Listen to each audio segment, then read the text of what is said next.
We're going to be starting now. So thank you all for joining us in Montebello for today's Board of Environmental Safety meeting. I am Sheena Brooks, the board's administrative liaison and board clerk. I would like to start by introducing our staff joining us today and thank each of them for their assistance in setting up today's meeting. We have Swati Sharma, the executive officer, Greg Forrest, the board attorney, Jessica Swan, our ombuds, Linda Ocampo, the senior hazardous substance engineer.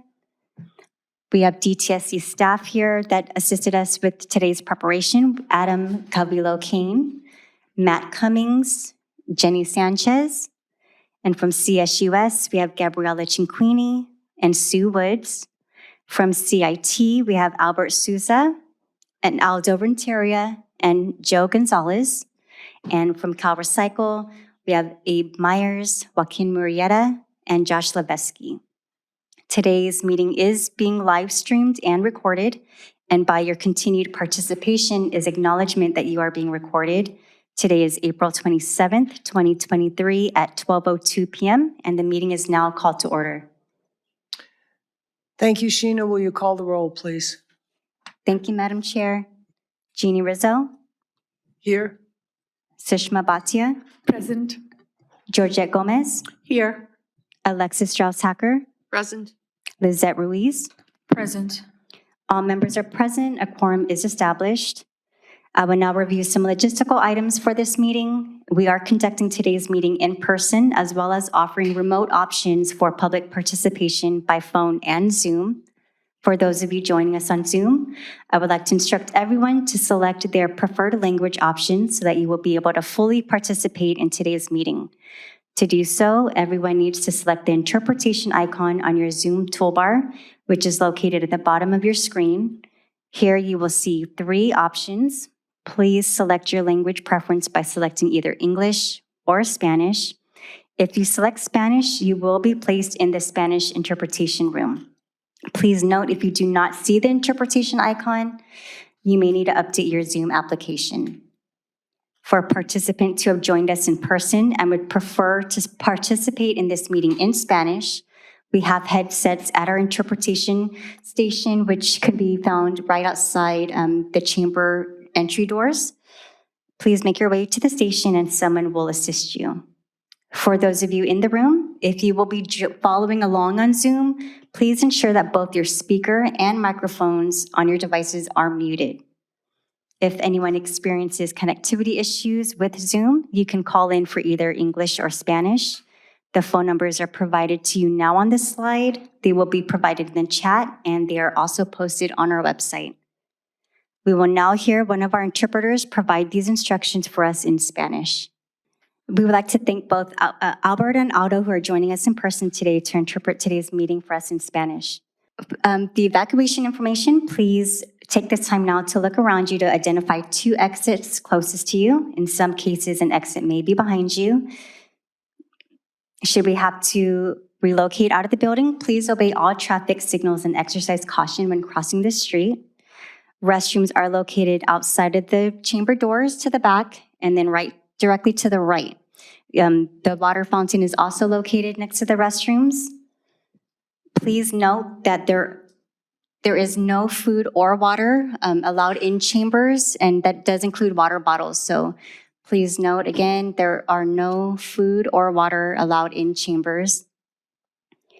Agenda times may fluctuate to accommodate agenda items. And those joining us in person, please note that the wall clocks in the room are about an hour behind. So please do not reference the wall clocks in the chambers for timekeeping. Meeting materials are available in both English and Spanish and are located on the registration table at the room entrance. They can also be found on our website at bes.dtsc.ca.gov. Closed captions are enabled, and you can move the caption display or turn it off altogether. For those joining us via Zoom, please stay muted and turn your video off throughout the meeting unless you are making a comment. At the conclusion of my logistics review, the chat function will be disabled during agenda item presentations and will be re-enabled during public comment periods. I will only read aloud comments from those participants that are experiencing technical difficulties or are unable to make verbal comments. If any of these apply to you, please clearly state at the beginning of your chat comment, please read aloud. To ensure that all board members are fully present and focused on today's meeting, they are not logged on to Zoom, so they are not reading or viewing the chat. We have a dedicated staff person that will notify me of any chat comments that need to be read aloud. As a reminder, today's session is being recorded, and on a recorded Zoom, all chat becomes part of the recorded record, so please be mindful of that. If anyone experiences technical difficulties during an agenda presentation, please email us at besinfo@bes.dtsc.ca.gov. Board staff will be monitoring this email account. We are looking forward to hearing from the public throughout the meeting and have scheduled times on the agenda to do so. When we open the floor for public comment, I will alternate who I call on first between the in-person and Zoom participants. There are several ways in which you can participate. For in-person participants, please raise your hand to prevent a line from forming at the podium, and I will call you up individually. For those joining us on Zoom, please raise your virtual hand on your Zoom toolbar or press *9 on your phone. I will acknowledge each commenter by first and last name as displayed on Zoom. If you have joined our Spanish channel, please wait for the interpreters to provide instructions. We ask that when it is your opportunity to comment, you speak at an even pace to ensure all participants can hear you. If you would like to express your comment in writing, you may submit it via email to besinfo@bes.dtsc.ca.gov. And to ensure that all members of the public who wish to do so get to speak, we ask that you take no longer than 3 minutes to make a comment. If you anticipate that your comment will be longer than 3 minutes and would like to request a time extension from the board chair, please do so at the start of your comment. For your convenience, you will see a timer located at the upper right-hand corner of the screen. You will hear a chime sound when there are 30 seconds remaining, and then another melody when the 3 minutes are up. The time allotted will be doubled for participants expressing their comment in Spanish to allow time for translation. If you are commenting in Spanish, please let us know at the start of your comment. That concludes the introductory review for today's meeting. I will now hand it over to Chair Rizzo for Agenda Item 2. Great, thank you, Sheena, and good afternoon, everyone. It is 12:10, not 11:10, as the clock in front of us states, so don't turn around and look at that for time. Our meeting today, welcome to another jam-packed agenda for the Board of Environmental Safety. We're thrilled to have members of the community joining us and people on Zoom. Our meeting today has got to end by 7 o'clock this evening. We'll do our best to complete all items within that time frame, and we recognize that some sections may require additional follow-up. We'll start today's meeting with public forum for items not on the agenda. We've allocated 30 minutes for that. After that, we do have a slight agenda change. We're swapping items 4 and 5 out of order. The Executive Officer, Swathi Sharma, will provide us with an update and provide a more substantial update during our June board meeting. This will be followed by Jessica Swan giving an Ombuds report. We'll then have board member reports and possible approval of the March minutes. When we return from the break, members Gomez and Ruiz will provide with us an update on the EJAC, the development of the EJAC framework. So we'll hear from them on that. That's the Environmental Justice Advisory Council. After that, Dr. Meredith Williams will join us to present the DTSC leadership report. And then we'll take a very early dinner from 4 to 5 p.m. When we return, members Ruiz and Dr. Meredith Williams and DTSC team members will join us once again for a detailed update on the Exide cleanup. We'll end the day with a review of any action items that come from today's meeting. So moving right now to Agenda Item 3, the public forum. We invite all participants to comment on items not on the agenda for the board's future consideration. Comments will be limited to 3 minutes. So you're always welcome to provide comments through our email address, which Sheena gave you great details about. Okay, Sheena. Thank you, Madam Chair. Okay, so we are going to open the floor now for public comments for items not on the agenda. If you have a comment on a specific agenda item, please hold the comment until that agenda item. As Chair Rizzo mentioned, we have allotted 30 minutes for today's public forum. It's for your convenience. You will see a timer located at the top pan of the screen. You'll hear a chime sound when there are 30 seconds, and then another melody when the 3 minutes are up. We'll go ahead and start with the Zoom participants since a few hands have been raised already. So Florence Caribbean, you may go ahead. Please state your name and affiliation. Good afternoon. I would like to comment about something that I think is very important to this board. The DAC group commented several times throughout various meetings, work group meetings, board meetings, on the permit appeal regulations. There was a great focus on how do we make the permit appeal process more available to community members, with the anticipation that something in the regulations would reflect an effort to work better with communities. As it turns out, that is not the case at all. And I know that I was very disappointed in the regulations. And I also know that many other community groups were. And I want you to understand that what happens when you break a trust with community members, that is something that is very difficult to fix. It's very difficult to rebuild trust when trust has been eroded. And I know this from many years of experience doing public participation. I could mention some examples, but I don't want to take the board's time with that. I just want to make sure you all know that trust has broken down with community members. I hope sincerely that you will work more on the DTSC CEQA process and on cumulative input, and that we will see a more community-based consideration of those two very important things. Thank you. Thank you, Florence. Thank you for that. Other comments?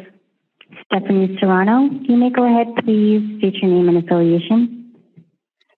Hello, everybody. Thank you so much for being here. My name is Stephanie Serrano, and I am on the Board of Education for Hacienda La Puente Unified School District. And I just wanted to bring forth the vast community concerns that we have regarding Quemetco and the plan to expand their operations. We really, really implore you each to consider how this is impacting our community, the safety concerns, all these other environmental disasters in surrounding communities. This is a similar situation in our community. And we really don't want to have to wait for protests and community disrupt. We would like for you to be proactive in listening to our concerns. Our district has 21 schools within a 2-mile radius that is directly impacted by the current levels of emissions. Planning to rise them is only exposing our community to more cancerous causing chemicals. And this is a really serious issue. And I think it is our responsibility as leaders to do whatever it takes to protect the health and welfare of children and people and animals in our community.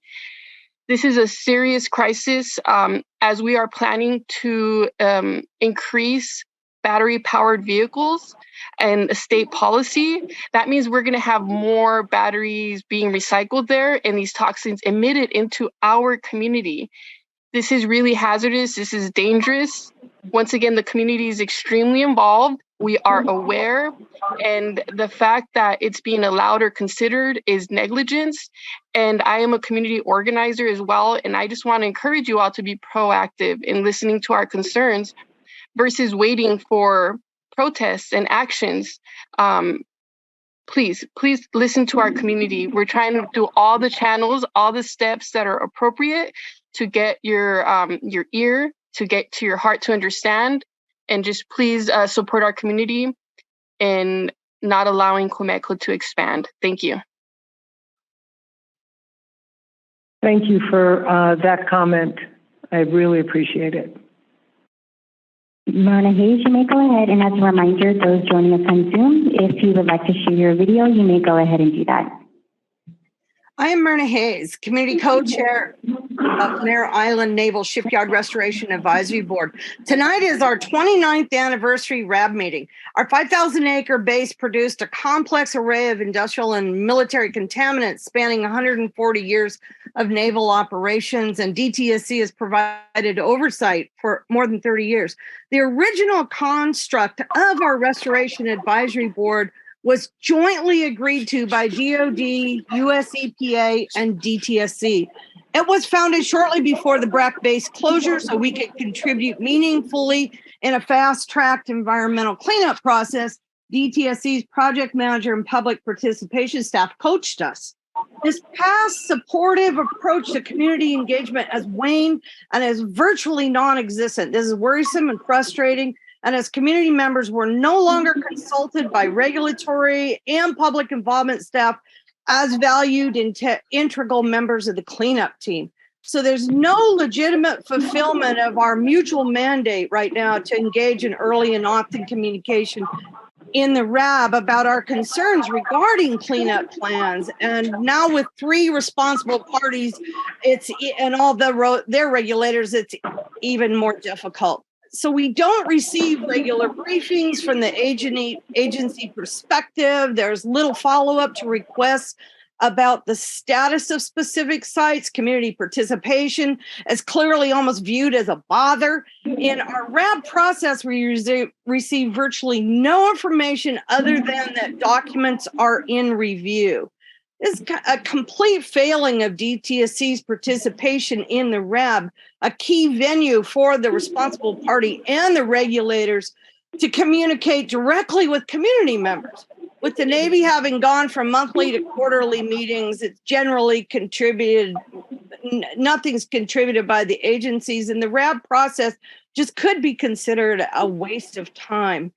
But as the lead agency, DTSC is required to involve the community in a significant way in cleanup oversight and to encourage our expression of our concerns about the cleanup. Beginning in January, we experienced a serious crisis of confidence. The U.S. Navy allowed politics to play in undermining our ability to adhere to our charter, and I've asked for help.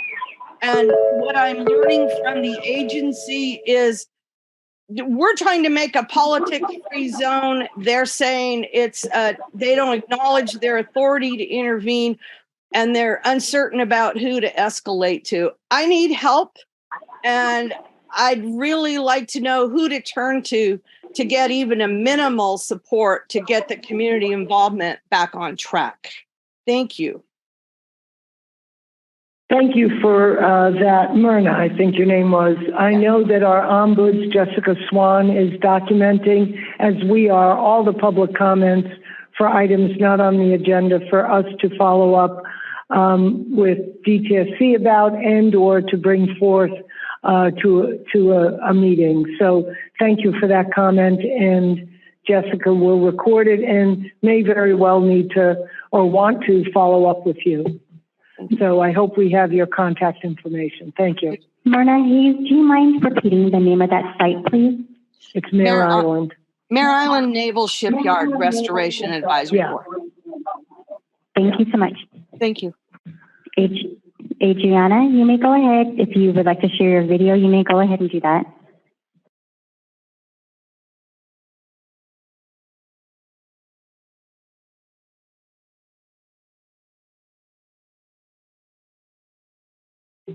Adriana, would you like to make a public comment? I'm sorry, what was the last name? I believe it's you. You have your hand raised? Yes. Would you like to make a public comment? Yes, please. And I also placed it on the chat. Go ahead.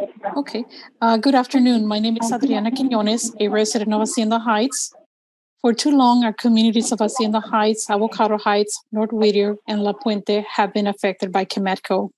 This company has not been a good neighbor and has contaminated our air, water, and soil. Many residents have had their health compromised, and some have passed by rare forms of cancer. One of those persons was my nephew, Christopher Saldana. He passed away at age 35 with a rare form of cancer. It is our hope that we all learn from Exide. Now that this company is in our backyard, they have had many violations. They are now asking for a permit to increase production by 25%. Totally unacceptable. How many people need to die in order for this matter to be taken seriously? BSP score needs to be changed. Currently, it is a complete joke. We ask this board to protect our communities. We no longer trust AQMD and DTSC. Thank you. Thank you for that comment. I think you all know, or you may know, since that particular facility is in a permit appeal state where we will be addressing it during that process. So we'll keep you posted on that. Okay, next commenter, Brendan. You may go ahead.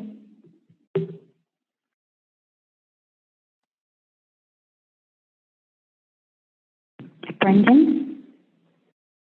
Yeah, sorry, had to get my video working. All right, board members, my name is Brendan Warhay. I'm a resident who lives in North Whittier and a member of the Clean Air Coalition of North Whittier and Avocado Heights. I'm commenting on the Chemetco facility and the ongoing dangers that it poses to our community. Chemetco has a long history of violations, and the recent settlement with the DTSC only encourages it to stonewall, ignore safety measures, and negotiate to get out of its dirty deeds. The DTSC did a grave disservice to the community by settling with Chemetco, eager to move an open issue into the resolved column and make peace with an industrial polluter with a paltry backroom deal rather than doing the hard work of actually controlling toxic substances. Chemetco is now asking for a permit to increase their capacity significantly, but they have not demonstrated their competence at operating with what they have been permitted to do in the past. Chemetco should not be permitted to expand and should be forced to either completely clean up their operation or relocate to an area where they do not impact residential communities. Do not stand idly by as the residentials around the City of Industry become another Vernon. DTSC's mission is to protect California's people, communities, and environment from toxic substances, to enhance economic vitality by restoring contaminated land, and compel manufacturers to make safer consumer products. I applaud the formation of this board, and I ask that it demand that the DTSC live up to its mission, not cave into lobbyists and give in to the urge to get long-standing problems off its plate. It must do the hard work of protecting California's people and communities. Thank you. Thank you for that. Janet Johnson, you may go ahead.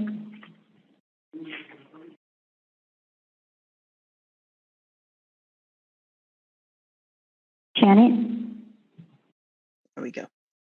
Hi, I'm Janet Johnson, Richmond resident and co-chair of the Richmond Shoreline Alliance.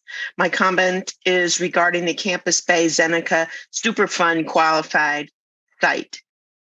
DTSC dropped a 1,000 plus page, highly technical draft VOC remediation document on April 19 with a quote, hard deadline, unquote, to respond before May 17.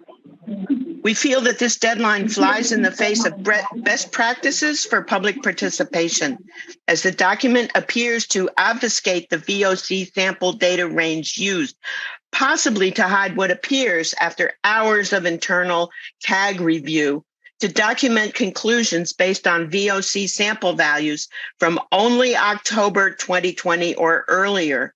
No VOC samples after that date appeared to have been factored in. And it does not, per Ian Utz, the DTSC site project manager, reflect the Zeneca revised VOC, quote, semi-site specific goals, unquote, dated July 2022, which were drafted after the DTSC US EPA February 2020 VOC risk guideline document. Instead, per Ian, Zeneca is supposed to adjust the VOC remediation to reflect a change of 1 to 2 orders of magnitude to more restrictive values in lieu of using the draft semi-site specific goals. The CAG has not yet confirmed the draft VOC remediation document reflects the change of 1 to 2 orders of magnitude to more restrictive values.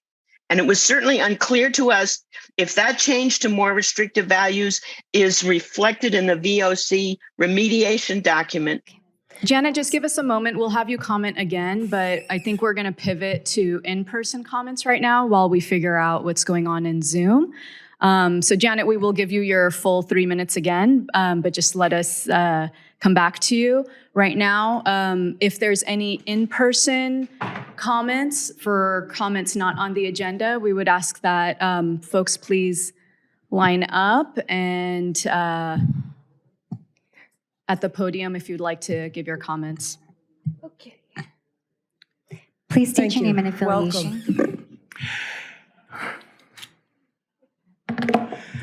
Hello, my name is Greg Fritschel, and I'm a resident of the city of Walnut, which is located in the 56th Assembly District, which is where the Quimetco / EcoBat facility is located. I was also a 5-time candidate for the state assembly in the old 55th district, and health and environmental safety were among my highest concerns. And I've also worked for 30 years as a social worker with families, children and their families, including in the neighborhoods surrounding this facility, in a very close proximity to the facility. I want to remind this body that oversight, the word oversight can refer to 2 different things. One is overseeing things, and the other one is overlooking things. Let's not forget which one of those we're here for. This facility has been guilty of a total of 29 environmental safety violations for several years, and even as of today hasn't corrected all of them. They've admitted, Quimetco / EcoBat has admitted to the state its violations.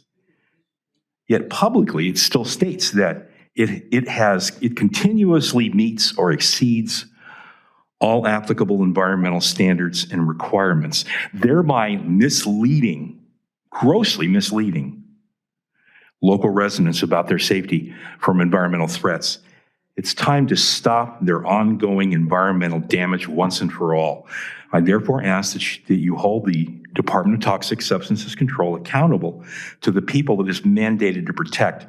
The DTSC has the authority to deny renewal of Quimetco / EcoBat's long expired hazardous waste permit, and we ask that it do so. Thank you. Thank you. I just want to be sure that we have your name and contact information. I couldn't quite hear it. Do you mind repeating it?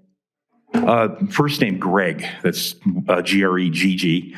Last name Fritschel, F-R-I-T-C-H-L-E. I don't know what contact information you wish to receive. I did write it on the sign-in sheet when I came in. I wrote my email address and my telephone number. That's great. That's perfect. Thank you very much. Thank you.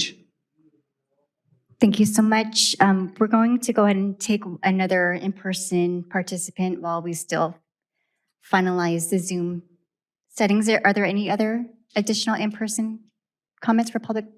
Please come up. Please state your name and affiliation. Hello, everyone. My name is Edgar. I'm a resident of Hacienda Heights, and I'm here with the Clean Air Coalition of North Whittier and Avocado Heights. I'm here to talk about Quemeco and their decades of pollution in the community. The neighborhoods surrounding the facility are amongst the worst polluted in the state, within the 90th percentile, and a lot of it has to do with the violations that we just heard, right? 29 violations ongoing for years, violations that are allowing hazardous substances to leak from containers into the groundwater. We know that the nearby San Jose Creek is contaminated with toxic chemicals, and so is the San Gabriel aquifer underneath the facility too, right? So we know that this facility isn't interested in protecting or safeguarding the environment or people's health, right? Their interest is to, keep business going, make their profits, and expand, right? That's what we know that they're doing. And it's the DTSC's job, right? Their mission statement to protect us from hazardous substances, from rogue operations like Quemeco's, and we're not seeing that, right? We saw with the settlement agreement a slap on the wrist fine where the facility could have been fined hundreds of millions of dollars, and it was only $1 million fee when this is a facility that makes tens of millions of dollars every year. And these are violations that accumulated over years. So there's a lot. You could have fined them for much more than that, right? And likewise with the permit, the Board of Supervisors is on our side. They have written a statement saying that the permit shouldn't be renewed. LA County's Public Health Department has also said, put out pamphlets on how to protect your lives, how to protect your children from Quemeco's pollution. So it seems that the community, our local representatives, our school board, we're all on the same page, right? This is a horrible neighbor to have us. They're poisoning us. And the DTSC, which should be on the forefront of protecting our community, seems to be lagging behind, right? So we really encourage this Board of Environmental Safety to uplift our concerns, to give us a seat at the table, and to help us to stop the permit from being renewed once and for all. Thank you. Thank you very much, Edgar. Are there any additional? Can I just interrupt to ask, are we resolved on the Zoom hack? We are? Okay. Yeah, we've taken some steps to ensure that the Zoom participants aren't able to just take over and start running their videos. So we've made it to where no one is able to just run their video on their own or their microphone. So our apologies, everyone. All right. So we've got about 10 more minutes for this section. Okay, please come up, sir.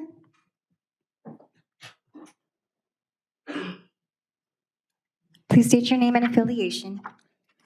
Good afternoon. My name is Jaime Sanchez, and I am a lifelong resident of Los Nietos and a member of Neighbors Against Fibertech. I'd like to raise the following issues: due process, concerns with the proposed permit, SB 673 permit criteria, and community protection, DTSC's failure to comply with SB 673, community vulnerability, cumulative impact, enforcement history against against Fibertech, judgments and penalties against Fibertech, and the violation scoring procedures, and element 5, decisions to revoke or deny a permit. So Neighbors Against Fibertech, as we've stated previously, are residents from Los Nietos and Santa Fe Springs who have previously requested that the DTSC deny the hazardous waste permit for Fibertech. We consider Fibertech a serial polluter. So with respect to due process, I know that I have 3 minutes, so I'll try to be as quick as possible. With respect to due process, which has a central premise that there's an assurance at all levels of government to comply with the law. and we believe that our right to due process has been violated. With respect to concerns raised with the proposed permit, there are flaws in the public engagement process, failure to consider violations and cumulative impacts, failure to conduct required environmental reviews, failure to collect adequate pollution data. With respect to SB 673 permit criteria, the law is clear and it required DTSC to comply on or before January of 2018. They failed to do so. Instead, they drafted two documents. DTSC proposes to grant the permit and the expansion of the facility. We do not believe that FiberTech merits such. My time's running out. Thank you. I would welcome an opportunity to speak further with you, and I look forward to doing so in the future. Thank you, Jaime. And during the board member report section of today's agenda, we will also hear from that we attended a meeting with the community members just yesterday, and we'll hear that perspective as well. So thank you. Are we more we're going I'm back going to return back to Janet Johnson. Okay. So Janet Johnson, we are going to unmute you and share your video.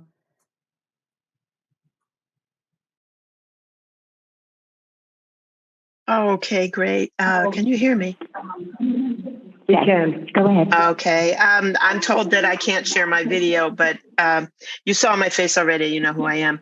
I was commenting about this 1,000 plus page, highly technical draft VOC remediation document that dropped, giving us basically 3 weeks to respond.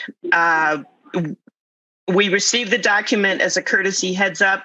We were told that DTSC's internal review team has a hard deadline of May 17, so the DTSC can help Seneca meet their various contractor and regulatory time constraints this year. We would like to know why Seneca is being privileged over community public health concerns.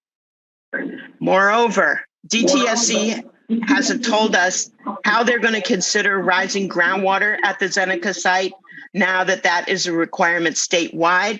It seems to us that if it's not being considered in this VOC plan, then it's not being considered.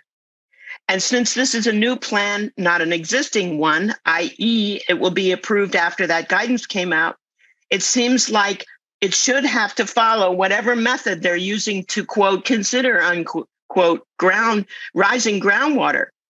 We would think that that would require the contractor or their subcontractor to model the predicted change in groundwater elevation. The CAG has been reviewing this 1,000 plus page draft VOC remediation document, and so far they have seen no stated consideration for sea level rise and groundwater rise. This could be the first test of whether DTSC is actually following their new policy. Thank you so much for giving me a chance to finish my comments. You bet. Thank you, Janet. And on July 27th, the board meeting will be in Richmond, and I'm sure we'll be reaching out to you before we tour that area and also hold a meeting in Richmond. So hold that date if you all will that are interested in that. Thanks. Do we have other? Yes, so we are continuing with the public forum as we previously were. So if there are any additional Zoom commenters that didn't get to voice their comment, please raise your virtual hands. Are there any additional in-person? Yeah. I'm gonna switch over to in-person while our Zoom participants are. We'll extend this section by the 5 minutes that we lost to the hacker, so we'll go till 10 of. And as just for those of you joining us on Zoom, for today we will not allow videos, so only audios from our Zoom participants. You may go ahead. Please state your name and affiliation. Your name and affiliation.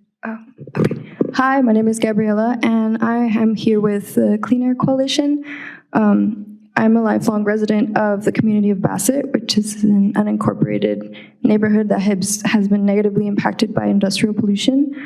As those have stated before me, Quemeco is a serial non-complier and polluter of communities in the San Gabriel Valley. I grew up in Bassett, seeing all of this air pollution and watching people die from rare cancers and illnesses that they shouldn't be dying from at very young ages. If you look at the water reports, we have a crazy high level of arsenic in our water. It's hard to breathe now, and I'm scared to imagine what it would feel like if Quemeco is allowed to expand and allowed to pollute 24/7, 7 days a week, 365 days a year. Hold the DTSC accountable for the damage that has already been incurred and prevent future damage by blocking support for a license renewal and expansion of Quemeco facilities. Thank you. Thank you for taking the time to give us that. Thank you. Hello, please state your name and affiliation. I will. Good afternoon. My name is Rebecca Overmeyer Velasquez. I'm the coordinator of the Clean Air Coalition of North Whittier, Avocado Heights. This is the second time I think I've spoken with somebody. Nice to meet you. Nice to meet you too. I just want to make some comments to the board, but also to the community who is listening, and just remind everyone that this board was created because the environmental justice community wanted it. This was a board that the EJAC community wanted. Industry was less than happy about something like this. And I think as a result, the EJAC community has really high expectations for the work that you all do. So I wanted to just read a little bit from your own website so people understand that you folks understand and the community also sees and hears reflected in your comments the high expectations we have for your work.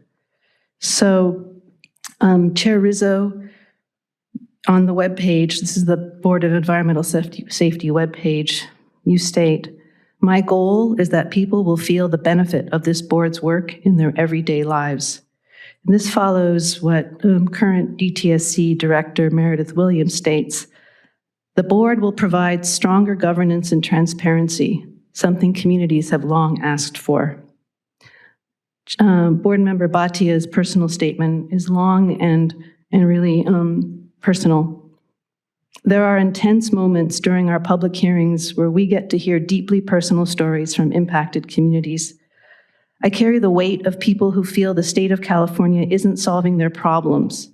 I feel and understand their frustrations and channel all of it to figure out how we can move forward in a way that is helpful.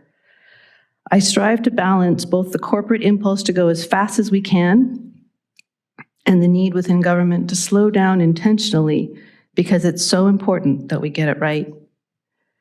And Board Member Ruiz's statement, "There is a lot of mistrust in the community, but I am hopeful. People I have worked with, some of whom have known me since I was a kid, tell me they have renewed hope that DTSC can go in the right direction, but there is a lot of work ahead of us." And from Board Member Gomez, "It is my responsibility and my great honor to be part of the solution, but it's not going to happen without pushing, asking tough questions, and holding people accountable, because they won't change unless we make it happen. Thanks." Thank you for that. Are there any additional in-person comments for public forum? Seeing none, I'm going to switch to Zoom. Samuel's iPhone, you may go ahead. I am going to unmute you.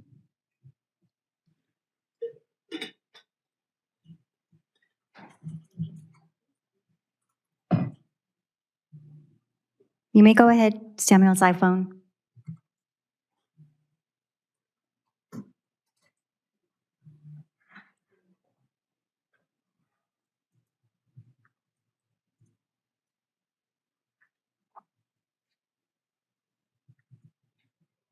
Okay, Samuel's iPhone, there seems to be issues with unmuting you.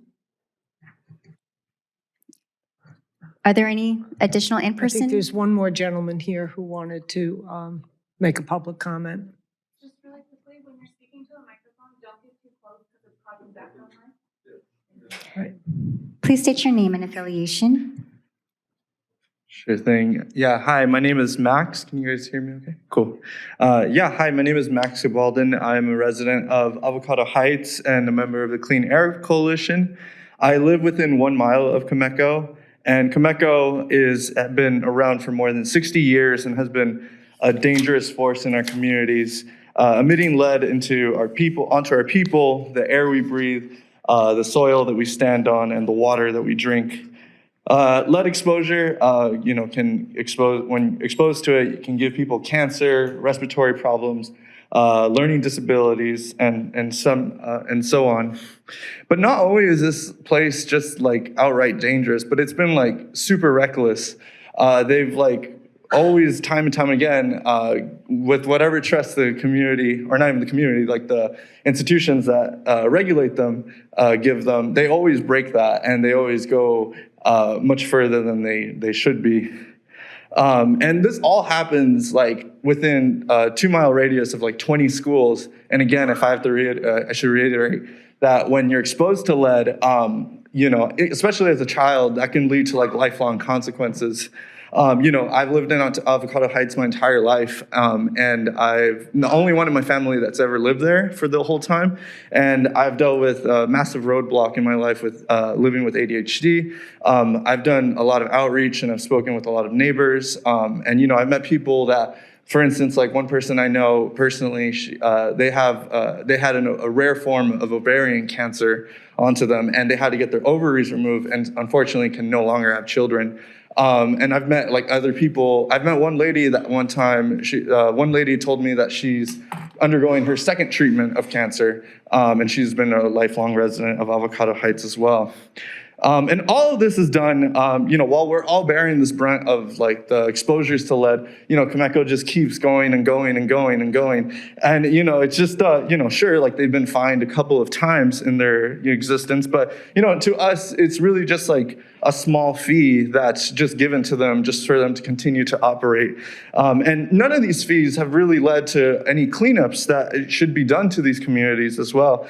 And in case this isn't known, lead, when put into the soil, just stays there for a really long time. So even if they've done something in the past and, something maybe move forward a little bit, there's still that harm that's still there that hasn't been dealt with.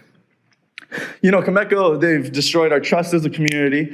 You've heard that from many people. And I think the only way that we can heal and move forward as a community is to actually shut it down. It's even just ridiculous for them to even, put forward a renewal of a permit. But that's why we're asking the board, we're urging the board to do the right step, the humane step, in my opinion, to hold the DTSC accountable and Comecco as well. Just lastly, the fact that the board had been formed in response to the irresponsible history of the DTSC only underscores the importance of the task of this board. We can't allow more people to be impacted or die. Please do the right thing. Thank you. Thank you very much for that. Sheena, we're at overtime. Do we have a lot of hands raised? No, there are no more hands raised on Zoom. If we have time at the end of the meeting and there are any other public comments not on the agenda, we'll return to that. But I think we managed to get all of them in. And again, I just want to reiterate that all of these comments really come back in how we think about going forward, and our ombuds and the rest of our staff are capturing them. So they're very meaningful to us, even though we're not engaging in them directly because they're not on the agenda, they will wind up on the agenda. So as I said, July 27th we'll be in Richmond. There'll be other opportunities for during the appeal process around Comecco. So, all right, we are now moving to the executive officer's report. There you go, Swati Sharma. All right. So to add that, as Chair Rizzo mentioned, I'll have a more substantial report in June, which will review the budget of BES thus far. I did want to remind everybody of our upcoming board meeting dates. We have June 15th, which will be in Sacramento, and July 27th, as Chair Rizzo mentioned, will be in the Richmond area. And we also, Member Ruiz and Member Gomez will talk about this in the upcoming agenda item about the Environmental Justice Advisory Council. But just wanted to add that we will have a framework for that soon. And then we will be holding some workshops coming up. And Member Gomez and Ruiz will go over those dates. But to add, if there's anyone from the public, any organizations that want to meet with us to discuss that framework, please contact me directly, and happy to set up some meetings so that we can discuss that framework. And we are also going to be posting in the next couple of weeks a position for our team, a board specialist. So be on the lookout for our website for that position. And that's all I have right now. Thank you, Swathi. Now we are going to move to Jessica Swan to give us a report on the Ombuds program. This is a part of every meeting agenda, and it's Jessica will talk about how she captures comments, responds to them, redirects them, reports them out. There you go, Jessica. Thank you. There'll also be an opportunity after Jessica's report for board discussion and any public comment on Jessica's report and any questions or comments for Swathi. Thank you. Oh, can you hear me? There it is. Okay, so I will now talk about some program updates that have gone on in the last month. So we are working with DTSC on implementing the framework that was created for resolving complaints and concerns and suggestions that are submitted to either the board or the ombuds directly. In addition to tracking the public comments that we receive here, I also track comments that are received via our email, and all of the ways to submit comments to the ombuds will be on the final slide, so I'll present that. But there's various different ways. In the interim, we are working towards creating resolution through, I am meeting with deputy directors of the programs that have the highest amount of inquiries so that we can start resolving some of these very intense concerns. We are also working on a robust customer relations management system that will allow DTSC and myself to coordinate on the resolution. And also, eventually, we hope to have that system have the option to have some of these inquiries become public, and so that the resolution and the inquiry will be matched and publicly available and searchable. That is in the future. We hope to launch the database system in June so that we can start having this working space available to increase the resolution and the connection. So next, we are also working towards a communications plan that will start in June, but then continue. A full, more robust plan should be available in September, October meeting, and that is to get the word out on how folks can contact the ombuds and what services that my program offers and things like that. Next slide, please. We're going to go through the inquiry update. So right now we are still working towards resolution. So the numbers that you see here are what we have received so far. Again, our oldest inquiry is still from March. I really can't see that. Oh, here we go. Okay, so if you see, I would like to point out under regional data, the statewide number.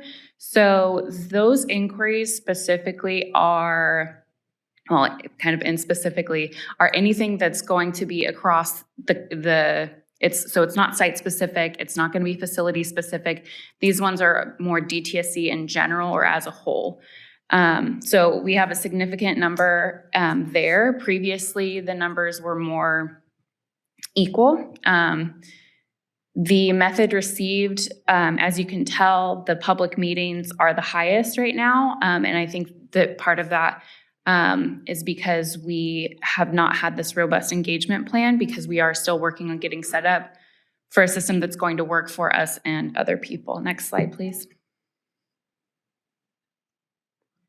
So this slide is very similar to this slide, trying to figure out where to put my face. Very similar to the last presentation. The numbers have been updated. And so the only change that I really wanted to point out here is the increase in DTSC operations inquiries. And that was due to, at the last meeting, there was a significant general, this is how DTSC should operate. And so that's what we're hearing a lot. So I wanted to point out that significant change. It's, I think it was 15% last time, so it went up like 6%. The final slide is going to be how to, this is information on this, on future reports. This is the same as our last slide. This is what we're looking forward to, what you guys should be looking forward to. Any suggestions and recommendations I would gladly appreciate, but I will take up Member Strauss-Hacker's suggestion to meet with each of you individually to kind of see if you guys have any recommendations as well. Next slide, please. And this is the contact information. So these are the various ways that you can contact the ombuds, again, at public meetings or the top 3 methods. Thank you, Jessica. Board discussion, comments, questions for Jessica? Liz, this is Lizette Ruiz. Thank you. Thanks for all your hard work on this. So would there be a way for us to, so there should be a way for us to see what the questions are, what the comments are from the public and how they are being addressed? And is that something that is available to us now, or do we have to wait until the new system is set in place? We're definitely waiting till the new system. So in May, I will have actual access. I'll have access to what the system is going to look like. We're still running through tests and things like that. But it is going to have an outward-facing form where folks can fill in and say whether they want their inquiry to be confidential or whether they want it to be public. Obviously, anything that happens in this room or anywhere else that we're having our meetings, that's already public. So those will go into the system being public. So these public inquiries are the ones that we will then in turn have publicly available. In the interim, once we start down the process of resolution, which we are already working with deputies to get some resolution, and I believe we should be hearing some of the Exide resolutions at this meeting, we'll be able to put resolutions on them. We won't have that public system. The public form should be available in June, but the system where you're able to see and find inquiries and resolutions probably won't be available till later. So our plan in the interim is to do like an FAQ so that some of these more high level or the ones that we're getting more often, we can provide the resolutions. Awesome. Great, thank you. Thank you, Liz. Any other board members? Yes, Sushma Bhatia. Thank you, Jeannie. Just for everyone to know who. Because there's other Sushmas in the room, clearly. No, you never know. Okay, thank you, Jessica. So I have 2 questions and a comment. One is about the pace of resolution. Do you find that over the last few months, the pace of our resolution, has that increased or improved since you have come on board? So that's my first question. And my second related question is about your capacity. Are you finding that the number of issues coming through the board meetings and the various channels are more than you are able to handle and field? So those are my 2 questions. And then I'll have a comment later. So I developed a framework and we submitted it to DTSC. We're currently working on a scenario where we're going to get it distributed to DTSC as a whole and how that looks, and gaining, the buy-in and making sure the appropriate steps are available to gain resolution on some of these. So there is no rate of resolution at this time. And as far as capacity, right now I'm intaking a lot of comments. Again, we have 141 that's as of 2 weeks ago. So there are a handful more, but there will be more after this. So that's my currently what I'm doing, in addition to meeting with some of the deputies to start down working on assigning these projects or assigning these inquiries and figuring out the resolution for them. Great. So my comment was actually very related, which is in the future, it'll be great to understand the issues pertaining to each DTSC program area and the turnaround time or issue resolution time by DTSC program area, so that we can start to see if there's like a heavy volume of inquiries coming in for a specific program, to make sure that we have the capacity to handle it, and then DTSC also has the capacity to handle and field them. Thank you. Any other board member questions or comments for Jessica? Alexis? It'll be so interesting some comments will come to you in confidence, and therefore it's likely that we won't see those comments or your response. And so it'll be interesting for us in the future as we look at this to have a sense of your metrics around which ones are in confidence and the general area they refer to versus ideally more that can be shared more transparently publicly. Yeah, so I think, so the numbers, so for instance, like the graph that you saw, so those kind of basic graphs and even the suggestion that Member Bhatia had about the issue resolution time per program, those confidential inquiries are going to be included in those. So you're going to see like what the type is, but it's just, you're not, the resolution is going to be more private. Sorry. Sushma? Can you share a little bit about what sort of feedback is going back to the community members that are asking these questions or raising inquiries? Are you responding back to them within 24 hours, 48 hours, or like even the issue that was logged back in March 2022? Does the person that lodged the complaint know that we are still actively working on it? Like, what sort of communication are they getting?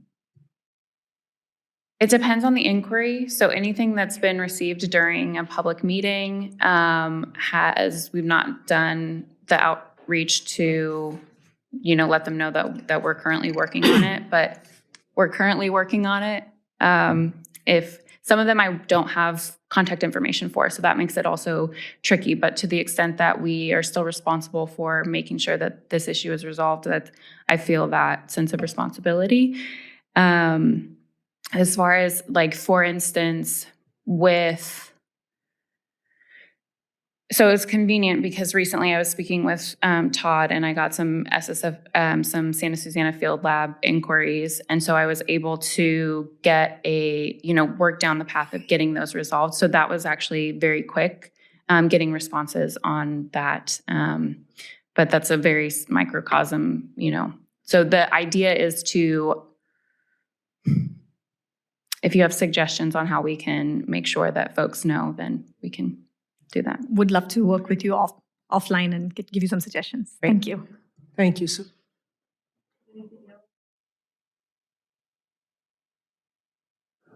Thank you. Any public comment or questions for Jessica? Okay, so we are now taking public comments in response to the Executive Officer Report and the Ombuds Report. So if there are any Zoom participants that wish to comment, please raise your virtual hands. While the Zoom participants are queuing up, I would like to check with in-room participants. Does anyone have any comments in response to these two agenda items?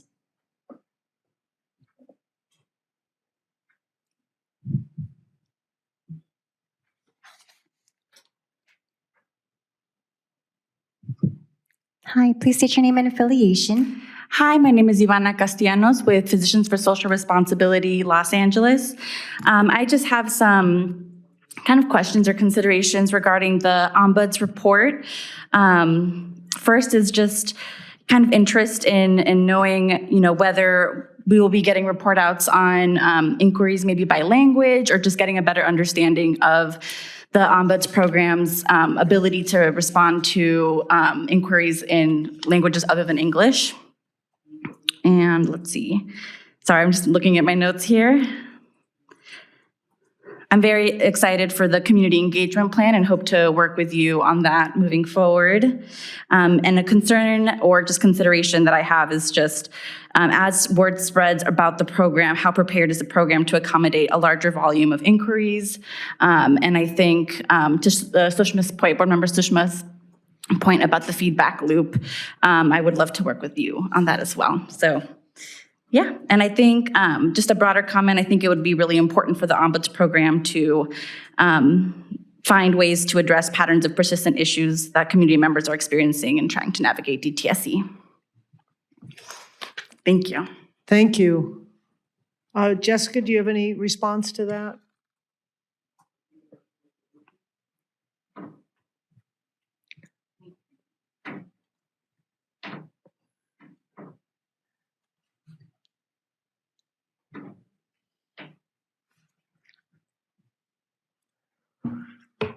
Thank you so much for your offer of helping to mold this program. I will be reaching out to you. I have your email address. So thank you. I love this idea of finding ways to address the persistent issues. I think, you know, I've been hearing a lot of issues from different areas, but that have a consistent theme. So to the extent that we can kind of link those together, that is something that I'm requesting for this CRM system so that we can provide the linkages between and get those issues resolved. I am tracking the languages that we receive inquiries in. The predominant language is English. We've only received one inquiry in another language that's Spanish. So whilst I don't speak Spanish fluently, we do have colleagues, as well as if it does come to an extent where we're getting regular calls, I feel like the board will support me in getting language line services or other services to ensure that we have the capacity to address the influx of other languages as well.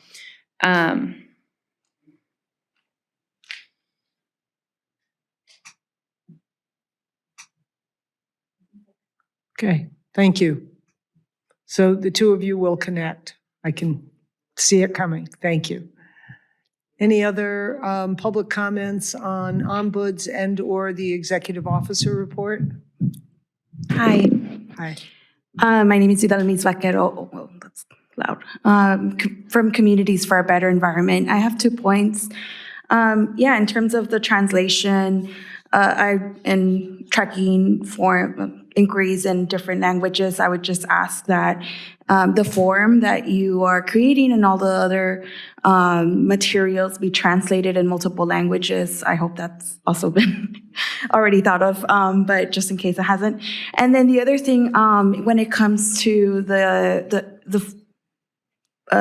system or a database that is going to be created in terms of the inquiries, I would just ask that you urge towards more transparency and making a lot of these, even if it's just a subject line, I mean, I would ask for more and just trying to get as much information in the resolution on a public forum that folks can access, and understanding that there are maybe attorney-client issues or just confidential issues that wouldn't be open to the public. It would be important to just have that resolution in writing and open to the public. That's all. Thanks. Thank you. The goal is the maximum amount of transparency that we can. So there's people who may not give their name, but that doesn't make it necessarily confidential. If there are certain categories of things that have to go through some legal process, that may require us to make that decision, but we will capture the themes. So thank you for that. Any other public comments or board discussion about the Ombuds program progress? Seeing none in person nor on Zoom, Madam Chair. Great, thank you. We'll now move on to agenda item 6, which are board member reports. These are, as you know, each board member, you may remember, each board member has priority areas individually or in combination with one other board member as we regard our obligations to Bagley Keene. We do this in either subcommittees or priority areas, and some of them will be addressed during other parts of the agenda.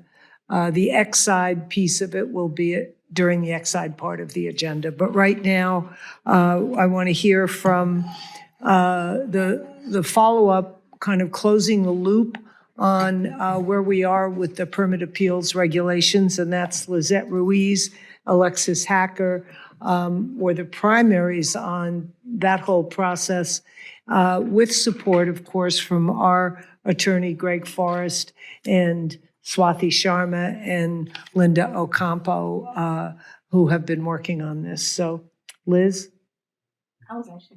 I was actually going to ask if we could be at the end. Our attorney's actually meeting with OAL right now. Our attorney had to step out for a moment, so if Oh, we well, there you can- go. For an Okay. emergency meeting, So if we can. just remember that introduction so I don't have to give it again, if you don't mind. I wasn't paying attention to them trying to get my attention. All right, so we're going to move now to what some of us were engaged with yesterday. As you know, to the extent possible, whenever we have a board meeting, we try to geolocate it where there are issues or community groups that would like us to meet with them, or facilities that we are able to introduce ourselves to that we're not familiar with. So some of us went on a tour of the FiberTech facility, followed by a meaningful meeting with the Communities Against FiberTech. So we have both of those to report on, and I will ask Alexis and Lizette to talk about that part of yesterday's work. Do you want to start with the facility? Okay. So we, member Rizzo and I, along with Swathi and Jessica Swan, met with folks from the community at the Los Nietos Library. And it was very insightful to really, get to see the faces of the folks that live in really close proximity to this chemical facility, and really get their perspective on how it is to have to be living near this place. And so we heard their concerns regarding the permitting process and their concern around the public participation process, which really highlights to us, at least for me, being part of the permit appeals process and our future discussion as to what to suggest to the permitting team is to really, focus on outreach, community outreach. A lot of the folks there, or all of the folks there, felt like they didn't get any notice as to the public workshop. And so it's my understanding that there was no public participation at that workshop, which, I know that a lot of folks at DTSC acknowledge the need for improvement in that aspect. And so this really highlighted it for me, because it is, I do see the hard work that a lot of these folks put into getting, pretty much educating themselves. Jaime, who spoke earlier today, is just a wealth of knowledge. And it's my understanding he self-educated himself on the matter. And it's very, I'll be writing a report for all of you with more details, because I did come back with a lot of questions that I haven't resolved myself. But it really did highlight just, questions around, why isn't groundwater monitoring or testing happening? What has been done around the complaints around the smells that come out at night, the operations that happen at night, the folks saying that their eyes burn oftentimes from the smell. I think even, I don't know if guys will touch on that, but concerns of feeling that way, like having your eyes irritated by just being in close proximity to that place. And so and even the financial assurance, how was that set? So that was very important to me to figure out, once this appeal comes to us. I think I would encourage folks to get ready for it, because there are a lot more questions than answers. So we'll look forward to your writing up the report from that engagement, and knowing that we're anticipating a permit decision in November, I believe, towards the end of November of 2023. I think I have that right. And so there's been a public comment period, and now they're in the permit assessment process. And so gathering the comments from community and sharing them, I think, is really important. Yes, I agree. Thank you. And then Alexis. The board, as Chair Rizzo noted, is striving to get on-the-ground familiarity with permitted facilities that are going through the permit reissuance process at a time that melds with our presence in a particular area. You want me closer? Yeah. And it's hard to move these mega chairs. I think you just have to move this. There we go. All right. And that we are striving to just get some basic facility knowledge, anticipating that for any of the permits issued, there could be a future appeal, and therefore it would be useful to have some points of reference in going forward. And to that end, we, as noted, scheduled a tour of the FiberTech facility in Santa Fe Springs. And then following that, with our board attorney and our board engineer, Lindell Campo, toured the industrial service oil facility in Los Angeles. So those are two facilities that are in the permitting process. FiberTech is noted, among other things, for perhaps being the oldest DTSC expired permit.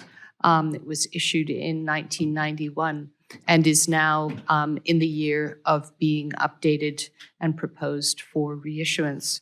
So rather than go into any further details, I appreciated being able to see where some of these operations are, things that might fall under DTSC coverage going forward, and how the work plan for additional closure activities or corrective measures might be juxtaposed with the sort of classic DTSC hazardous waste facility permit. So it was very useful to see this layout.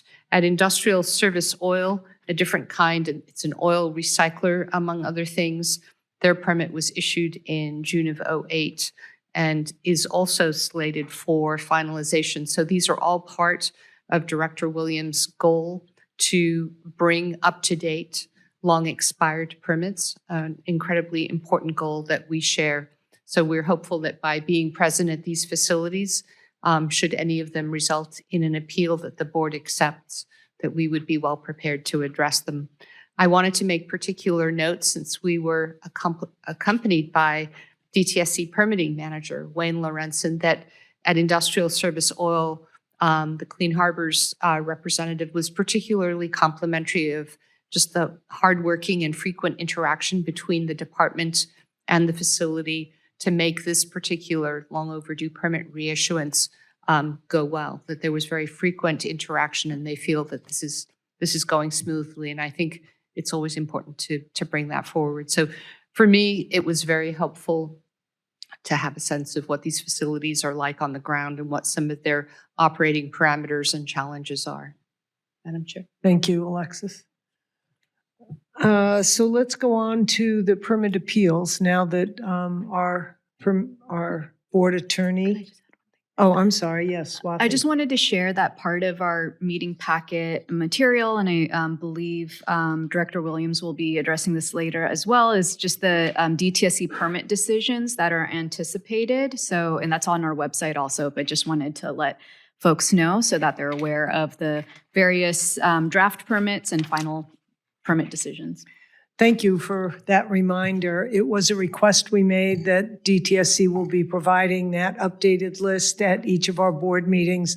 They will be posted on our website so that we can better plan where to be, and even if there's a one-off visit that we have to make between board meetings, so that we can anticipate the timeline for permits and orchestrate our visits accordingly. So I think that's very useful to have that. And it really informs, for example, Georgette, there's a San Diego Gas and Electric coming up. So we want to have a conversation about what that looks like. And maybe that's something we can ask you to, because we weren't familiar with that. We didn't know it when we had the meeting in San Diego, but we know it now. So it gives us an opportunity to have at least one board member on the ground visiting these sites during that part of the process. Because again, we didn't come into this having visited 100 or 1,000 sites in the state. So we're trying to prioritize them as key decisions or key community concerns are raised so that we can maximize the number that we can be more familiar with and therefore make better decisions and judgments as we're called upon to do that. So thank you for that. Can I Yes, start please with do. permit appeals update? Please do. Okay. So Permit appeals update. I'll start and then Liz will add and then we'll Great.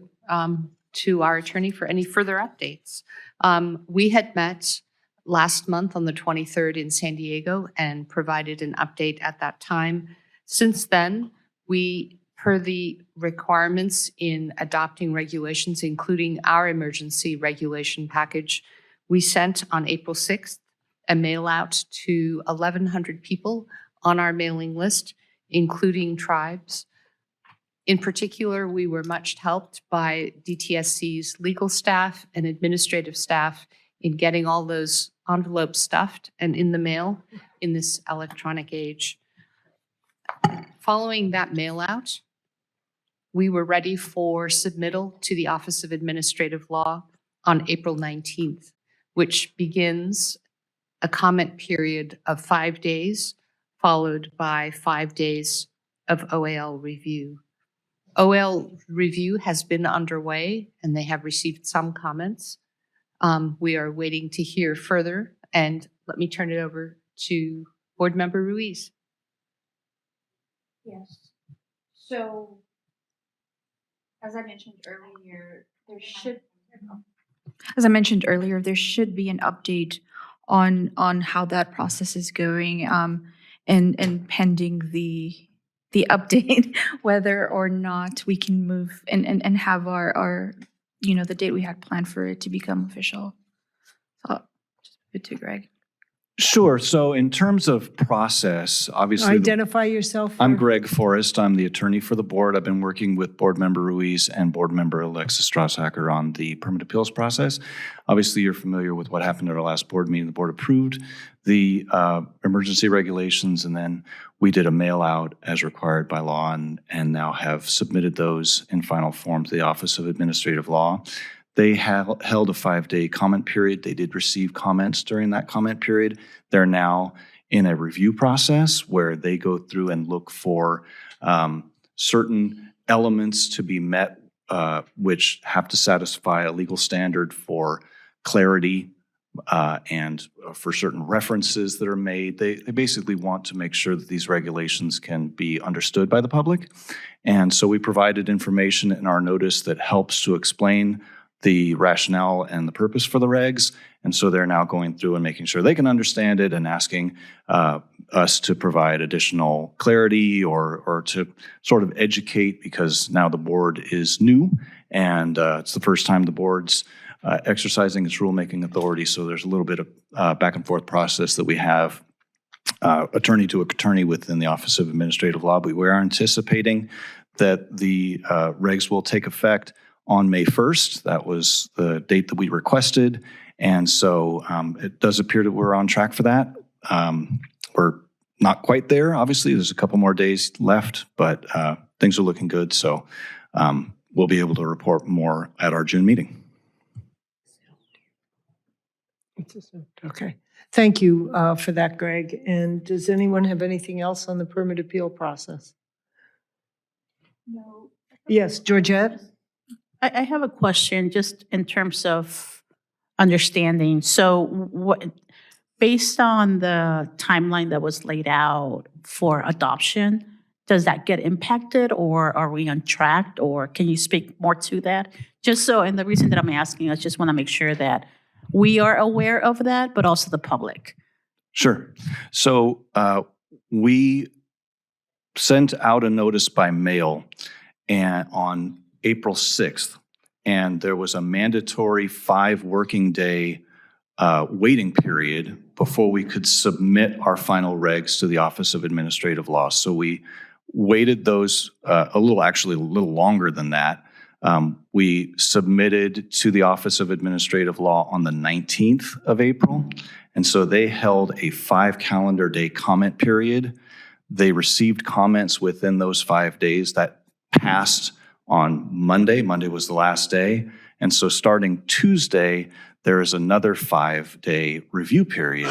So OAL, the Office of Administrative Law, has we're in the middle of that 5-day review period. It expires on May 1st.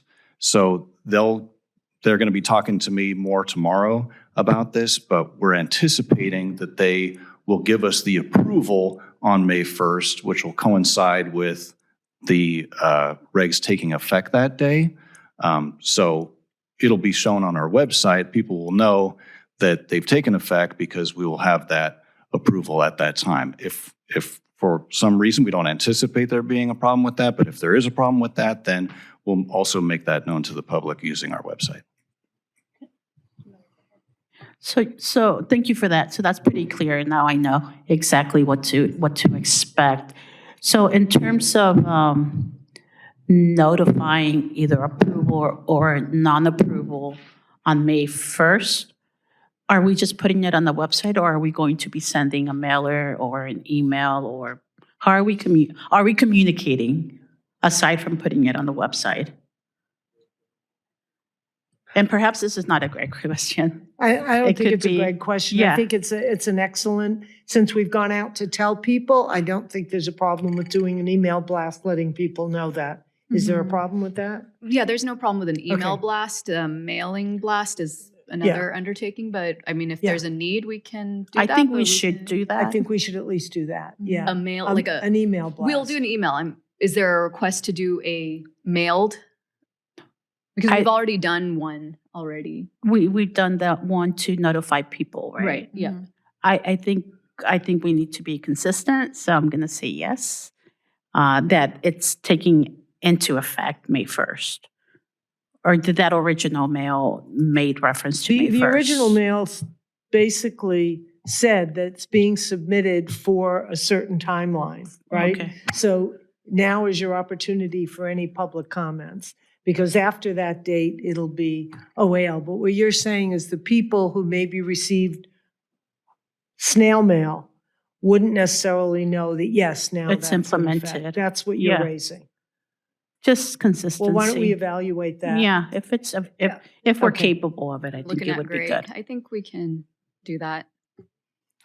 So I learned about mailouts and the process for that. If the mailing that we're wanting to send out is relatively short, it can be done automatically, and it's really pretty easy to do. Okay. So if we're only going to do a Let's page or make it two short. notice, Yeah. no problem. It's easy. Okay. Yeah, great, thank you. Georgette? And just so everybody knows, this is Member Ruiz. Just so everybody knows on the board, we are working on a process on how to get the permit appeals kind of organized on the website. We're looking into how to, make it available, what exactly in what way to make available, and how to reach out and have the process be with board members on having us be familiar with the upcoming permit appeals. So that's all something that's in the works currently. And I have a technical question for you all. The 2 permit appeals that were stayed because we were in the process of adopting these emergency regulations. Do you have a bona fide, because of course you wouldn't say anything that wasn't bona fide, statement as to what happens to those appeals? Because I've been asked that. Do they resubmit? How does that work? Right. So we've changed the process from when those appeals were originally filed. Under the new process, there are certain forms that would be used. So what we're asking is that for those 2 appeals that are pending, that they use the forms that we've now approved.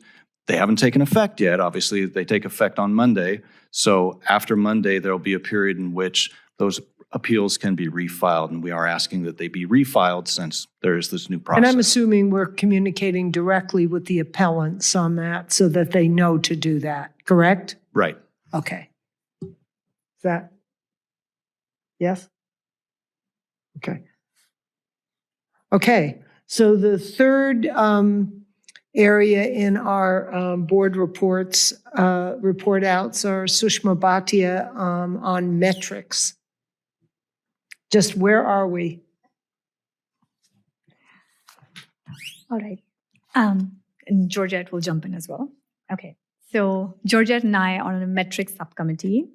Over the last few months, we've met, the 2 of us have met, also with Swati, our executive officer, to design a process for us to solicit public input. The goal of this process was to review the metrics that already exist within DTSC's dashboards and the metrics that they are looking to release to the public, and then provide forums for public engagement and discussion, and through that process, identify which metrics matter the most to community members and use our board meetings as venues to continue to share what those metrics are, where they stand. So where we are is we've developed and designed a process, and we've come up with some public workshopping types options. We've had an initial meeting with DTSC and we learned about a new dashboard that they're about to release in the next few weeks that will have more updated metrics. So once that dashboard gets released, our goal is to launch our own public engagement process and solicit your input. Nothing to add. Yay. It's nice when things are moving along. So now, before we move on to the next agenda item, is there any further board discussion? Yes. Hazardous waste management plan. Liz, do you want to get started? Yes. So we've been meeting on a monthly basis with the hazardous waste management team from DTSC, and we were able to review the report that is overdue to us.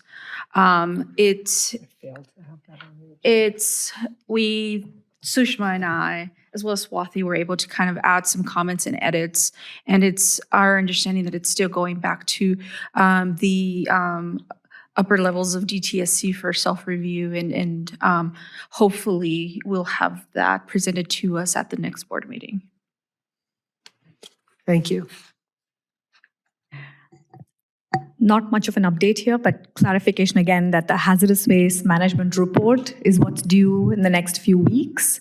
And 2 years from now, there'll be a hazardous waste management plan that'll have a lot more detail. Lizette and I and Swati provided comments on the draft version of the report. And we expect that DTSC is internalizing the input and will release the report in the next few weeks. Thank you for that. It's been a busy 6-7 weeks for everybody. Thank you. Exactly. And then sort of one last thing. Liz and I spoke about this. We will be joining the public workshops that DTSC holds on the hazardous waste management report. And depending on the input that's coming in, if additional forums are needed for public engagement, we will hold them. We'll hold additional workshops if needed. Great. That's perfect. Thank you. Any other board discussion on the board reports that you heard? Okay, any public comments or questions? By all means, come up.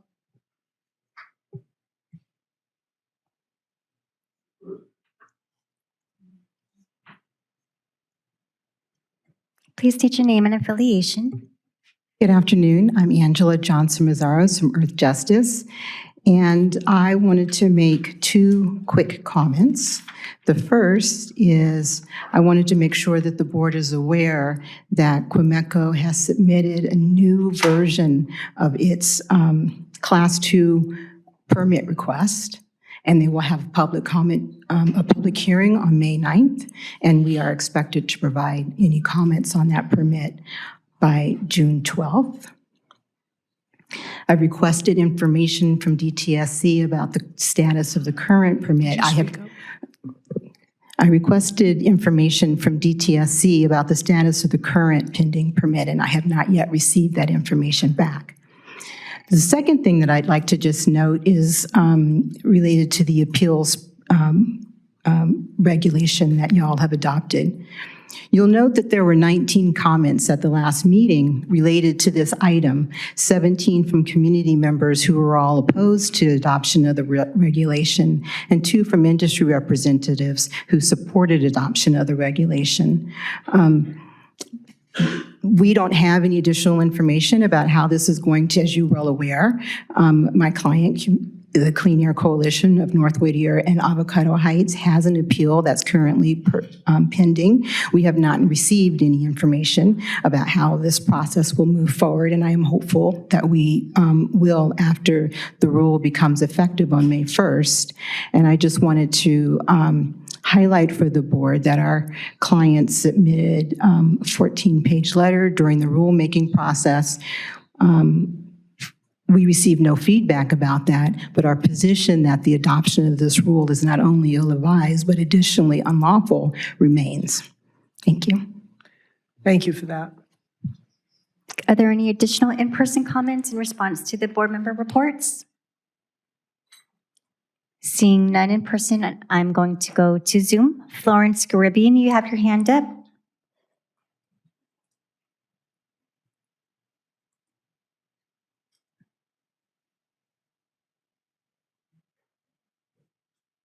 Go ahead. Again, I want you to know that I'm deeply concerned about fiber tech.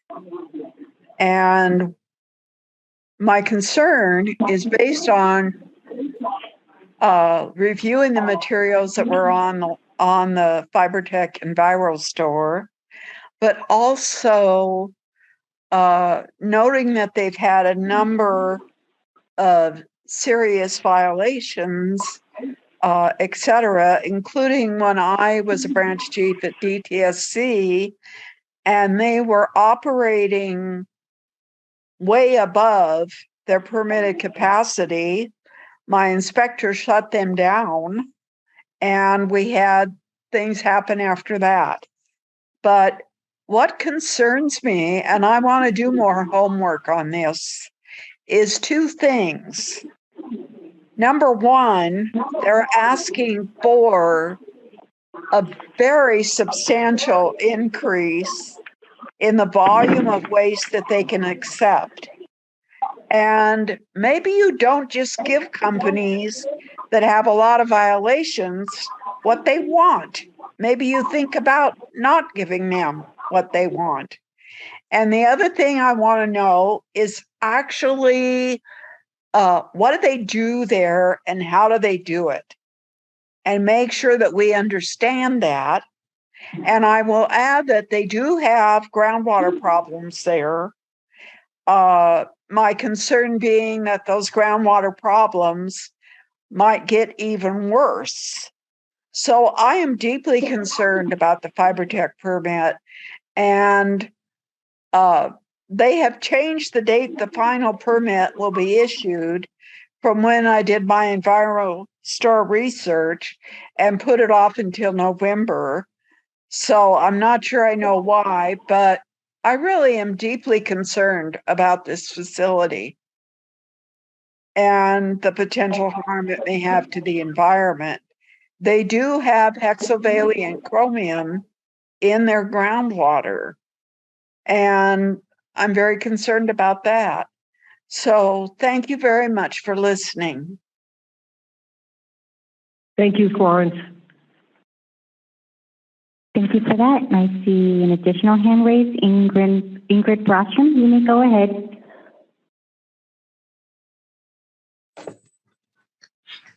Thank you. Yeah, I want to echo the concerns that you've heard about FiberTech, but also as it relates to your recent permitting appeals process. And that is the absolute inadequacy of the CEQA review, not only at FiberTech, but for many, many hazardous waste facilities. And as you know, the board has decided to move ahead without looking at CEQA compliance or any environmental review.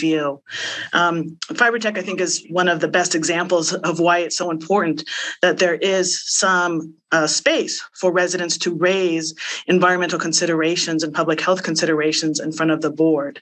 DTSC, when it first permitted FiberTech many, many decades ago, relied on less than 20-page document that basically found that there was no environmental impact associated with FiberTech, which for those of you who visited probably saw how close this facility is to residents and schools.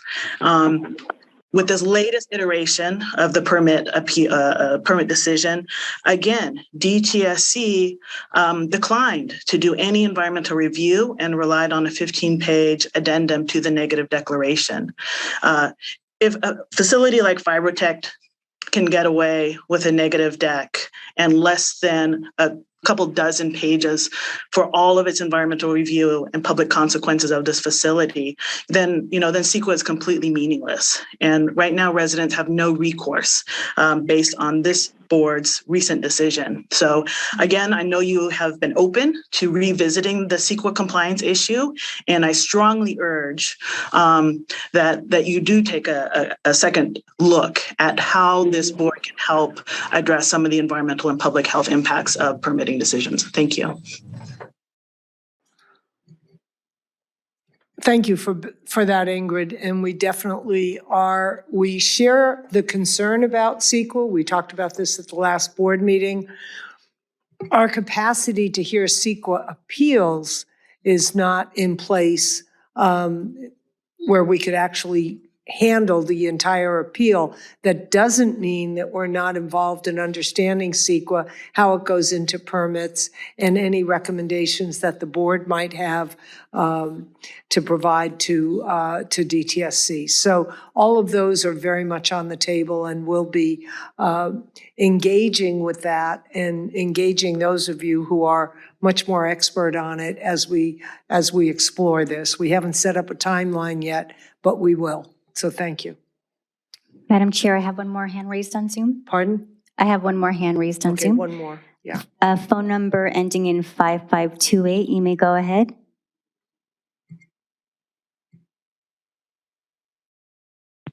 Oh, hello. This is Laura Rosenberger. I think we need new places to dump all this toxic waste. Like the state needs to make a facility so we don't have to have one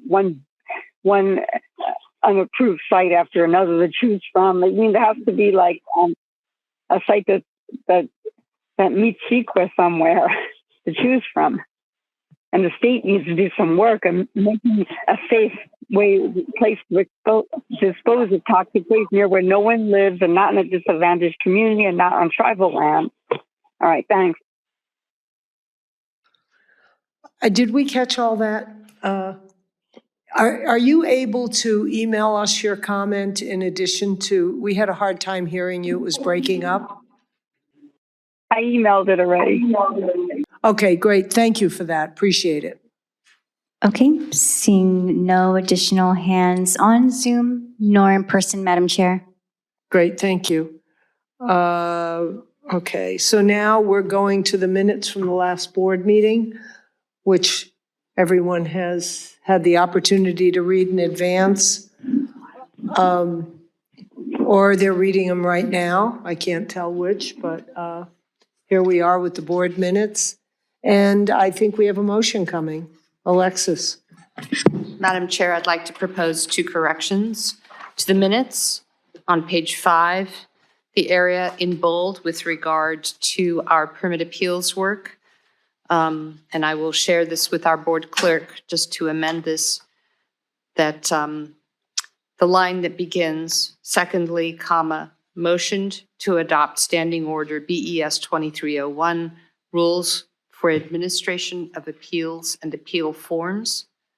Here we'll remove the period and continue with the sentence, and adopt Standing Order BES 2302, rules for conduct of public hearings, with changes to the form, and here we will add BES 2301 as described during the meeting to remove, and then the rest of the paragraph remains. So I'll give these corrections to our board clerk. The other correction is on page 7. Item 7, the Exide board discussion and DTSC update. It's just a sentence, and we would delete where it's 5 period permit appeals subcommittee outreach with tribes, as that is a typo from another meeting. So I'm giving this to our board clerk, and Great. with that, and pending other board member comments, I would propose to approve the minutes. Thank you. Are there any other amendments or comments on the minutes from any board members? Our ombud has a comment. Yes? So while you were stating your motion, I remembered why I put the period and. So it's like trying to translate somebody speaking into like a motion on paper is kind of tricky, but the and was because there was a separation between the two motions. And so that's why I put the period. So I think removing it makes it more of like a run-on sentence. And I think maybe just removing the and would be appropriate and leaving the period. Okay. It can work. It can work. It just, with secondly, you've run into trouble there in the way you worded it. So we could just take out secondly. And I don't think we have any substantive It's change. not substantive, it's just clarification. This is a grammar language change, so why don't we leave it to the grammar language experts to fix that? With that, Madam Chair. Do we have a second to the motion? To approve the minutes with those corrections? I can second. Yes. Okay, Sheena, will you take the roll, please?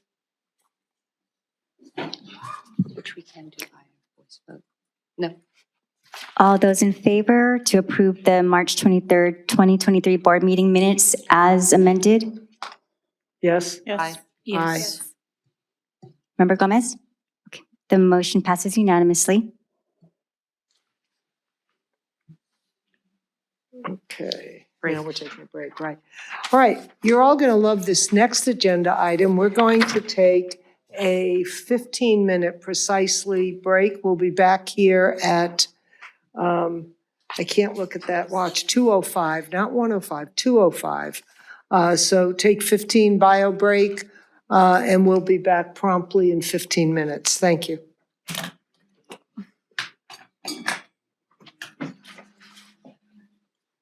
Thank you very much and welcome back. Sheena, do we have a quorum?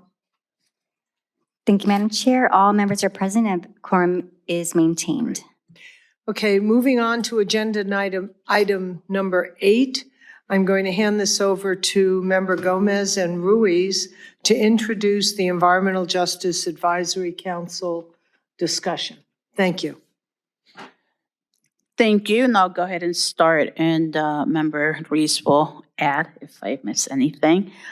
We also have on the phone Diana Ujesteros, who has been working with us as part of DTSC on developing the framework. So we're going to be having the draft framework will be available to the public on our website starting May 8th. We'll hopefully send an email to notify people, and people can start reviewing it. We're going to be dedicating the rest of the month of May to do one-on-one meetings to get some feedback from the public. We welcome people to reach out to us and trying to dive a little bit deeper and get additional input. On June, we're going to have 2 sets of public meetings further back. Yeah, okay. On June, we're going to have 2 public meetings to get public input on the framework with the hopes that in July, we're going to have a public discussion during our board meeting to get board input in addition to public input. So we ask that the board, when the framework becomes available, to please review it and come prep for the July meeting with the hope that we finalize the framework at the end of July. And then we'll move into the implementation side of things after July in terms of accepting applicants and getting the council activated. That would be after we finalize the framework. There's no clarity on that process, but hopefully as soon as we finalize the framework, we're hoping to move hopefully quicker and get the Environmental Justice Council ready to go and start advising DTSC on the work that needs to happen related to environmental justice. So we are not going to be having a discussion of the framework today, but I do ask that you please look out for the document, which will be sent. We'll make sure that you send it to everybody starting May 8th. And then on July here publicly, we will have a public discourse, but in between May and June, we'll be intentionally having public roadshow basically to engage more of the public to get more input and then finalize it in July. So I don't know if I left anything else. Member Ruiz? I think everything is pretty well covered. Just so everybody knows, part of the discussions around the framework have been, where will the EJAC sit? And then so far we've sat on, what we've gone with is to have it fall under DTSC because we feel like it really serves as a way to really have community members directly work with DTSC folks, with department heads, and have that easier access. And then to serve as give us kind of like their feedback or their suggestions at our board meetings. And so those are some of the things that are specified in the framework. We don't get too much into the day-to-day, meeting specifics. That'll be a separate document that we'll work on.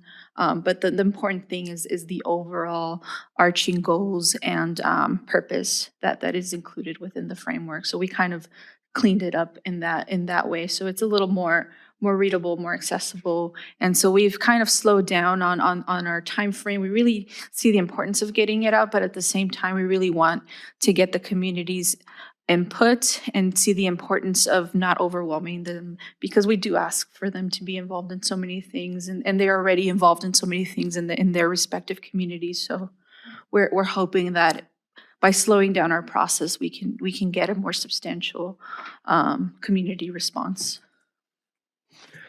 I'm understanding the July piece. We have a board meeting in June. Is there any suggestion that we include a part of the June board meeting for public input and discussion? I know you want to have separate meetings. You want to do them separate from the board meeting? Okay. Yeah, our goal is to have 2 meetings in June, both to cover North and Southern. So that would be a more intentional, organized conversations. And then in the middle of that, we'll have one-on-ones as well. And then for July, we will be asked to be part of the presentation to give an overview of the framework and have a more intentional dialogue, both to get input from the board and give another opportunity, a final opportunity for the public to engage with us, and then wrap it up at the end of July. Swathi? So I was going to add two pieces. One, we can certainly have a portion of the June board meeting where it is, as it is at that point, shared with board members, but with the understanding as we're meeting with different organizations, as we're having these workshops, it's going to morph and change between June and July. So we can certainly have it as an agenda item in June. I would also say that, yes, we're going to do these workshops partnering with DTSC. on the workshops, but we welcome one-on-one meetings as well. So if there's anyone from the public that wants to have one-on-one meetings with us, please reach out to me directly so we can make that happen. Okay, any other comments, questions? I know the draft framework is forthcoming. Can you share a little bit about what to expect in the framework? Will it have guiding principles on who sits on the EJAC? What is the capacity of the EJAC? Will it have information on like success metrics of the EJAC, operating model between DTSC and the board, and so on? Just give us a little bit of flavor of what. Yeah, the framework, this is an independent council. So they very much are going to be operating independently, obviously with the support of both us and DTSC, as they set up their work plan at the beginning and their governance structure. There are recommendations of some government structure, but we left them as recommendations. We really want to let the group, when it's selected, to really set its structure, its work plan on the areas that they would want to cover for to really advance environmental justice. Obviously, that's the framework. To improve environmental justice and achieve environmental justice within DTSC, and then also support and give us input for the work that we're overseeing as well. So there's engagement. There'll be some intersections, but it's only, this is not a body that it will be an official advisory body to us. That's why it's sitting under DTSC. We will, as representatives of environmental justice, we will be engaging with the group, but and it's more to hear what's happening, and if there's any nexus to what we're doing, we'll report both to the group, to the board, but also engage in conversations. So we're trying to be not to subscribe their function, because we really want to be respectful of the independence to really be able to advance the work that they're going to set themselves to do. There is agreement there's been a lot of dialogue between us and DTSC, who's been developing the framework in terms of what the commitments are. Who's going to be engaging from DTSC, how is it going to be managed, and all of that. So there's been a lot of that conversations. There's more conversations to have, obviously. There will be stipends attached to the members. We're still working through that and what that looks like. The intention is that there is a broad representation from EJ communities. This is very much centering residents that are impacted by decisions that DTSC has had, and is very focused on residents, but there is reference to expertise as well, but we're prioritizing resident expertise to be part of the membership, to give a little bit more space from that perspective. And let's see, I think that's kind of like the overall. I don't remember, Reese. I think you got most. Just before I give the mic, I apologize. And I'm being very conscious on being vague, because we are going to go out there and get input on this draft, so it could change even further. Like right now, the recommendation is that it's being managed by DTSC. That could change. That's a possibility, right? Right now, there's a recommendation that we have at least 5 members. That number can change. There's a recommendation of a certain stipend that can change, but not too much, because we are operating under a budget, right? So a lot of that, we're trying to be, there's a framework, intentional framework, but also we're being very mindful that we want to give space for folks that have been asking for this to also give us more input, because we really want to create a structure that is really facilitating the agency to restore its commitment to EJ, but address some of the issues that have not been addressed. Yeah, and I think some of the more difficult discussions right now are around accessibility, how to make these meetings accessible to folks, and in turn, that might also affect us because we don't want to limit who can apply to be part of this advisory council.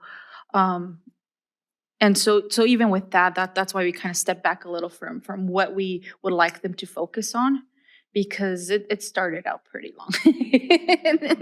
and their stipends I don't think would cover all the work that would entail. So hopefully by the time they set themselves up, they can really look at their calendars, their work calendars, and set their own agendas. Thank you, Liz. And I understand we have Diana Ballesteros on from DTSC who is on the phone. So talk to us, Diana. Hi, no, thank you, Chair. I'm not able to get myself out of or into the video. I'm blocked, but I can definitely just go ahead and speak a little bit. Oh, sorry. So with that, I do want to just echo what both Board Member Gomez and Board Member Ruiz indicated. We have been working, and just introducing myself for the record, sorry. So Diana Vasquez Ballesteros, Deputy Director of Legislation Regulatory Review for the Department of Toxic Substance Control. And like both board members indicated, we've been working on this for the last couple months and really trying to finalize a framework that can be a good blueprint and a starting point for discussions for community-based organizations, community members, and advocates. Really trying to figure out what is needed. And this really in the spirit of what the EJAC or the Environmental Justice Advisory Committee was really developed, it came out of reform. Similar to the development of this board, there was a request to have a specific space and roundtable where environmental justice organizations and community members can come together and actually provide recommendations and advice to both the director and also the chair of the board on their activities. And really the framework is provide a little bit to what both board members indicate is provide a little bit more structure of how they can organize themselves with what's going to be the selection criteria. And two is how do we compensate these individuals? I think we have learned throughout, I think our, a couple years of history with the DTSC is we're asking a lot from community members without compensating them accordingly. So that was one of the things that really came out of the reform discussions, and really want to give credit to a lot of the organizations that advocated for this. So really this is in the spirit of actualizing what has been in discussions for the last year and a half, and really we're inviting the community members to participate in this process by first putting it in public forum on May 8th and allowing for at least a month to 2 months for us to be able to get input and intake before we finalize the framework. Once we finalize the framework, to Board Member Gomez is really trying to get a sense of who's going to be in the committee. And there's going to be a selection criteria that is going to be established again in the framework once we get input. And from there is when can the committee, once the selection of the criteria of the committee is done, when can we actually start working with these individuals? And really getting a sense of what their responsibilities are and also what our responsibility and accountability to this committee is going to be. So just wanted to provide a little bit of framework. I definitely look forward to working with the committee on this board and really the community members who are going to be partaking in the process. So thank you for that. Thank you, Deanna. Further board discussion or questions for Member Gomez Ruiz or our DTSC, Diana Ballesteros? Any questions? Discussion? Okay, we'll open it up for any public questions or comments. This is specifically about the Environmental Justice Advisory Council process. Okay, so we are opening the floor now for any public comment in response to this agenda item, as Madam Chair just mentioned. I will start with the Zoom participants. In the meantime, if there are any in-person participants that would like to comment, please raise your hand and let me know.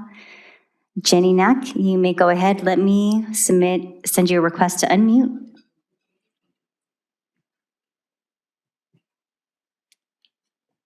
And you may go ahead, Jenny Knack.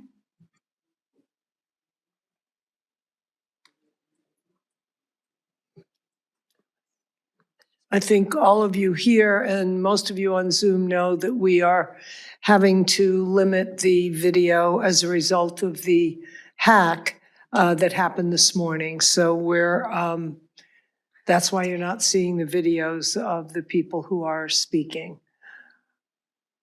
Jenny Knack, you may go ahead.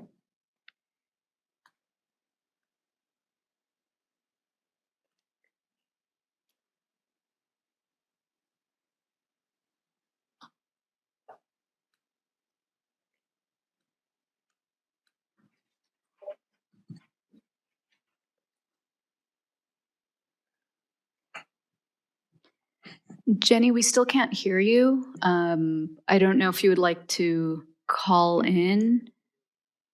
You can also put your comments in the chat and ask for it to be read out loud if you're not able to connect your audio.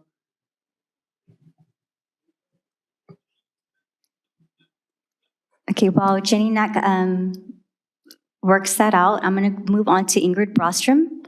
Ingrid Brostrom, let me send you a request to unmute, and then you may go ahead.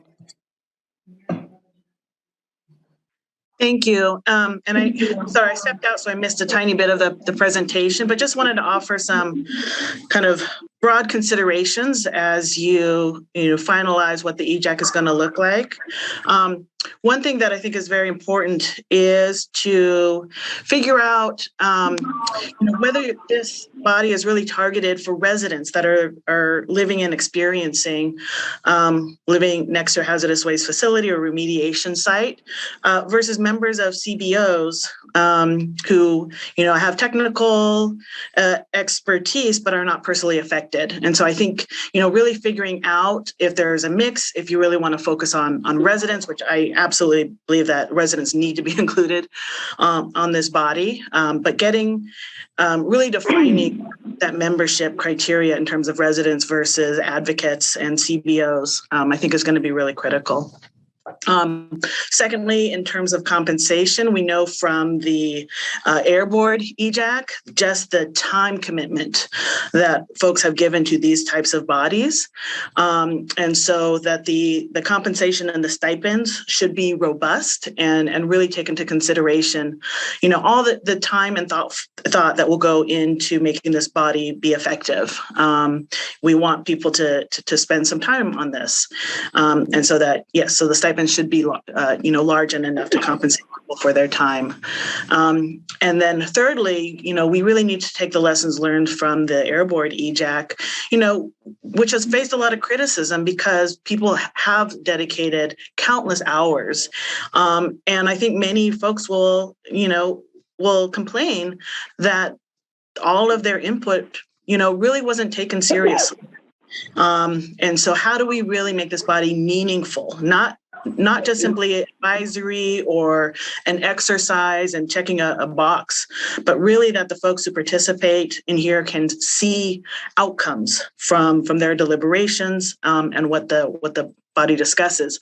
I have said multiple times that I think the EJAC should play a very large role in setting the performance standards for DTSC and should play a pivotal role along with the board in assessing progress towards the board the agency that we want DTSC to be. And so that is one area that I think could be a very meaningful place for the EJAC to participate. Thank you. Thank you, Ingrid. And I've heard all of those issues being discussed as this was being crafted. So, but I think reiterating it for the committee members is really valuable. And I think it goes to issues that came up earlier in the meeting today about hearing EJ concerns, really dedicating ourselves to addressing those. And I know we heard it, and we'll hear it again in Dr. Williams' report on community engagement and environmental justice. So I think we're on the path, and it feels good to get it moving. And thank you, Deanna, for taking this on in addition to your other duties while we're in an interim phase until you hire a deputy for that position. So we appreciate it, knowing that you were very much a part of the whole reform process. I think you're an excellent selection to work with our board on that. So thank you. Any other comments from the board or the public? Yes, I have another Zoom hand raised. Janet Johnson, let me send you a request to unmute, and then you may go ahead. Hi, thank you. Again, I just wanted to maybe ask for, would you make a distinction or a clarification of environmental justice versus public participation?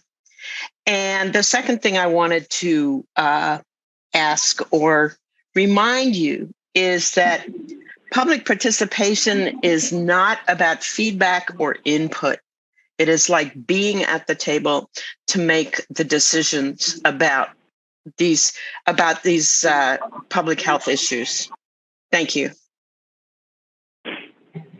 Thank you for that. Any comment to our subcommittee? No, thank you. I don't see any additional hands on Zoom. Are there any in-person comments for the EJAC item? Seeing none in person, I did send Jenny Knack a message just now to see if she would like to attempt her comment again. I haven't received a response yet. I'm sorry, I didn't understand. You want to?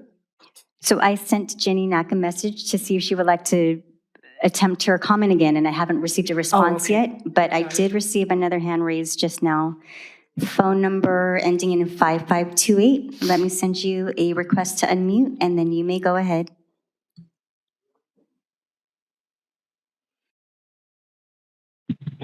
Yeah, I'm just kind of expected to not consider this year's class 1 permit modification decisions and constraining appeals to temporary authorization. Hi, ma'am. I'm sorry. We're having trouble hearing you clearly. Would you like to send your comment to us in the chat? Well, I can't use my computer completely dead right now. No problem. But I'm kind of against your refusal this year class 1 permit modification decision. I think we have the caller's phone number. So let's follow up and get her full comment, okay? We can do that by phone so that the committee has it, and We do. we have her phone number. She called in. Okay. After that comment, I see no other hands raised on Zoom nor in person, Madam Chair. All right, anything else from the board or members of the public on this topic?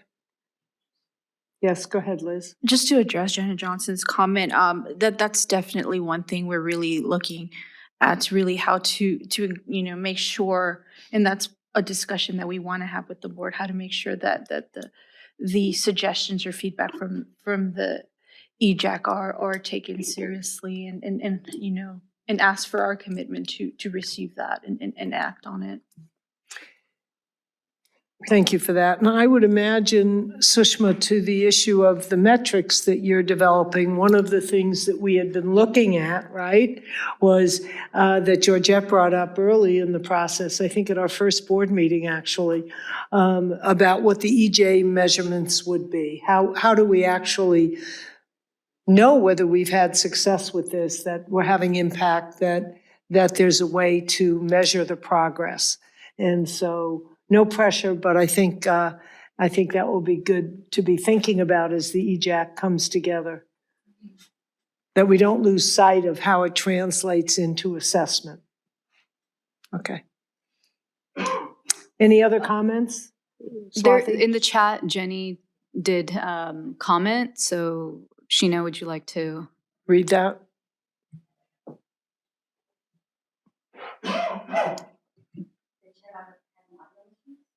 Yeah, it's asking who should make contact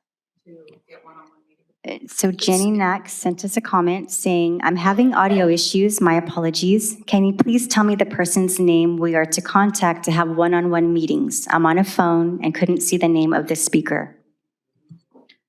So that would be me, Swati Sharma, and I'll put my email in the chat as well. But you can contact me to set up one-on-one meetings with board members to discuss the EJAC. Thank you.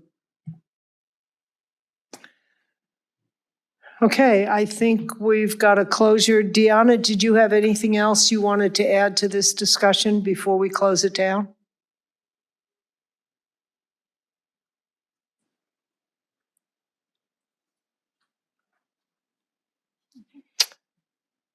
Okay. I think we're done with that. We'll move on a little bit ahead of schedule. Deanna is muted. You have to. Is Deanna muted and you want to unmute her? I know this is more complicated, but we're protecting against another intrusion. No. I definitely want to, I'm cognizant of what you guys are going through, but just thank you. I just want to just close by saying it's been definitely something that I have been, and along with some of the partners who were part of the reform discussions, this is something that we have been talking about. So the fact that we're actualizing the Environmental Justice Advisory Committee is something that I know it's been a journey, but I'm happy that we're getting really to the point that we're able to release a framework, we're able to actually provide and get input, provide a framework where we can get input from community members so we can actually make, to Ingrid's point, a meaningful committee for everybody involved. And definitely look forward to working with everybody involved in the next couple of months as we start finalizing this framework. I appreciate that. Thank you. Thank you, Deanna. Okay, moving on now to the next item on the agenda. I want to introduce Dr. Meredith Williams to provide us with the DTSC Leadership Report, which, as you recall, is a part of every meeting now. Dr. Williams presented priorities at the last board meeting, for those of you who were here, and there were some board asks of Dr. Williams to expand on a couple of areas that I know she'll be addressing today. And after which, so these are, she'll present those, her framework, she'll provide her revised priorities and go into more discussion. We'll be able to then respond to those. And I'll ask the board members, as you hear her today, does this revision meet the goals that we set out, that those of you who raised comments at the last board meeting has? And it's really important that our board meetings be a venue for transparency. That's why we're having these at every meeting, and our role is to support the process of increased public engagement as both observers, participants, and representing the voice of the community in our deliberations. So we ask you to be attentive to it so that we can hear from the public their response. So welcome, Dr. Williams. Thank you for that. And I will say that the leadership report will be shared today. Our Deputy Director for the Hazardous Waste Management Program is also going to speak for a bit after I'm done. So good afternoon, Chair Rizzo and members. And as always, thank you for giving us the time today to speak about our work and what we're doing and to answer any questions you might have. Could you pull your mic just a little closer? I was inclined to do so. Yeah, is that better? Yeah, okay. I'm going to discuss the 2023 Director's priorities and share a few additional updates, including lots of news from the Safer Consumer Products Program, which I know you all know is near and dear to my heart. We are working on our internal processes that will allow us to more systematically provide you with these updates in writing well ahead of time in advance of the meeting so that you can really digest the information and so that the information can be published on your website in Spanish and English. So bear with us as we improve our process. For today, we've provided the revised annual priorities document, a summary of updates on those priorities, a list of recent and upcoming permit decisions and actions, and a chart of our expenditures for the CBCI program. So starting with the public engagement objective, when I first presented in December, the director's priorities back in January, we discussed the possibility of having an objective focused on public engagement, and you suggested that the community need in this area was significant enough that it warranted tracking at the highest levels of the organization. And we agree. And so the document has been updated to include a public engagement objective and supporting priorities for that objective. Though we're still evaluating the impact of adding this priority and this objective on our capacity and our ability to meet our other priorities, this work remains top of mind for every member of the DTSC executive team, and we're actively working with staff throughout the department to improve the qualities of our outreach and engagement. Those solutions will need to be implemented department-wide. We are examining current and best practices as we engage with communities and other stakeholders around the Exide and Cometco facilities in particular. Later today, we'll obviously give you a snapshot of how we're reinventing and re-envisioning our engagement with communities and stakeholders impacted by the Exide facility and the cleanup. We are taking new approaches and getting feedback in real time from local leaders and community members alike. We expect that there will always be room for improvement in the quality of our work. And we have a culture of continuous improvement at DTSC, and so that's business as usual to keep trying to do the work better. We look forward to our new practices eventually moving beyond the few that are highlighted in the priorities document and really resulting in improved experience for communities all across California. So obviously, we're eager to hear your thoughts on this objective and the priorities. Now to a few priority updates, starting with our environmental justice and racial equity objective. This spring, DTSC published an enforcement strategic plan that envisions strong enforcement and sustained compliance for a healthy California. The enforcement strategic plan prioritizes environmental equity and collaboration with communities. The plan is currently available for public comment, and that comment period will close on May 19th. I know that Member Strauss-Hacker has taken a particular interest in the enforcement strategy, and I'm going to thank you in advance for any insights and feedback that you can offer to strengthen that plan. And of course, welcome for everyone else also. DTSC is preparing to share updates on the proposed SB 673 Cumulative Impacts and Community Vulnerability Regulatory Framework. Those updates are based on the 2021 community and stakeholder feedback we received on the original draft of a framework. We plan to host public workshops this summer, and we'll bring you up to speed in advance of that and make sure that you have plenty of time to understand where we're headed and ask any questions. Moving to our sustained performance objective, I'll mention two priorities. First, as was already mentioned, the Hazardous Waste Management Report, which the subcommittee has had a chance to take a look at. The first stage of and reminded us, and we got to keep saying this, the first stage of the Hazardous Waste Management Plan is the report itself. And what it does is it provides data and information about the types and amounts of hazardous waste that are generated in the state. This report then sets the stage for the policy discussions to inform the full plan. We anticipate submitting the report to the board in the coming months. We're shooting for a June release.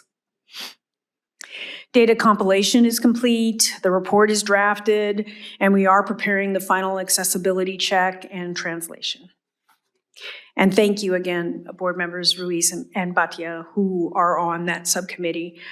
and have been keeping in touch with us on a regular basis. So this summer, once the draft report is released, we will hold several public workshops to walk through the findings and again, gather input that can inform either a final version of the report or help our thinking as we move forward into the plan phase.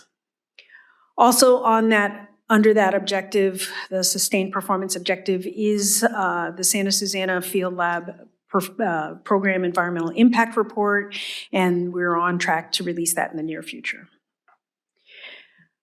Another priority we have is to reduce the number of continued permits. That came up earlier. We have made a number of draft and final permit decisions this year. As a reminder, our goal this year is to make draft decisions on all of the remaining permits that have been continued for more than 5 years. And the goal is to do that by the end of the calendar year. We currently have 7 that have been continued for more than 5 years, and we've already issued draft decisions on 3 of those. 6 additional permits have been continued for less than 5 years, but more than 2 years, and we've already issued 1 draft decision for permits in that category. Again, I don't want to repeat what Member Bhatia reported out in terms of the dashboard. We appreciate the opportunity to demonstrate our revamped dashboard, and I think we have a good shared understanding that the metrics in the dashboard will serve as a baseline, and will allow us to move forward collaboratively to strengthen these metrics, refine them, and to develop additional metrics to track our progress and our goals against our stated priorities. So our plan is to take any feedback from you and from the Cal EPA boards and departments before we do a soft public release on the external website in late May. Feedback from internal and external partners will continue to collect that and incorporate it with the expectation that in late July there will be another iteration, and then on regular intervals after that. So that's the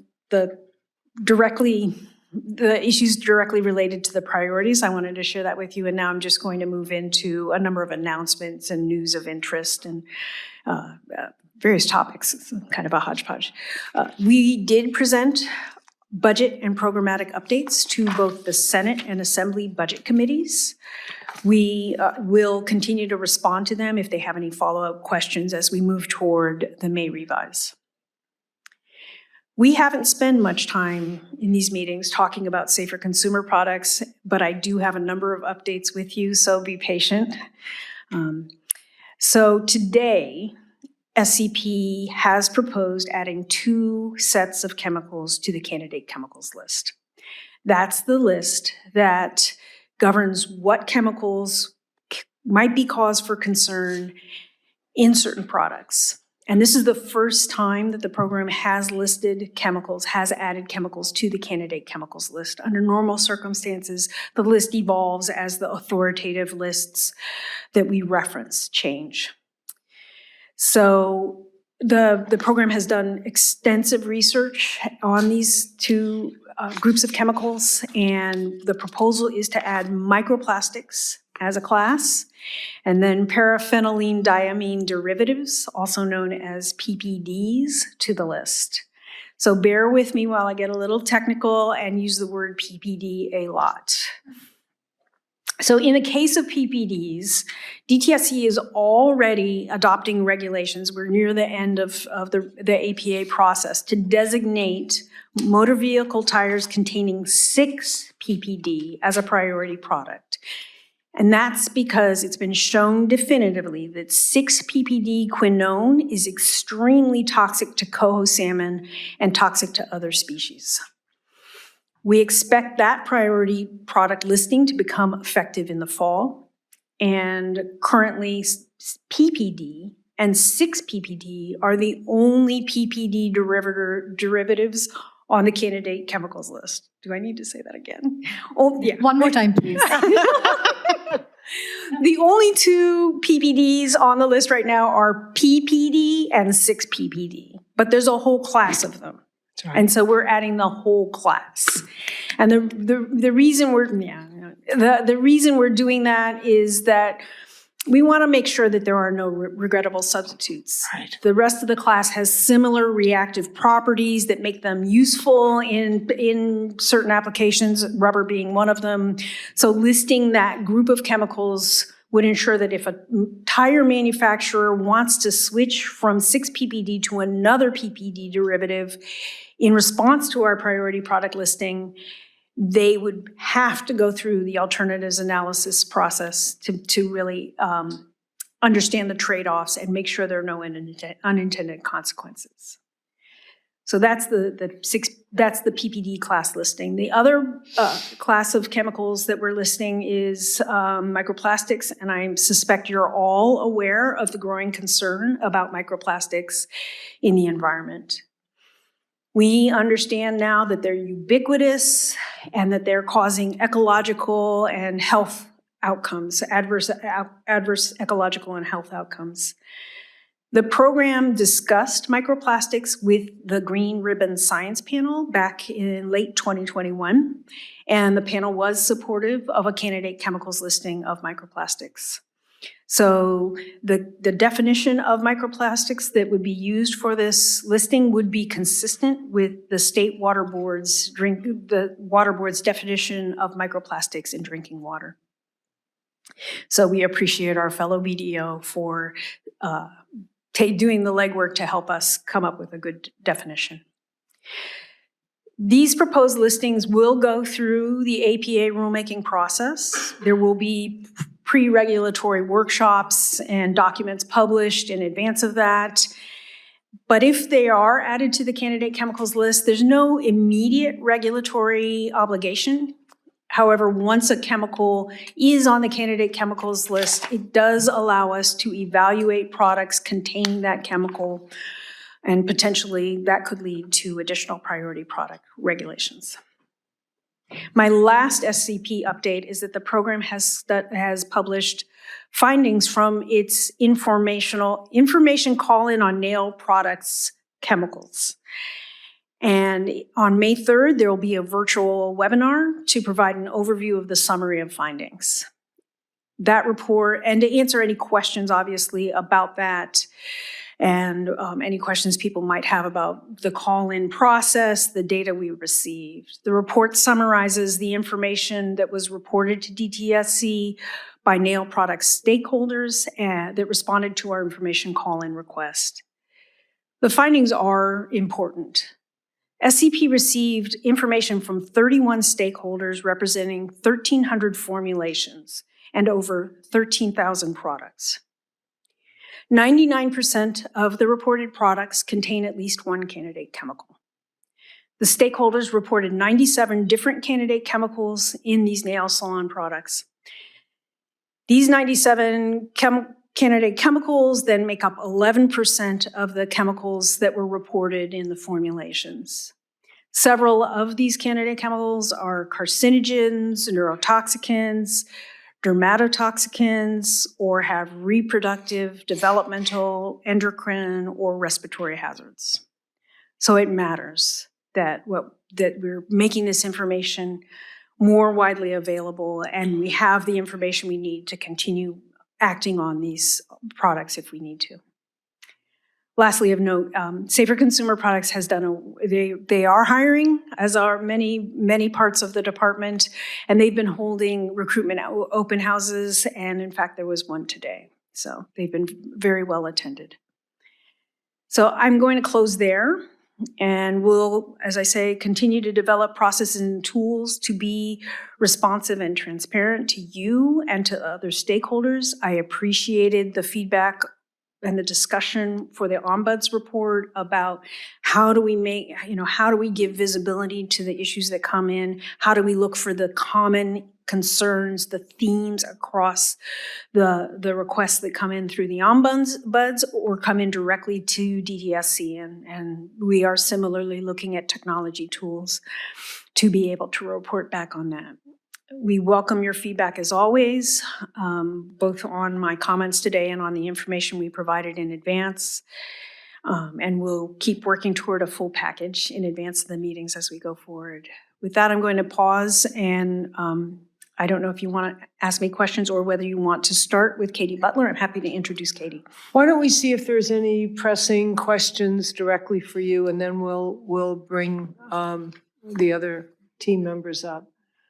Because the question that I framed, we asked for some corrections or some additions, revisions, and also for report outs at the board meetings, which is what we have here today. So are we accomplishing that? And I know each of you had thoughts about that at the last board meeting. Georgette, Lizette in particular. Is this addressed in Dr. Williams' report? Do you have any feedback or questions or comments? So I want to start by saying thank you for hearing us and amending the objectives. I appreciate that.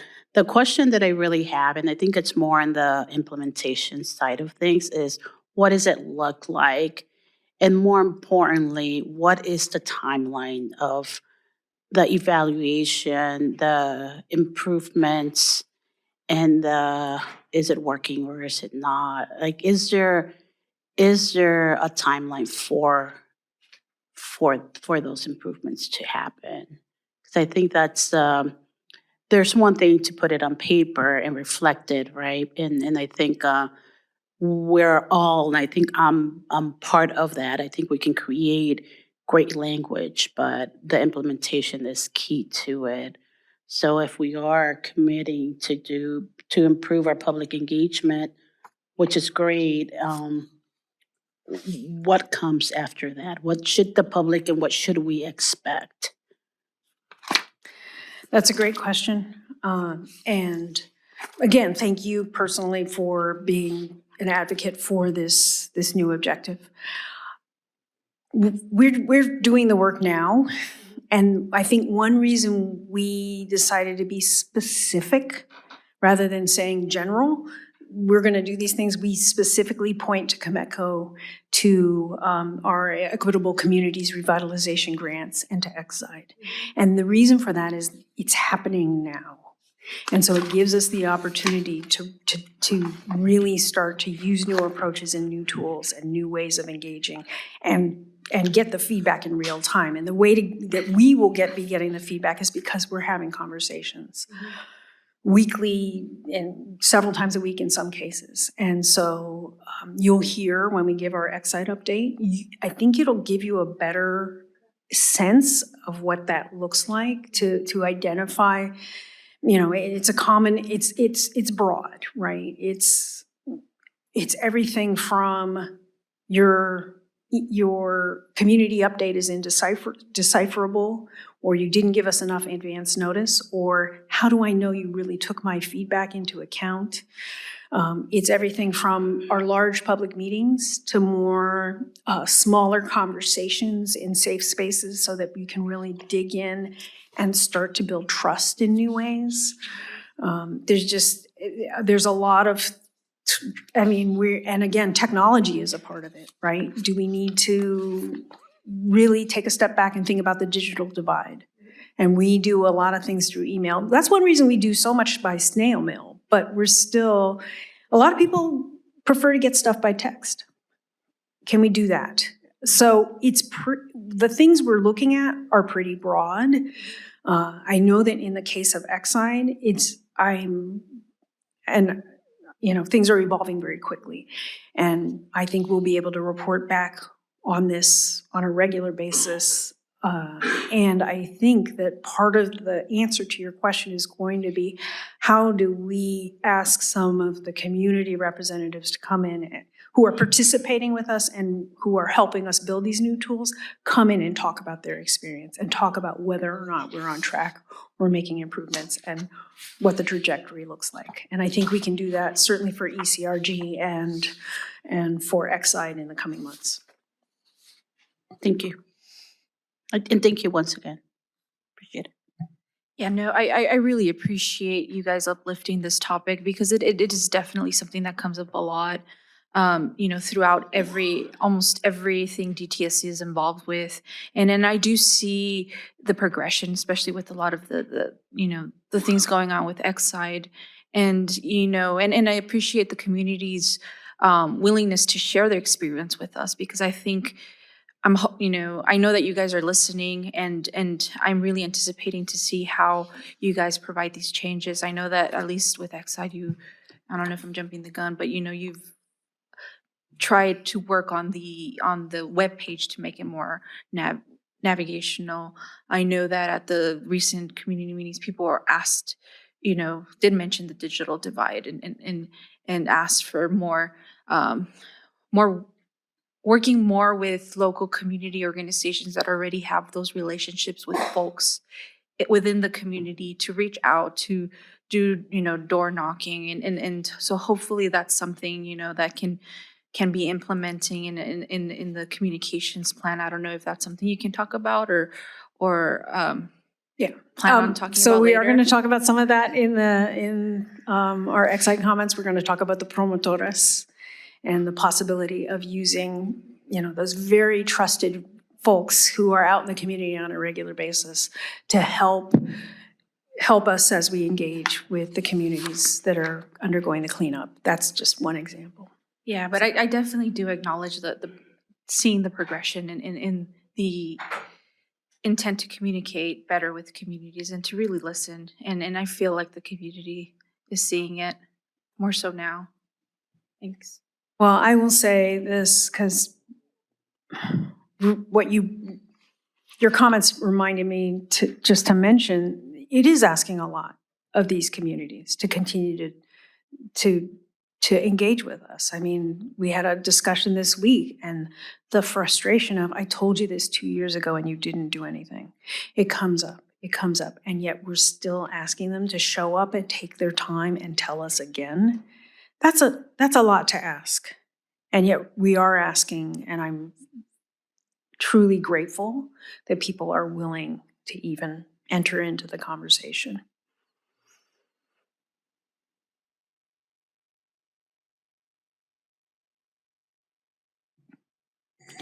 Thank you so much, Meredith.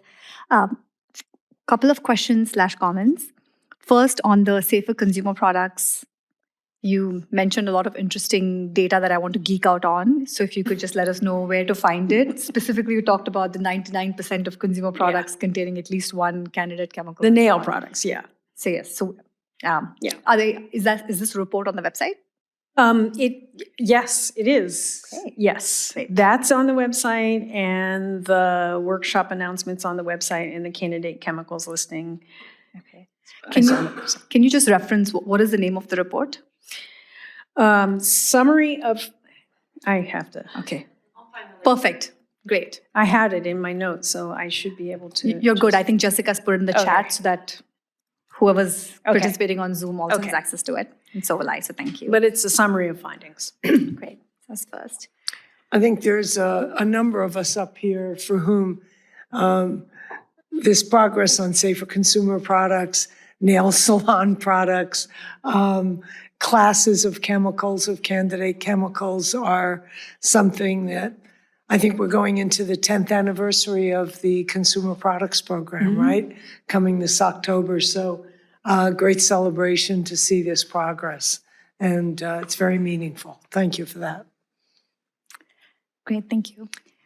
My second question was about SB 673. I think you spoke a little bit about this, but if you could just clarify the timeline for when we can expect an update or progress on 673. Well, our main goal is to have very public workshops in July. That's what we're marching toward. And that means, we have to have conversations with you before then. We have to have conversations within the administration. We have to finalize our internal alignment on some aspects of the framework. And so that's the time frame that we're looking at.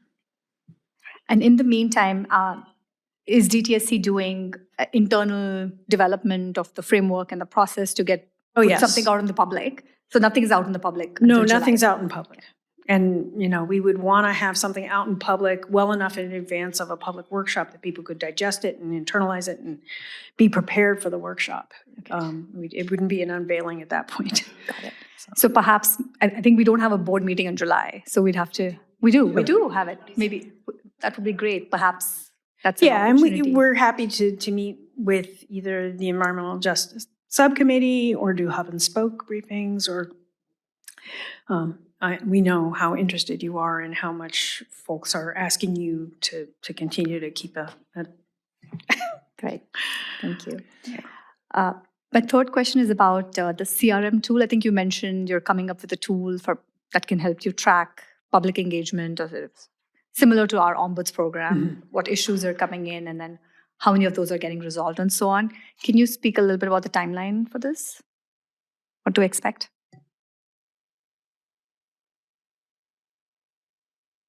Go ahead. You go, and I'm going to think how I want to answer it.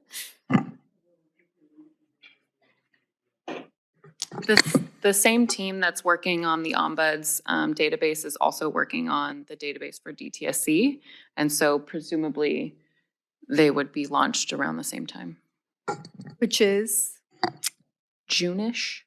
June-ish, okay. Thank you. All Thank right. you. My last question, very broad question. So the last time you shared your report at the board meeting, we had asked a broad question. So I'm going to ask the broad question again, which is, how can we help you? Do you see any risks in delivering on your priorities? And is there a place for the board to lean in?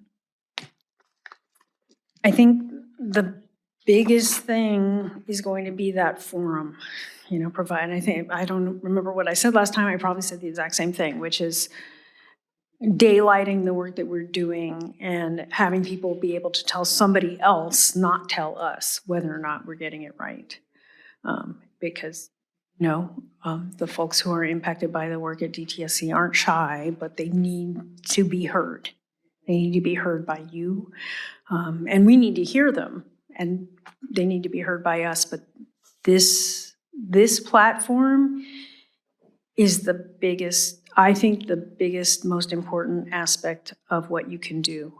That said, we have been so lucky to have Board Member Ruiz participate in these small group discussions with Exide community-based organizations and workers and representatives, and I think that helps us capture even more than we're able to capture on the fly, and then have a slightly different perspective brought to what's being heard.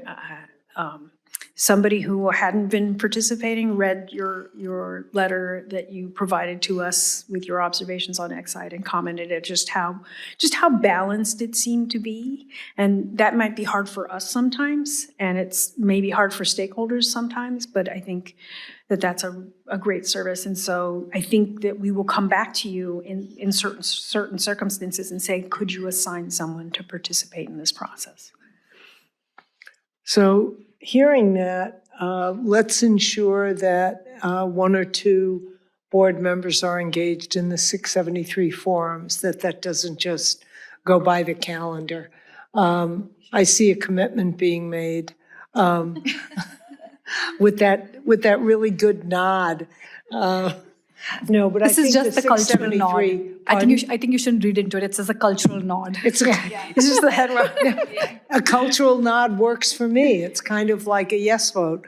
But I'm also happy to participate in that with you. So I think being engaged in the 673 effort, we will do that. That's a good example. And I think, are there other action items that the board is, I'm assuming, or should I assume, that these amendments to the priorities are acceptable and they address the issues that we raised last time, so that we can formally say this is it. This is 2023. We've approved this. I don't know if we need another vote unless there's an objection to that assumption. Are we all on board with the updated priorities? Pardon? think you need to take an action. Yeah, you don't I don't need to if we're accepting these. We asked for something last time. We approved it with an assumption of these additions. Now we're here hearing the additions. Have we heard what we wanted to hear that we said last time? I believe so, but Yeah. just as a form of, on the agenda is not listed as an action item. I so know, and yes, I I'm just, thought afterwards that it probably needed to be, so. Not necessarily, because you voted on it with the assumption that Right, the and changes it- would be made, so you don't need to re-vote As long on it. as everybody's accepting the changes, I just want to be absolutely clear on that. And I feel like we are, so thank you.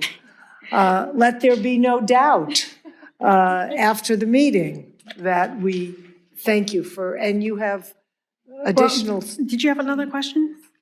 I do, just based on something that came up yesterday with the folks involved with Fiber Tech, the community members.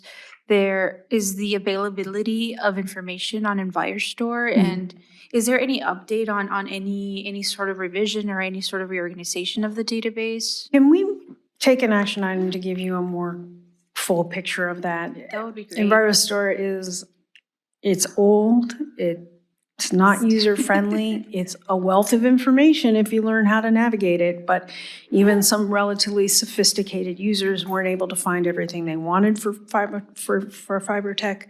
So obviously, it falls right in that realm of public engagement. If you can't find the information, how are you supposed to engage? So can we put that, we'll take that as a takeaway to report out on next month. That'll be great. Or next meeting. Thank you. Great. Okay, we're good. And were you going to bring up? Yes. Katie. Excellent, Okay. thank you so So, much. You're certainly welcome.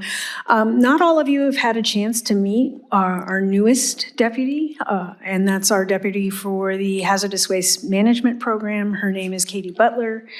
She has been a tremendous asset to the department, and I'm eager for you to hear from her. So, Katie? Welcome, Katie Butler. Thank you. Thank you, Director Williams. Madam Chair, thank you, board members, for this opportunity to provide responses to recommendations that Green Action shared with you all at the last meeting. So, Madam Chair, you asked specifically for responses, including a plan and a timeline for the 2 hazardous waste landfills that DTSC permits, Kettleman City and Buttonwillow. I actually had a chance a few weeks ago to visit both of these in person and see their operations and the communities that are nearby. They're located in communities that face some of the highest pollution burdens in the state. As some of you know, both Kettleman City and Buttonwillow rank in the top 10% of the Cal Enviro Screen scores. We have a responsibility at DTSC to consider, not just consider, but make progress towards addressing environmental inequities in our permit process and our permit decisions. We also have a responsibility, as Green Action pointed out, to meet our obligations in the Kettleman City Settlement Agreement with the community organizations. There are many important aspects of this agreement, but I want to highlight 2. 1, DTSC must comply with the civil rights laws when making a permit decision on Kettleman City landfill. And 2, DTSC must consider an analysis of Cal Enviro Screen indicators for community vulnerability. We're actively working on meeting both of these commitments. We anticipate releasing reports in the coming months that will summarize how we're doing this, our approach, and we're looking forward to reviewing this approach with the community organizations. With our renewed commitment to public engagement, that dialogue with the community is going to be pivotal to this process. So I'd like to say, and I'm optimistic that we're going to have, be prepared to release a permit decision on Kettleman City this fall, but I think it's premature to commit to a timeline because first and foremost, we have to prioritize meeting those commitments from the settlement and engaging with the community stakeholders. And this will begin in early summer. hopefully before any heat waves. No one likes to attend a community meeting in 100-degree weather, so we're mindful of that. As far as the plan and timeline goes for Button Willow landfill permit renewal decision, our permitting team has been working closely with the Kern County folks to stay aligned on information we need from the environmental impact report, because Kern County is responsible for conducting the environmental impact report. And they're working on releasing that. We don't have a release date for it. We're hopeful sometime this summer, and we're keeping a close eye on that. Once the EIR is released, then we're looking at a 9-month time frame for our technical team to do the review, the permit review that it needs to do. So at the earliest, we're looking at spring 2024 for a draft permit decision on Button Willow.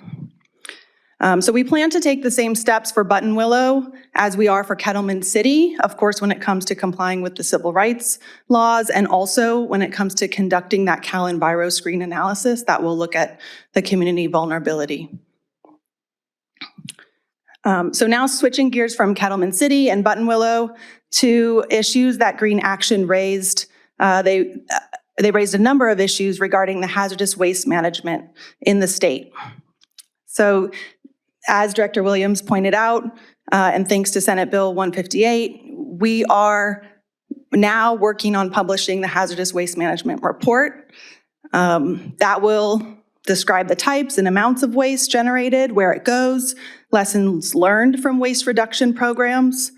And this report will inform many conversations about the future of hazardous waste in our state. So it's really important for us to rethink how we manage hazardous waste. Going a step further, we probably need to redefine hazardous waste in California. And this means asking ourselves, how can we safely take things out of the waste stream? Possibly look at emerging chemicals that should be identified as hazardous waste. So this is transformational for the state, this process. And we have an exciting opportunity to craft a plan for the future.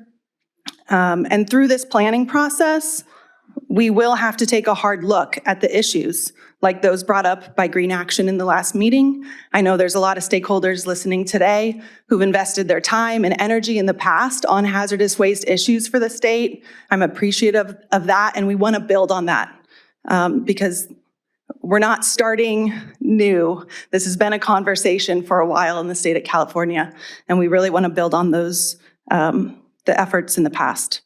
So I'm looking forward to engaging in more discussions with the community, with the regulated community as well, with yourselves. Of course, the board has final approval of the plan, so thank you very much. Thank you, Katie. I think I particularly appreciate your bringing the historical perspective, even not having the personal experience of that history. So I'm sure there are plenty of people happy to give you more history as you go along. But we want to work with you, and we're really excited to be working on the plan. So thank you. Do we have any questions or comments for Katie? Georgette? Yeah, thank you. I really appreciated that. Katie, it's good to meet you. I have a couple of questions. One is in relation to Button Willow and Cattleman permit. So we heard, we've been hearing a lot about, specifically when we were doing the appeals permit process, about CEQA. And the criticism is that you all don't do CEQA in your permitting process, if I'm understanding this correctly. And I heard you say that it's because somebody else does it. Are you planning to change that process? Are you depending on a third entity doing CEQA and not analyze it, or not do one yourself? Or can you speak more to that on what are we doing differently? Because CEQA seems to be an issue that was brought up. Mm-hmm. Yeah, so for some sites, we are the lead agency on CEQA, and for some we're not. So like the Button Willow example, Kern County is the lead there. And so that does give us and the board limited authority over CEQA in that situation. As to whether we're trying to change that, that would be a CEQA law question that I would need to kind of get some legal advice on, and whether that's even possible. Okay, so if I get that somebody else does their jurisdiction, but it doesn't prevent DTSC from engaging and reviewing that CEQA document and giving input to it. Right, so we actually work really closely with that lead agency to make sure their environmental impact report, in this case Kern County's preparing, addresses the operations that we're being asked to permit in the application. So we need that coordination, absolutely. And then if there's an environmental impact report that does not, sometimes they're historical, they've been done in the past, so we won't have that opportunity to work alongside, and there might not be congruence, right? There might not be that match. And so in those cases, our permitting program, we have a CEQA unit that will do an addendum to the CEQA process, to the EIR, and that addendum will address the specific operations and potential impacts from those that we're being asked to permit. Okay, I appreciate that clarification.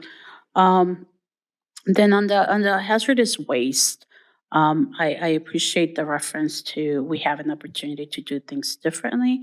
Is there, not seeing it, haven't had the opportunity, but is there a reduction piece to hazardous waste? Yeah, so just in terms of one of the main principles of environmental justice is prevention, right? And I think we are losing track of that piece. And I think there's need to elevate that just because there's only so many spaces that we can be dumping if we just are not reducing. And that's feels like we're hitting some maximization. Where we're having to either send it somewhere else. And I just think there needs to be more room for reduction in an actual plan too. So I don't know if you can speak to that. Yeah, and I think that will be an important piece of our plan. And there's really three ways. Reduction is one, recycling is another, and then alternative chemicals, not starting out with the hazardous waste in the beginning. And so those three pieces are going to be really important for us to look at. And we have some reduction programs in the past that we can take lessons learned from and then apply them to going forward. What should a reduction program look like? Okay. And then just lastly, in the same vein of this hazardous waste, I think I mentioned it last board meeting to Meredith when you were giving your report about the lithium discussion occurring right now. And I think it came because some of us went to the Imperial Valley to tour the area. And that area right now is having a significant conversation about lithium, right? What is DTSC's, knowing that that's going to come some form or another, what conversations are we inserting to ensure that there is a beginning instead of a reactionary of the waste that will come from that whole process, not knowing what it is, but we know that it's going to come. So I feel like there is an opportunity to engage early on to try to set some sort of regulations or some sort of requirements that as this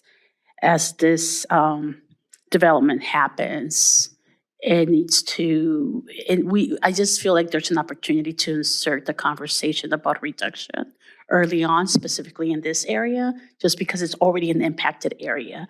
And here comes another thing that is going to exacerbate the conditions of that community. So I just think in the vein of environmental justice and trying to reduce impacts, I think there is an opportunity versus us reacting later on. So I don't know if there has been engagement, or perhaps I hope that there's some thinking around that, and there can be, because I'm worried that this conversation is moving faster than we think, and that there's going to be some significant impacts in an already impacted area. Yeah, Board Member Gomez, I think you're absolutely right that we have to get ahead of, emerging waste streams like lithium batteries, and there will be more in alternative technologies. And how do we incentivize recycling and reducing so that becomes a preferred option, and it's not easier or cheaper just to throw something away when it's no longer useful. So those are policy questions. I have a policy team in the hazardous waste management program as well that's looking at those, and that's going to be a part of the plan as well. Yeah. Thank you. And Meredith, do you want to add to that? Yeah. But don't go yet, Katie. Oh, no. I gotta stand on my tiptoes. Again, your questions are really pertinent to the plan. And they're not just setting expectations. You're not going to get answers to all those questions in the report because the report is data. What we are hoping is that report gives you the information that you need to set up the conversations that you're asking for. Those are precisely the conversations that need to be had in order to say what you expect to see in the plan. If you expect to see a hazardous waste reduction in target, then you would come back from the report and say that's what you want to see in the plan. That's the kind of thing. But I think that the airing, I guess take it as that's what I expect to see in the plan. There you go. Yes, but we'd like to get you to the report before we're trying not to get ahead of I'm already ourselves. getting ahead. Yeah. Sure. Okay. Yes. But I appreciate that clarification. So I'm trying to manage expectations a little bit because when you get that report, you're not going to see that. But one of the reasons we're taking our time is so that we frame enough of the data so that you have context so that the conversations can be robust. And that's, to be quite frank, that's one reason it's taken a little longer than you. The team did an amazing job pulling together tons of charts and data, and there needs to be enough context to have a meaningful conversation. So the second thing I want to talk about is the battery question. The lithium question. I'm not going to call it the battery question because it's lithium, right? It is a big question. It is not just a DTSC question. There was a lithium-ion battery working group across the BDOs. Cal EPA issued a report. We did have staff members who participated in that. And I can't remember if we sent a link to that report. Okay, so again, action item, somebody capture that, that we will get you information about that report. But I think there's a larger conversation that's, I'm going to speak frankly, which is California, which purports to be in the lead and be leader all the time, isn't always. And when it comes to the circular economy, we are not. If we look at the conversations they're having in Europe about the tension, for instance, about wanting to recycle everything, but what if you're recycling stuff that has toxic content?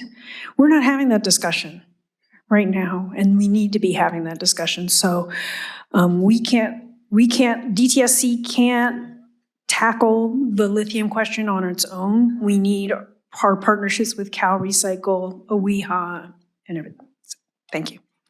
And your mic.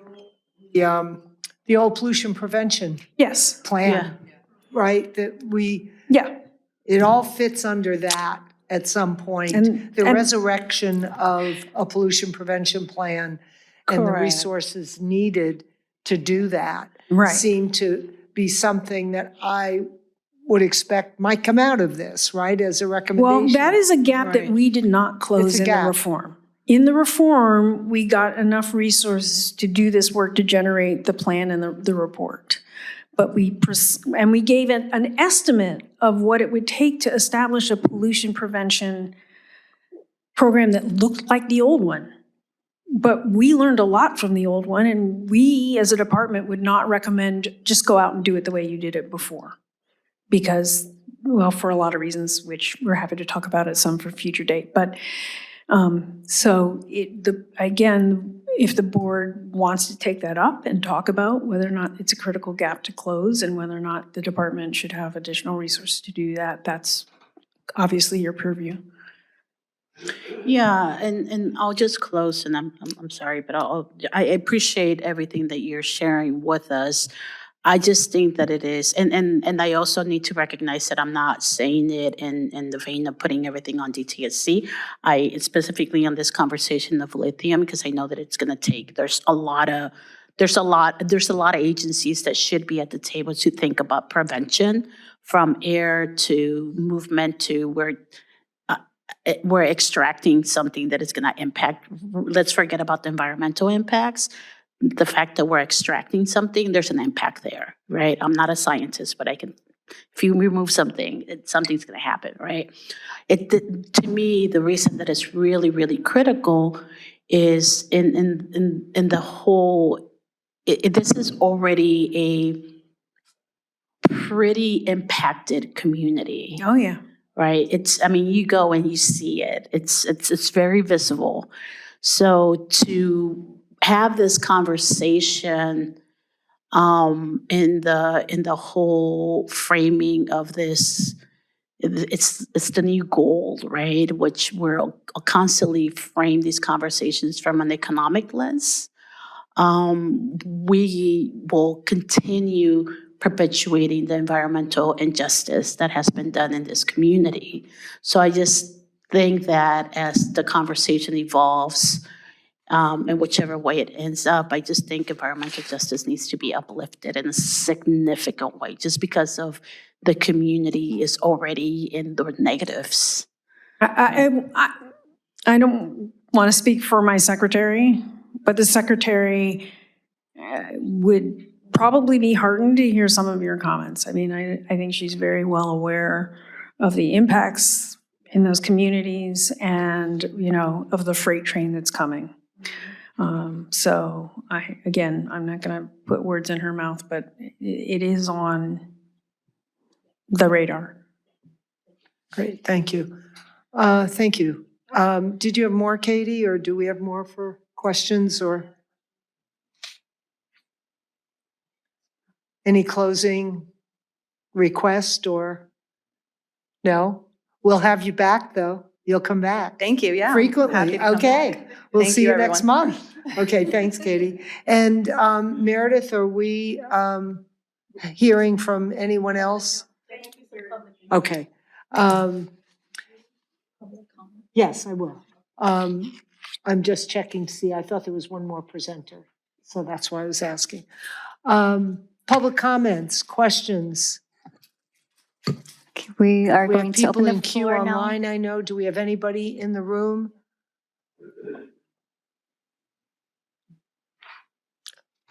Somebody come up. Be brave.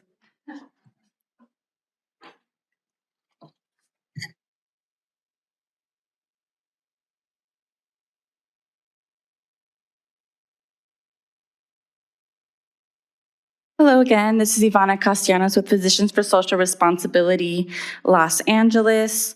I do have a couple of, questions or just expressing a desire for some clarification. First, around the Santa Susana PEIR, you said that it should be available in the near future. Just hoping to get some more information about, the delay or the progress on that, and any type of timeline I think would be helpful. And then second was just focused on the dashboard that was mentioned. Sorry if I missed it earlier, but just wanting to get more information about what information will be included on that, and just what dashboard that is being referred to.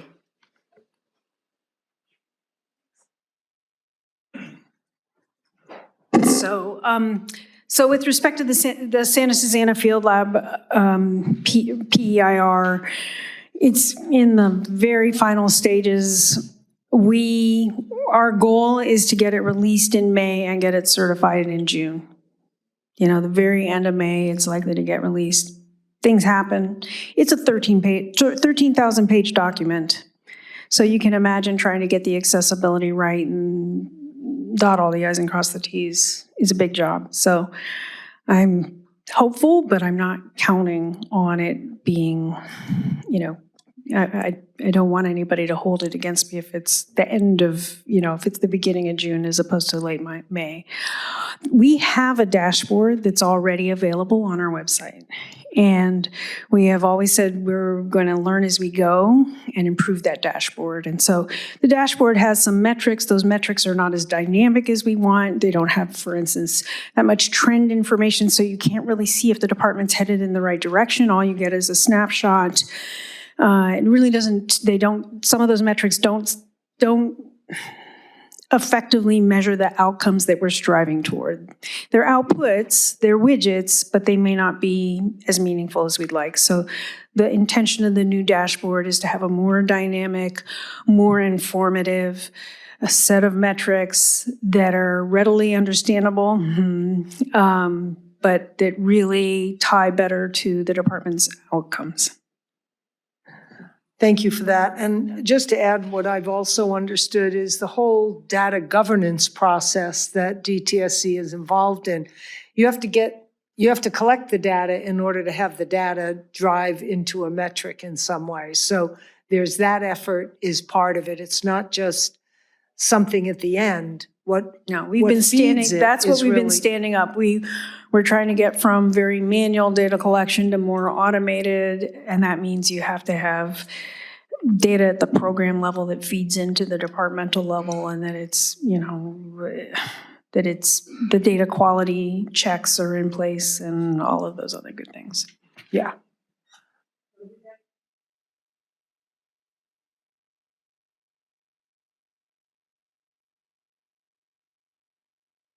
So, enforcement compliance rates, compliance rates for permitted facilities. How many safer consumer products actions have been taken? For our equitable communities revitalization grants, there's some targets for funding and for projects. We have decision documents associated with our cleanup program. Are those moving at the right clip? I'm not sure if that metric actually landed, but it's coming in the future if it isn't. So it's a pretty broad spectrum. That's not what's up there now, but that's what you can expect. And I will say, quite frankly, that one of the challenges we have is around environmental justice and the equity metrics, because some of those things are really hard to measure. Do we do it through surveys? How do we do it internally? So we're looking for good models. We're looking for suggestions. We're looking for input about how to develop good environmental justice metrics. Did that help? Thank you for that. So other public comments, I think there was another hand up.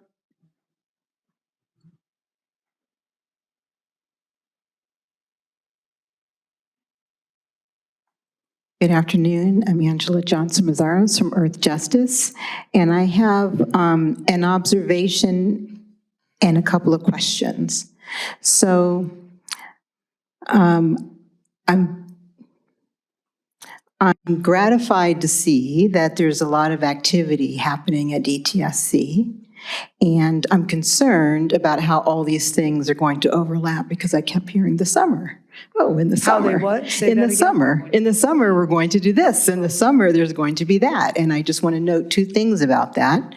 First, the summer is not that far away because it's essentially May, right?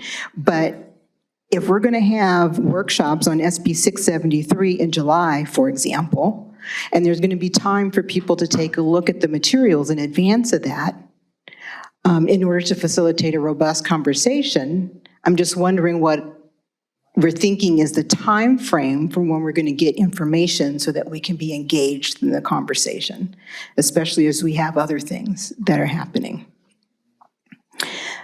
I'm also hearing that there are lots of things happening, and it sounds like the DTSC staff is getting together to talk about lots of very different important questions. There are things the board is talking about. What's the EJAC going to look like? What is 673 going to look like? How do we find models about good engagement and participation?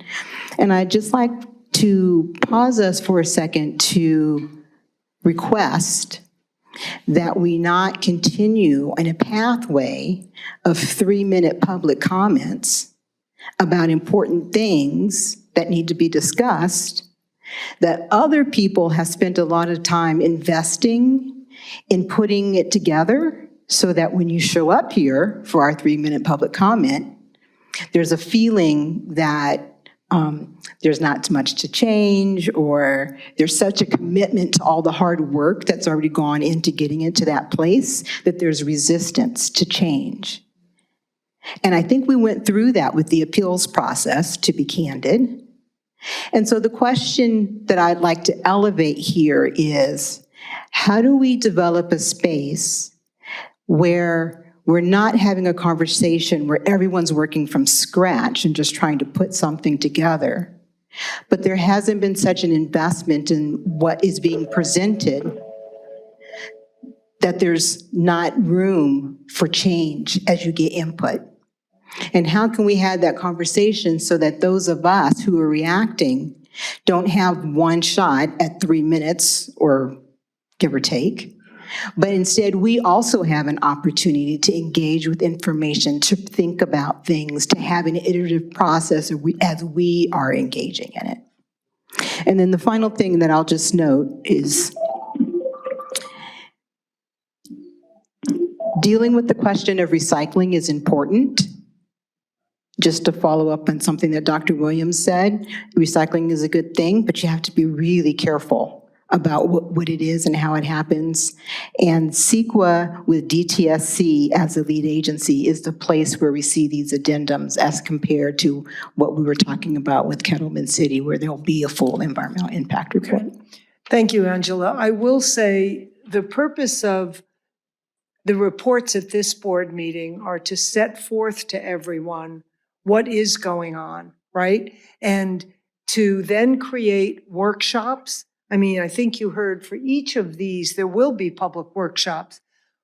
The outcomes may not be what you were looking for, but we had multiple workshops, for example, on the permit appeals process. There will be on the EJAC. There will be on the hazardous waste management plan. So this is the first alert. This is getting current of what's on the agenda. Now, if things are too packed for the summer, I'm sure everybody will take a look at that and say we can't do 6 of them. But we do create the more interactive forums, whether they're individual board hearings or workshops. Like, I'll use the example of what's going on with the community meetings at Exide, which we're going to hear about after the dinner break. Multiple meetings in that community for exactly what you're asking for. That's the goal, is to identify the issues and what do we need more interactive public forums, whether we call them workshops or hearings or meetings, community meetings, that is the point. So we do want to identify those things that need more time and space and maybe are community-centric, right? They might be geographical, they might be, EJ would be the whole state, and how do we do that? So I think, at least from our perspective, it's why we've added all these workshops to, we have a mandate for 6 board meetings a year. We're having 8, maybe 10, and workshops, because we can't get it all done in this format. We can get a lot done and then bring it here, and if it's identified, hey, we need a deeper dive on this, we need community workshops. So I think our general sense is we need to have more of those. And I think we're hearing that for the plan that we heard from Dr. Williams as well, that these things are going to be workshopped, if that's the right term, where there will be public meetings specifically on it. So where it's more than 3 minutes. Can I just add? Yeah. I think especially, at least I can speak for the EJAC at least. That's why we're asking if folks want to have one-on-one meetings, it allows for more of a dialogue, and it's not this 3-minute and there's no back and forth dialogue. And so that's why we do want to have a dialogue where there is back and forth, where there's not a time limit. And so that's why it's important for you all to reach out to us and say, yes, we want to meet with you on the EJAC. And happy to set that up. And for the workshops, we hope that it's more of we're all sitting around a table having a conversation and not a 3-minute timer. Thank you. Any other public comment on the phone or in person? Are there any additional comments on Zoom? I do see Miguel Alatorre, your hand is raised. I'm going to send you a request to unmute. After that, you can go ahead. Hey, can you hear me? Yes, thank you. Yeah, this is Miguel Alatorre with Green Action. I just wanted to comment on, the proposed timeline for 2024 for the Buttonwillow and Kettleman City processes. And I would definitely like to remind you guys to definitely send us some type of writing or information on how that timeline was conceived and how we can be a part of moving it forward. Because being a community member there, that's just unacceptable. And we've been, telling you guys like a broken record about what we've been wanting to see. And we feel like this is more stonewalling. And so we don't want to feel like we're being stonewalled. We want to feel like we're being helped in shutting down those dumps and not finding every excuse in the book to keep them still going. And so I really want to see how these timelines are being, produced, who's in charge of running it all, who's going to be held accountable in the case that these deadlines are broken, which they have been broken for, many times. And how are we going to really, ensure DTSC's compliance in 673 matters moving forward? So I definitely want some type of written response that I can take back to my community members so I can let them know how the government agencies are drastically failing them. Thank you. Okay, are there any additional comments from the Zoom participants? Seeing none in person. Last call for public comment on this agenda item. Seeing none, Madam Chair, on Zoom nor in person.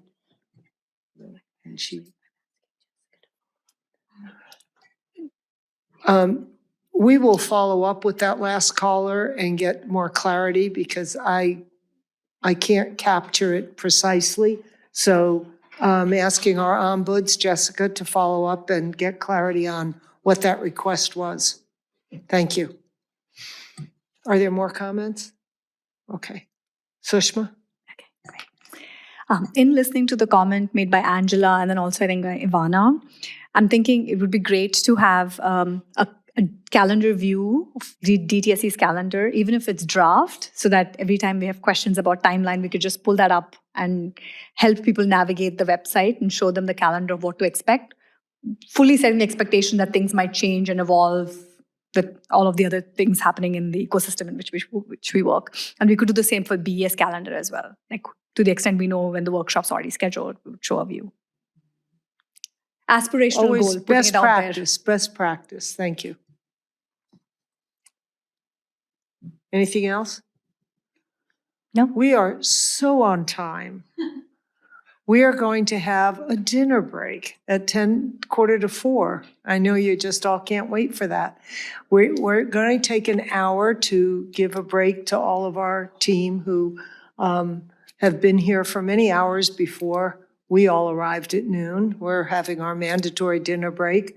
We'll come back and then we will have the rest of the agenda, which I know many of you are really interested in. We'll be presenting on, discussing Exide in the next segment. So take a break and we'll see you in an hour. It's it's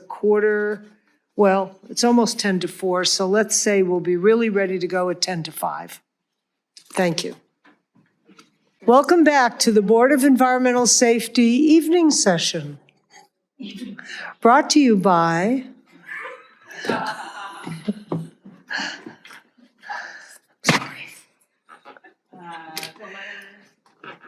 all right, Sheena, I want to welcome everybody back. Do we have a quorum? Thank you, Madam Chair. For the record, Member Bhatia had to leave during our dinner break. However, we do maintain a quorum by having 4 of 5 members present. So Member Bhatia will be calling in at some point, so will you alert me when she does that? Yes, so thank right you, Madam now, Chair. We have 4 board members. And the big item on our agenda right now, I want to, if I can find my script, is presentation to the Board of Environmental Safety on DTSC Exide cleanup update, and a combination of DTSC team are presenting that. Where should I start? With Dr. Meredith Williams. Thank you very much.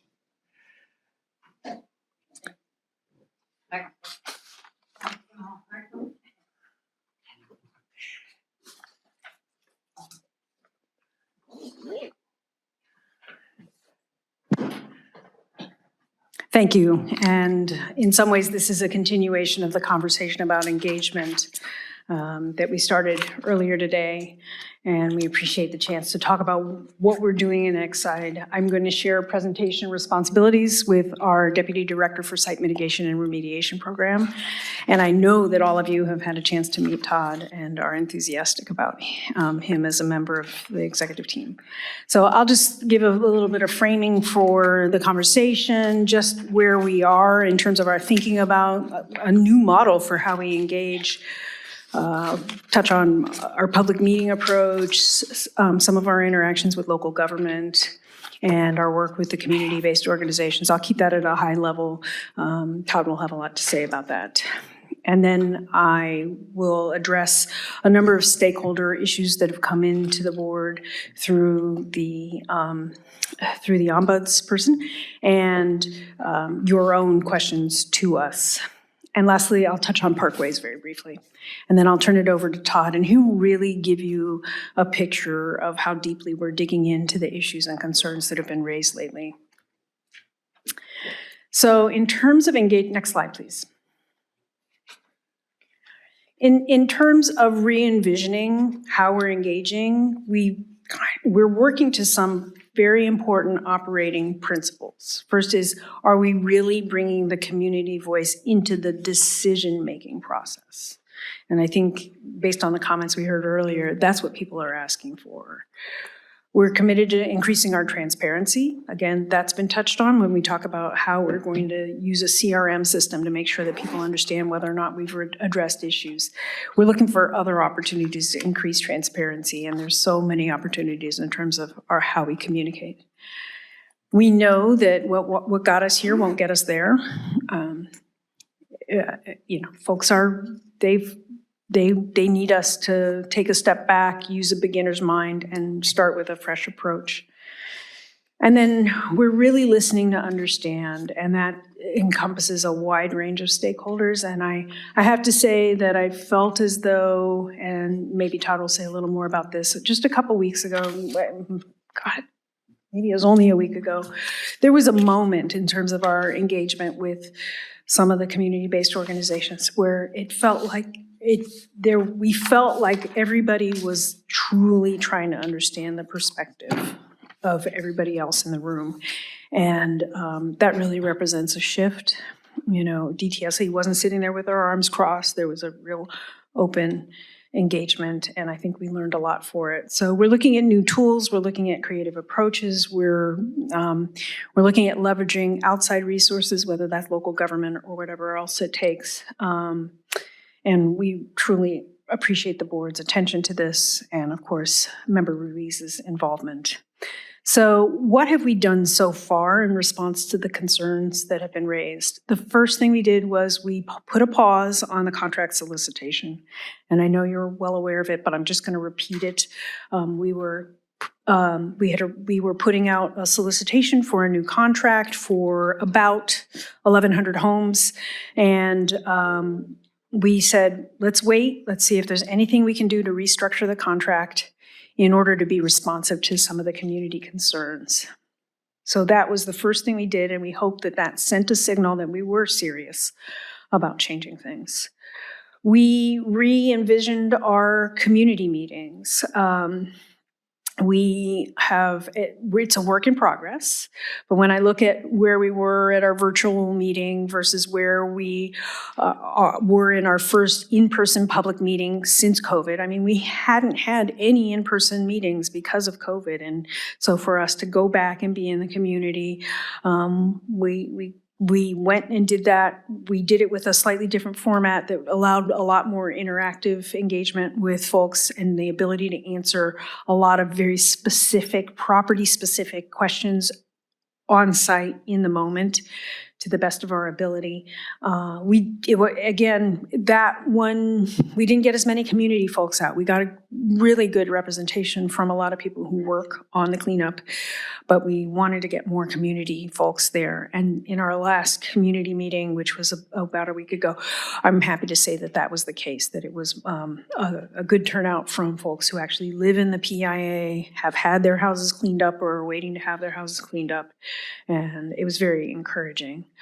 Local government has been very proactive in terms of asking what can we do, and we're very pleased. And it's everything from Supervisor Hahn's office helping us get a good venue for the public meeting, for which we were tremendously grateful, to talking about the county promotoras and how they could help with either getting access agreements or explaining, doing a better job explaining the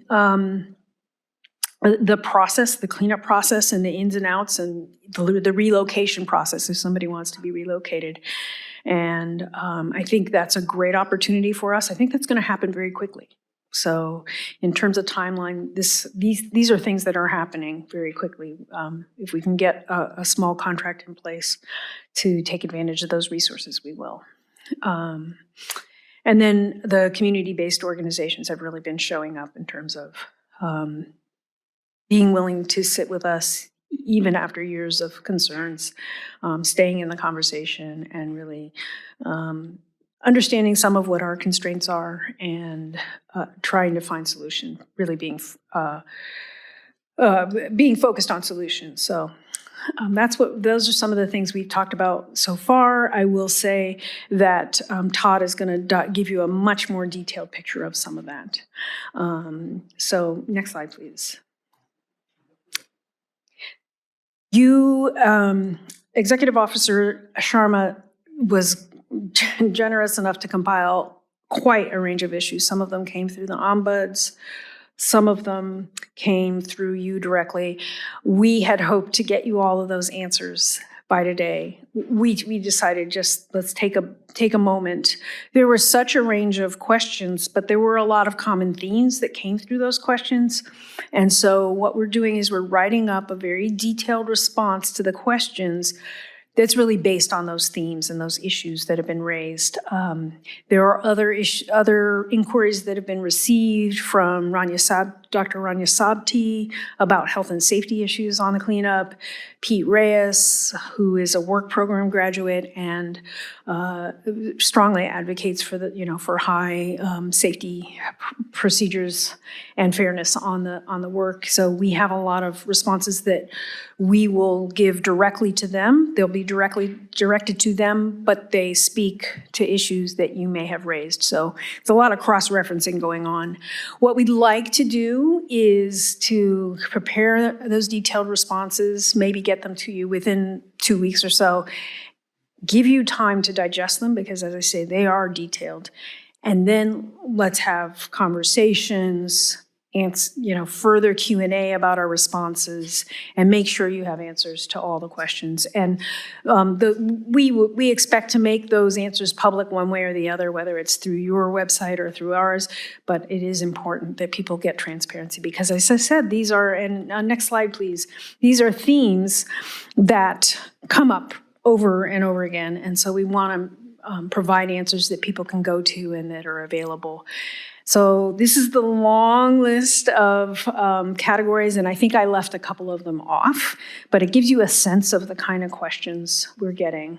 And so, for instance, if we were to take the work quality, that's the third bullet there on the left, and the kind of detail you'll see in our response would be what DTSC's oversight processes look like. So we'll enumerate that we have field staff. There are 8 field staff. We have 2 supervisors. They're out every day. They visit all the properties at least twice a day. They do safety checks and quality checks. We're going to list out the different checks that they look for when they're out doing their inspection, and those include things like the PPE, the personal protective equipment, dust mitigation, The depth of the excavation, did they do it according to the plan for that individual property? So a wide range of issues, but we do want to provide you with that detail. Additionally, we'll tell you that the Assistant Deputy Director visits sites randomly once a month. So, but that's just one element of the work quality. And just to give you a little bit of a flavor, you asked about staffing. There are 54 allocated positions for the Exide cleanup. We do have 16 vacancies. Happy for any references or folks you want to send our way. And when you get the document, we'll provide you with the breakdown of what job classifications those are, and which ones are filled and which ones are vacant. Again, just to give you the level of detail that I think you're asking for. One of the biggest questions we get asked about is the pace of the cleanup. You sampled my property 6 months ago, a year ago. Why haven't you cleaned it up? When are you coming? And that's the number one question on our hotline. And it was a theme at our last public meeting. And so there are a couple things there. There's the individual concerns of a property, which is, for instance, what's your contamination level? If you're below 200 ppm, we're still not cleaning up houses that are below 200 ppm. If you're above 200 ppm, we have to look at what the considerations are for when you might be cleaned up. And so that, again, providing that detail. At the same time, when we're looking at the overall pace of the cleanup, the environmental impact report did set a limit for the number of truck trips per day, because with trucks come diesel and come impacts to the community. So we feel that the 80 properties a month that we've been kind of targeting is optimal in terms of the environmental impacts, being able to have stable work crews, ensure that people keep their jobs. But again, we need to do a lot more communication about where people are in the queue. This is one of our communication opportunities. For instance, maybe we could give anybody who's in the queue a text every 6 weeks or something. We're exploring those kind of opportunities. And the promotoras, again, could be a big help on that. So Todd will speak more to some of these issues, but I wanted to give you that update and just let you know that we are working hard to get you your answers. Next slide, please. Yeah.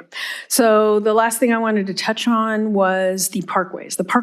We did have our assembly budget hearing meeting, budget hearing last week, and just in advance of that meeting, the legislature sent us a letter, which they revised this week, asking us a couple key questions about the parkways and what it would take to get that parkway cleanup going.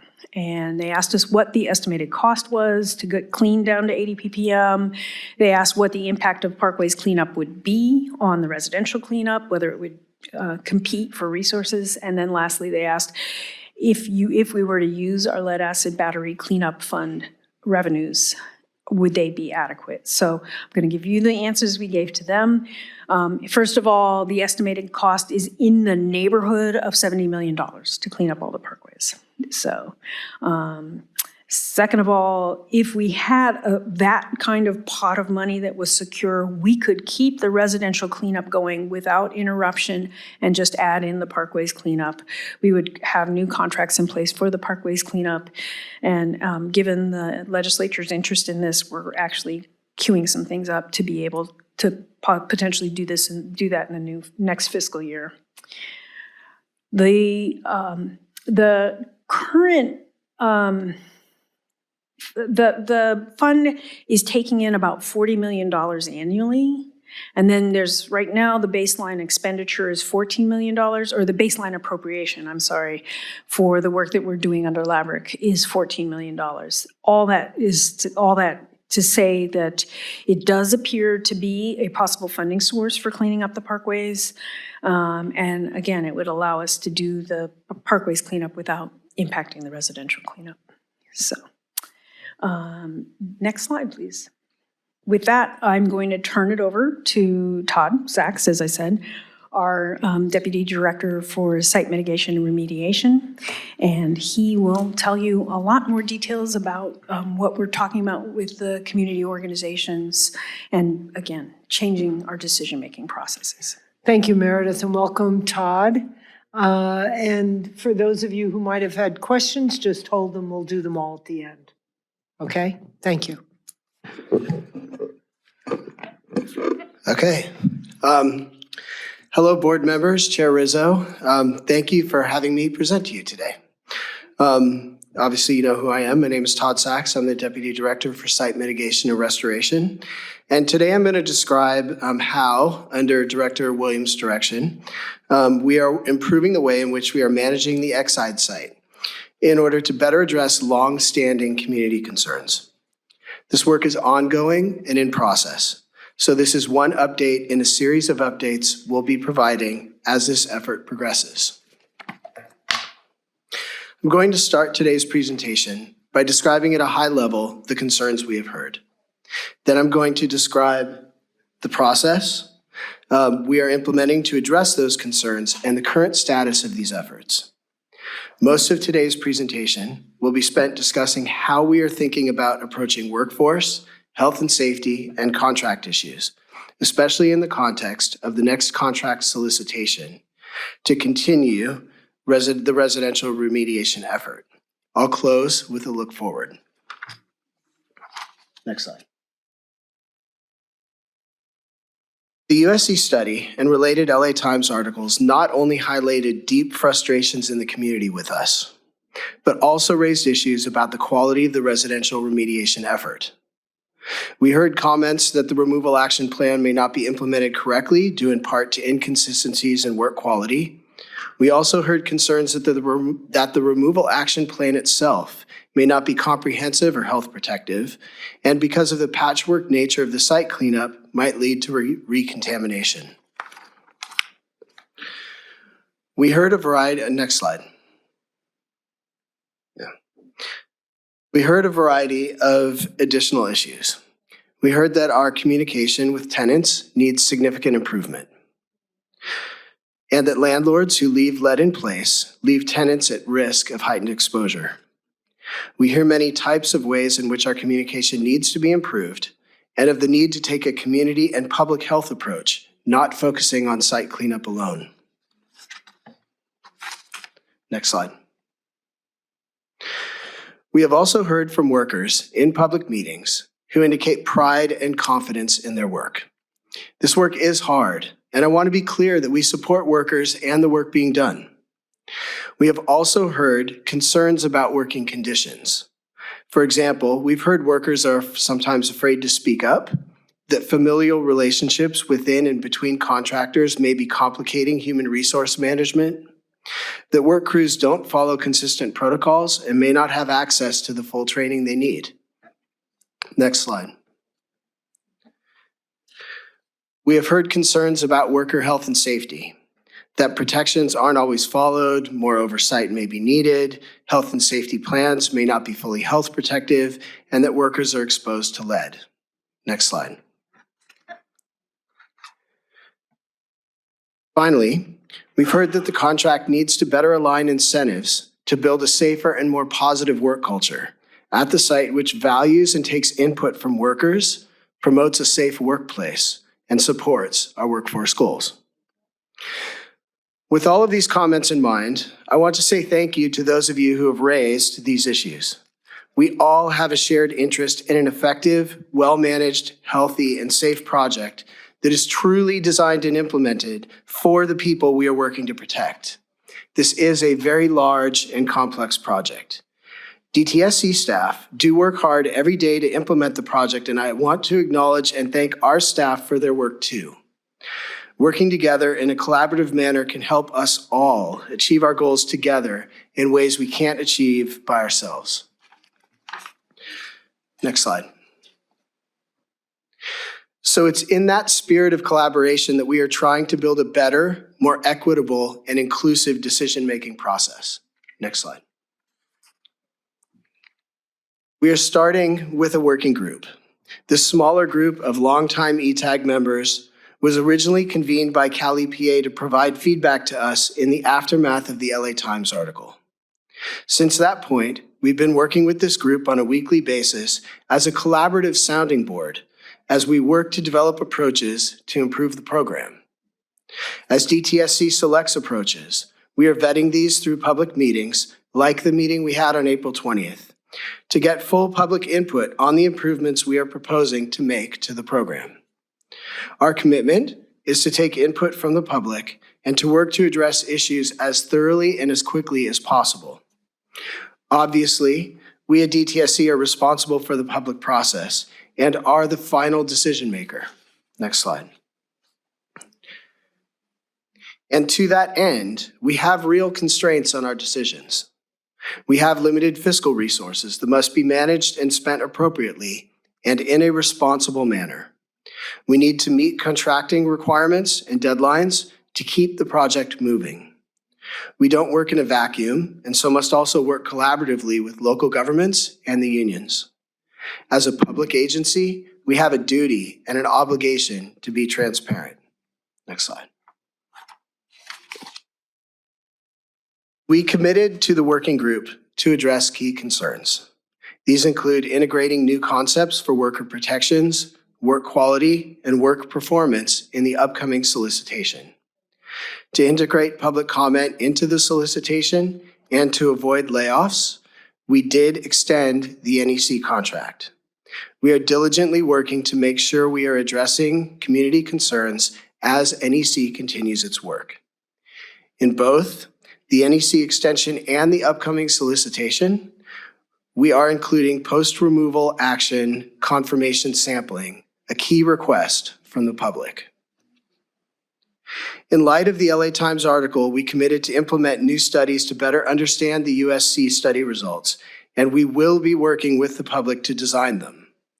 Based on the results of these studies, we will determine what more needs to be done, if anything, at properties where the removal action has already been completed. Finally, we agreed to develop new communication processes and to better protect tenants. All of these initiatives are ongoing. Next slide. We have met 4 times with the working group so far.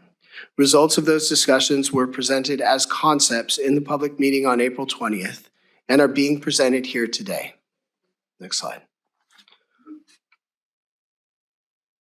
We are planning additional discussions with the working group on each of the topics. We committed to addressing, including the solicitation and workforce issues, new studies to assess the effectiveness of completed removal action at properties, communications, tenant issues, and broader community health approaches. This is an aggressive timeline. To me, the meetings have been positive so far. So we anticipate regular meetings with the working group going forward and more frequent public meetings so that everybody has an opportunity to participate in the process should they wish to do so. Next slide.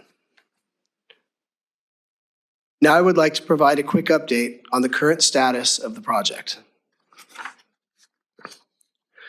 Our goal is to complete the removal action on 5,940 properties by March 31st of next year. We have currently completed 4,581 properties. With the NEC contract extension, we have reduced the number of work crews from 25 to 20, so about 25 or so workers will be laid off. We designed the contract extension to ensure work would continue to employ all work graduates through mid-October until the new solicitation is awarded. No work participants will be laid off by this reduction in staffing, and workers who are laid off will be sent back to the union for reassignment to other projects across the Los Angeles basin. Next slide. I do want to update on an incident that occurred just last week, because the incident in many ways supports the claims made by the public about the work site. On Wednesday, April 19th, an SF&S employee apparently physically threatened other workers at the site. This incident was identified by both workers and DTSC staff. That worker was subsequently removed from the work site. The worker who was removed may have had some familial relationship to others within the company.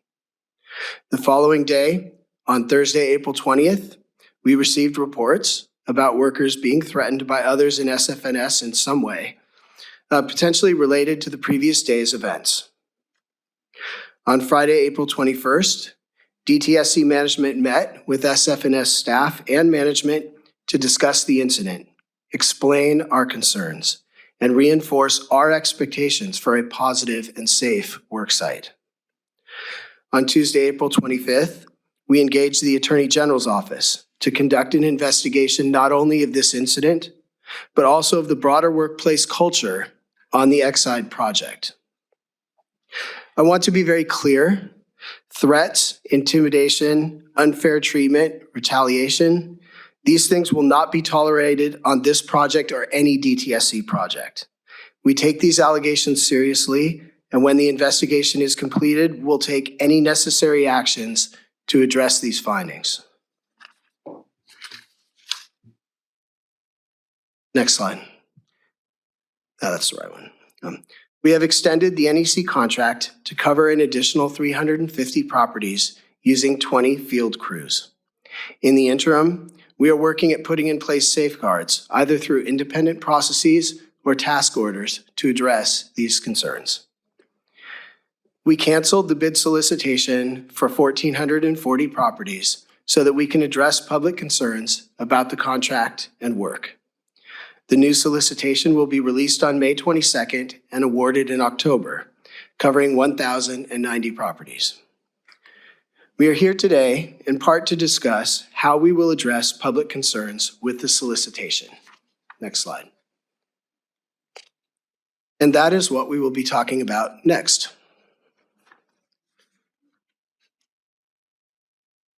This slide gives an overview of our approach. I will be discussing each of these items separately: third-party investigations, refreshing the work program, standardizing health and safety plans and operational protocols, building a model health and safety program, expanding transparency, and post-removal confirmation sampling.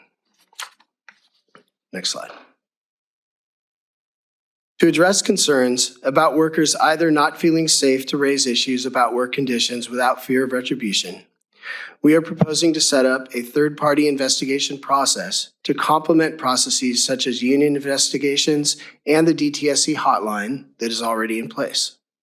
This approach, we think, will look similar to the investigation I discussed a few minutes ago, though we are also looking for ways to leverage local and union resources. Next slide. We are proposing to refresh the work program to make sure it meets objectives and that workers from the community are continuing to work on the project. This may include a new training cohort or amending other program requirements. Next slide. We are proposing to improve and standardize health and safety plans and operational protocols to better build consistency across work performed by the contractor and all subcontractors.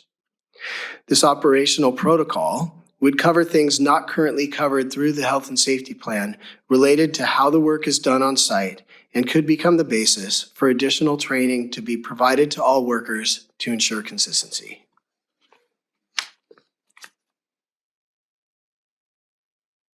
Everyone wants a healthy and safe work environment, so we are committing to working to build a model health and safety program.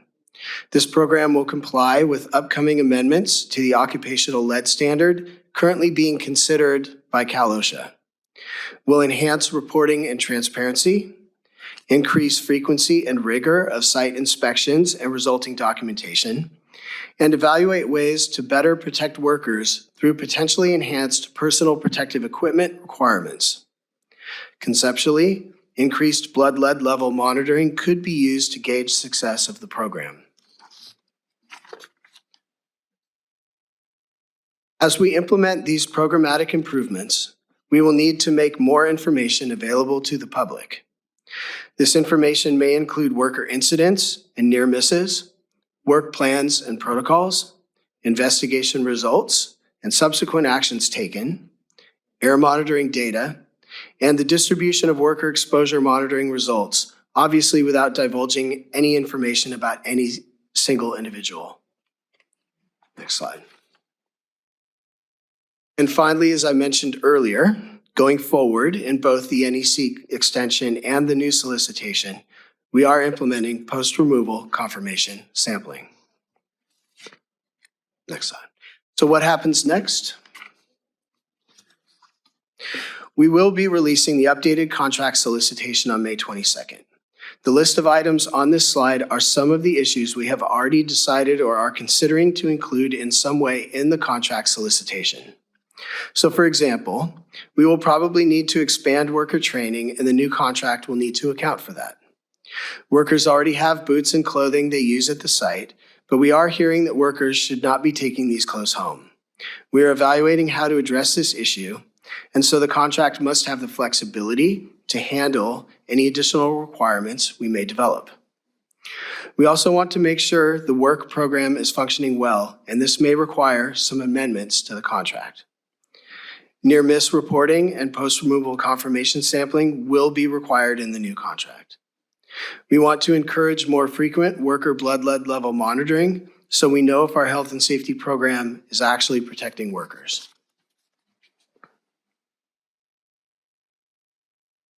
We have many issues that have not yet been discussed in the working group or public meetings.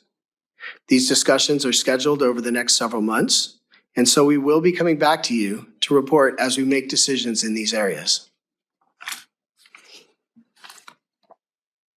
Our last day for public comment on what to include in the contract solicitation passed yesterday.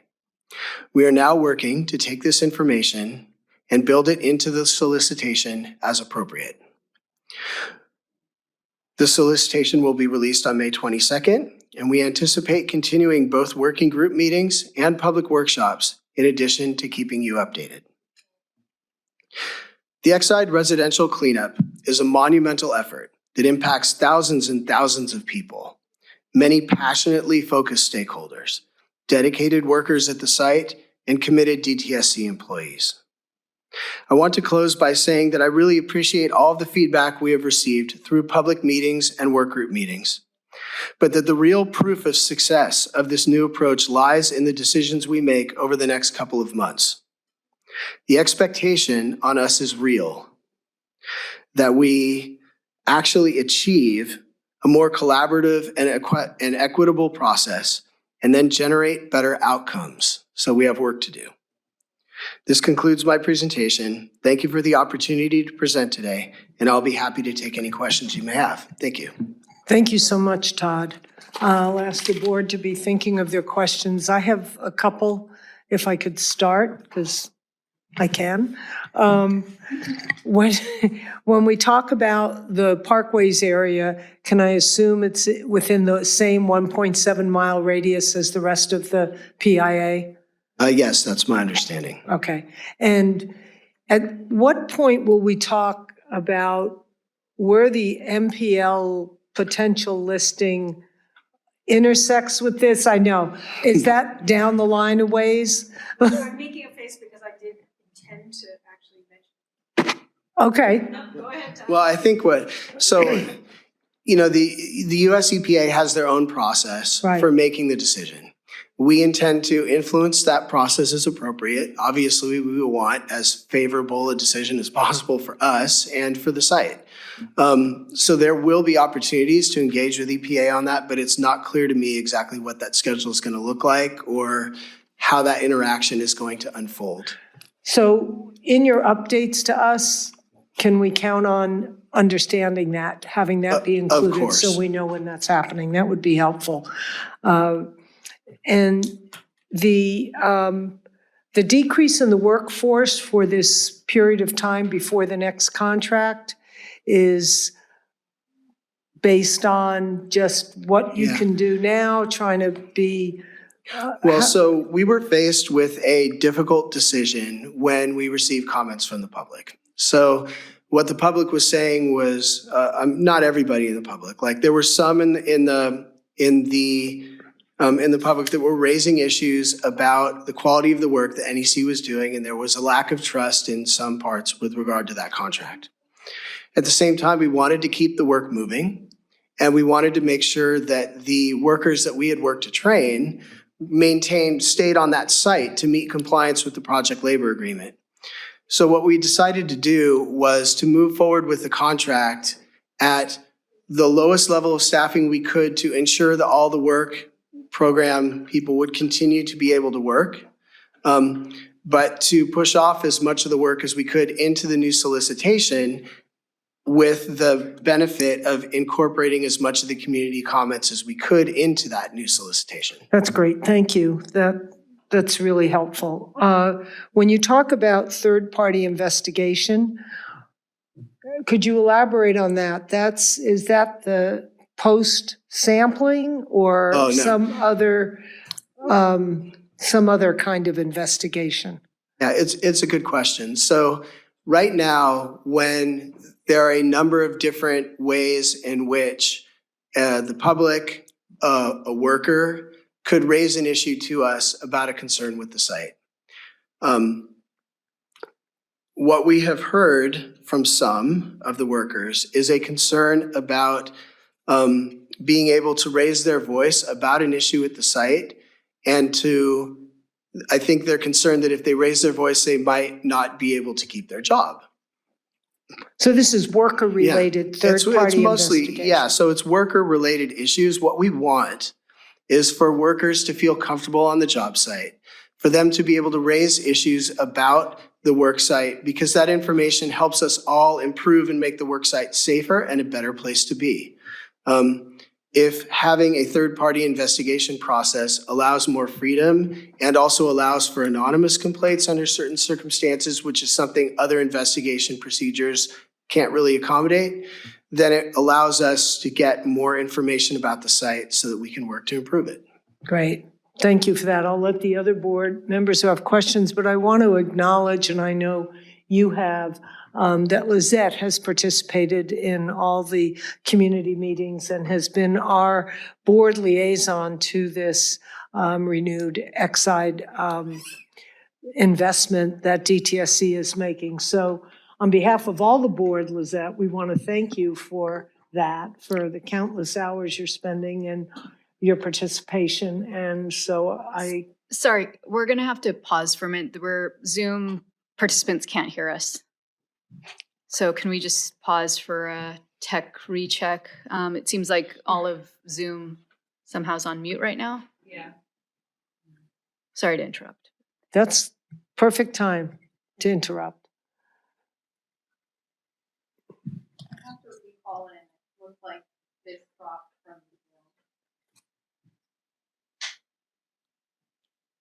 Can we send out a message? There's a lot of hands up. So can you put something in the chat, please, telling them what to do? Matt? Apologies for that.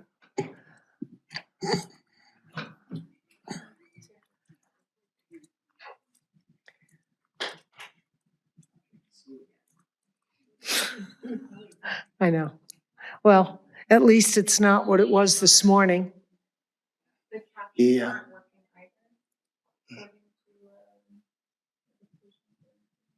It shows that it's enabled, though.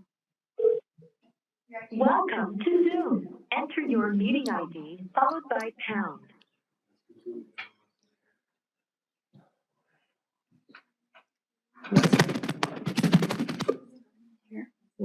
Why? Oh, I think the technology is. Enter your participant ID followed by pound. Otherwise, just press pound. You are in the meeting now. There are more than 70 participants in the meeting. This meeting is being recorded. You are muted. You can mute or unmute yourself by pressing *6. You have been added to the waiting room. You are muted. You can mute or unmute yourself by pressing *6. The host would like you to unmute your microphone. You can press *6 to unmute. You are unmuted. We're good? I also want to acknowledge that our 5th board member is on Zoom. So she is participating as of the beginning of Todd's presentation. So thank you for that. I don't want to diminish my gratitude to Lizette for her participation in this and ask if you have questions or comments that you want to make in terms of the presentation or your experience. Yes, I've, as many of you know, I grew up in just outside the Exide preliminary investigation area. My high school is within the PIA radius.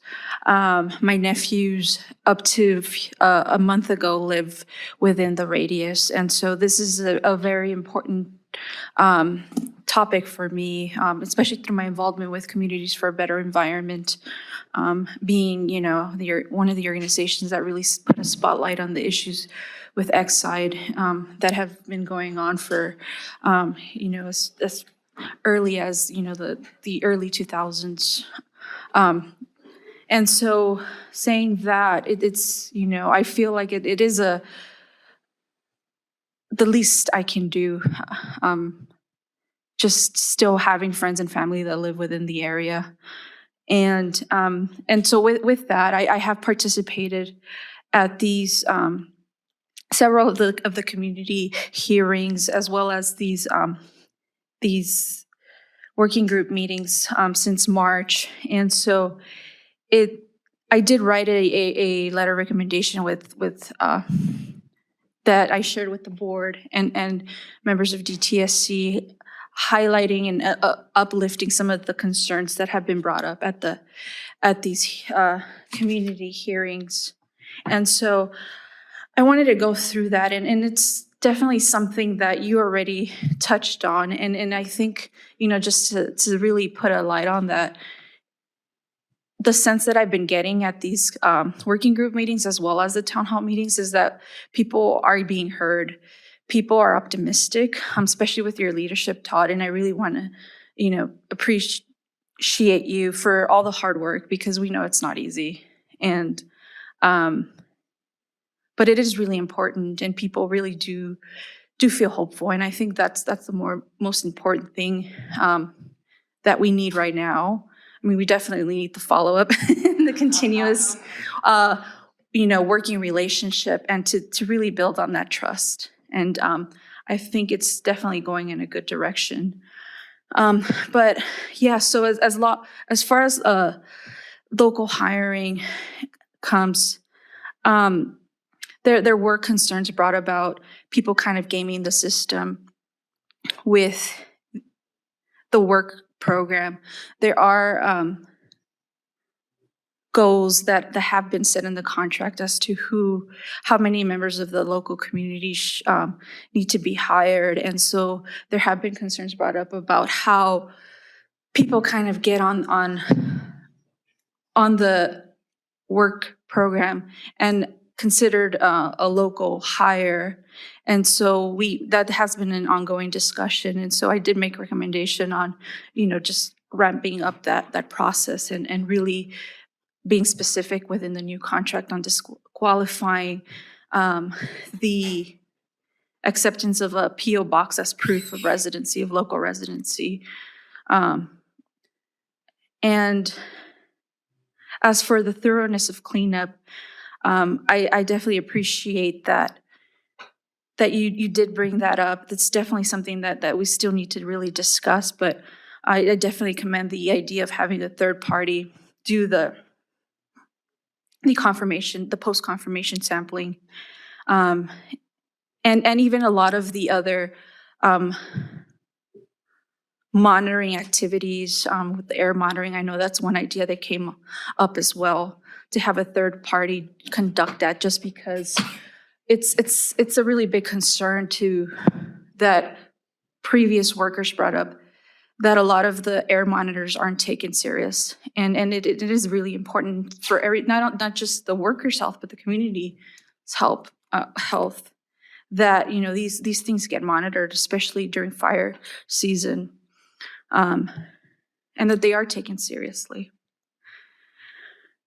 With the health and safety measures, that's definitely, I really do appreciate the idea of really ramping up that program and using that as a basis for training, because there are a lot of concerns that came up with something as easy as safely maintaining hazardous materials on site, whether they use them for fueling or whatever purpose.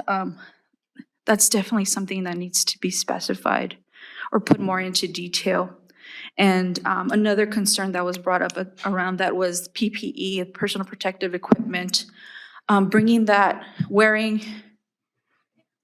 you're wearing, the PPE that you're wearing, the clothes home, really pushing the contractor to have a system for workers to be able to change or store these materials somewhere before they go home so that they don't track any of the contaminants on their person.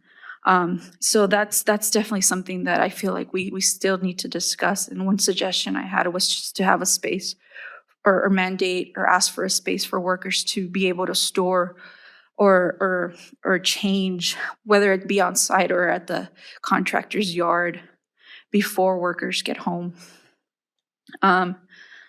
Another thing would be with the air monitoring. There were a lot of suggestions around that brought up, and I think one of the really good ones, and I think you kind of mentioned it too, was to have that information shared in real time. So maybe having some sort of electronic format submittal so that folks that might not be on the field can really monitor that in real time and make real-time decisions.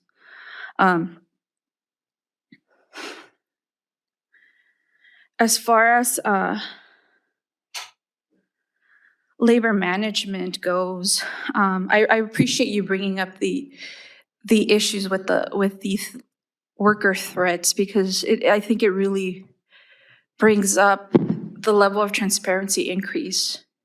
And having that discussion at the working group was really beneficial, and it I think it really works on showing that that we're still working on trust and that we're being open with everything that's been going on. So I really appreciate that. But yeah, I did look at the previous contract for a lot of these suggestions. So I'm pretty sure it's not going to be the same format or the same requirements, but I think that really specifying and making sure or working on the language to make sure that like you mentioned, that all reportable, recordable, and near misses are specified and to be reported to DTSC. And I do appreciate that the current contract does have a clause to cut off the contract immediately. But my suggestion would be to put some sort of financial burden on that contractor, so that more effort is made to not have to ever hopefully reach that point where we feel like we need to sever that contract. And as far as tenants' rights, I know that it was briefly brought up, and we're going to have a more robust discussion, but it's definitely something I want to highlight. The problem of landlords using the Exide cleanup as an excuse to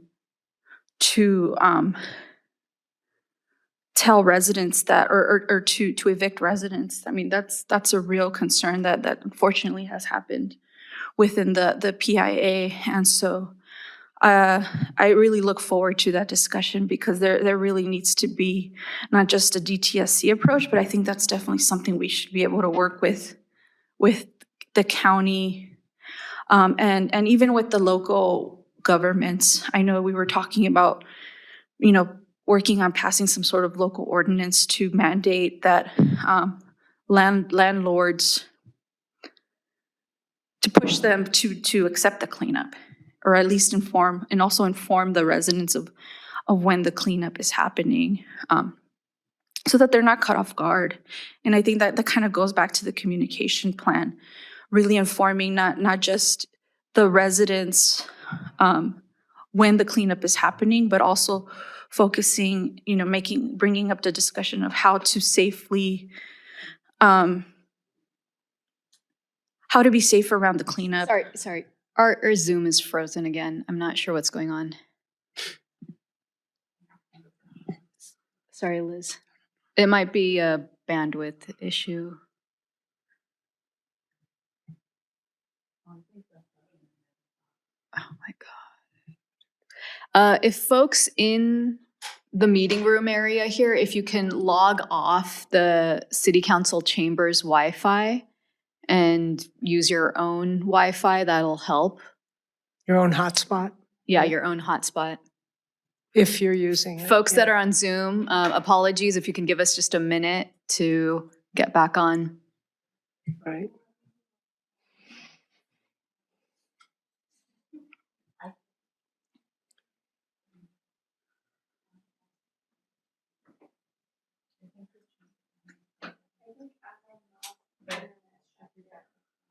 Adam.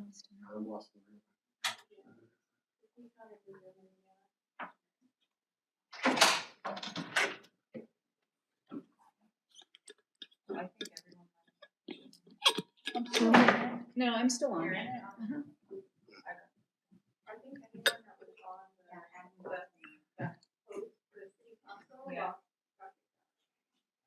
Nobody on our team should be on the City Council.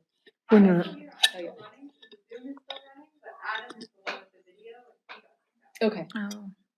So that's just the webcast piece of it, right? Yeah. So we can continue the meeting and fix it later. So the camera's not working, but the audio is. So for those of you on Zoom that don't have a visual, we'll ask for as much description. I mean, I think you're done with your PowerPoint, right? So we're in discussion mode now anyway. So Liz, why don't you wrap up your section? Sure. So I'm yeah. not rushing you. I'm just, I didn't No, mean I'm it that almost way. done. But as far as communication with regarding the cleanup activities, to really make sure that, not only residents, people renting from the property owners get notified, but that they be told how to be safe around the cleanup. That's one concern I've heard at a couple of the community meetings. And more recently at last week's meeting was for neighbors to be informed of when the cleanups are happening so that they can plan appropriately. There was one resident who talked about, having to work from home and not knowing that her neighbor's property was going to undergo the cleanup and not being able to work from home because of the noise level. So that's definitely something to consider with the communication plan. But yeah, those are some of my comments so far. And like I said, these are things that have been brought up at these meetings, and I just really wanted to highlight them to the board and to the audience. And so hopefully this is something that, we can see movement on, get more clarity in the future, and hopefully figure out a way to at least have this as some sort of starting point to move forward. And just to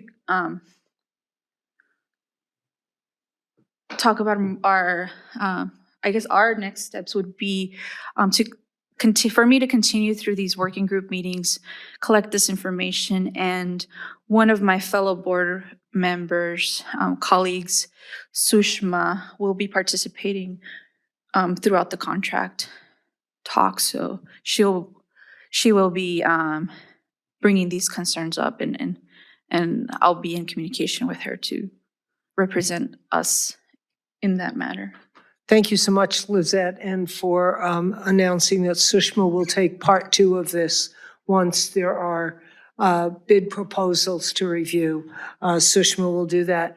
I have one other question, and that has to do with blood lead levels.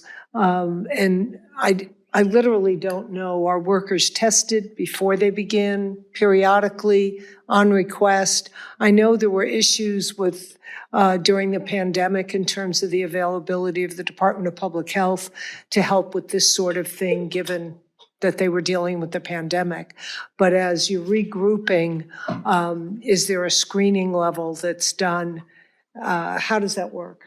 So right now, my understanding is that workers are tested prior to starting work at the site and then when they leave work at the site. One of the challenges for us, I think, is that, one of the good parts about blood lead level monitoring is that kind of monitoring is very specific to lead exposure. It really tells you what's actually happening. It's like the truth at the site, you know? Yeah. Ideally, it would be nice to be able to have more frequent testing of workers, although it's worthwhile. I think that we're actually, in order to do that, you have to take someone's blood and test it. There's all sorts of HIPAA issues and the like associated with maintaining the confidentiality of the information, and the unions would probably have something to say about it. One concept might be to incentivize some of this stuff. So we have some discussions we need to have internally to try to figure out how to try to accomplish more of that kind of testing, because I think it's going to be really important for us to make sure at the end of the day that our program is effective. But there are a lot of hoops to jump through to make sure that we're meeting all of the requirements and the various interests that are involved in that. Right, because I assume a worker will be off the job if their lead level went up, right? They're not going to be allowed to work. So how to accommodate that if it's a work exposure? And so if you do so I'm sure it's complicated. It's complicated in terms of how you set up the program to meet all the various requirements from the various interests that are involved. But the actual blood lead level itself, there is an action level that's established in the Cal OSHA standard, and my understanding is that action level is being reduced as part of increasing the stringency of that standard, and that, going forward, we'll be holding ourselves to what the Cal OSHA standard is going to be, whether or not it's been adopted yet. We'll just follow it. Got it, thank you. Other board members? I just had a question to follow up on that. From my understanding with lead levels, so if you have an exposure, it only shows up in your blood for about 4 to 6 weeks, right? And then after that, you could have had an exposure, but it's not going to show up. So is the idea of doing more regular testing or do you have like a frequency on how that would be implemented? We're still trying to work all of that out. I mean, there's a balance in here between, you don't want to be poking workers all the time. Like, they got better things to do than sit around and get tested all the time. They need to, dig holes on sites, remove dirt, make the community better. But there is a lifetime of lead in your blood. It is, moves through your system. So there probably is an appropriate interval. We just have to think through what that is. Part of the working group we've been working with, the UCLA Labor and Occupational Safety Group. That's actually a program that I came out of environmental health sciences at UCLA and know that group well. They've been doing lead work for decades. And I think there might be some advice we could get from them on that would be helpful as well. Great, thank you. Other board members, Alexis, Georgette, any questions, comments for Todd, Meredith, or Lizette? Sorry. Yeah, I have a couple of questions. And first of all, also I want to appreciate the work that has been occurring since everything that has happened on this particular issue. And it sounds like it's going into a better direction. So thank you. And I haven't had an opportunity to meet you, Todd, but I'm hearing good things. So appreciate you being here and being very active on this. One question that I have in regards to the contractor, and I'm glad that we're stepping back and rethinking how we approach how the contract gets issued, how it gets rewarded to ensure that there is that stronger accountability language. I'm wondering one thing that I've learned pretty quickly on when we started looking into Exide, when we did our first meeting, I think was June or something like that, and we were here. July, yeah. we heard a lot about the contractor, and I think that the way that it's set up, or it's been set up currently, is that the contractor, that DTSC was trusting on the contractor a lot. And any concerns that we were hearing from the community, DTSC was telling the community, go talk to the contractor, right? And I think, I'm hoping that that gets addressed in this whole conversation, that it's not DTSC putting the contractor in the mix, nor telling the community, go talk to the contractor to get the issues resolved. I think there's a strong role that DTSC needs to hold, because at the end of the day, the contractor works for DTSC, right? Mm-hmm. So hopefully there's that being addressed in this whole process. But the other one is, if there are any issues that come up in this new contract by the community, I think there needs to be like a hotline or where people can call to place the complaints. And I don't know if there is an ability to, if this contract, whomever gets selected, where is the accountability if it's not working, or they're not following up with what they agreed to do? Where does it get recorded so the next contract, for whatever other work order there might be, this contractor should be disqualified? Where is there some sort of mechanism that we're capturing the data and placing it so we're not perpetuating the problem and trying to fix it? First of all, those are really good comments.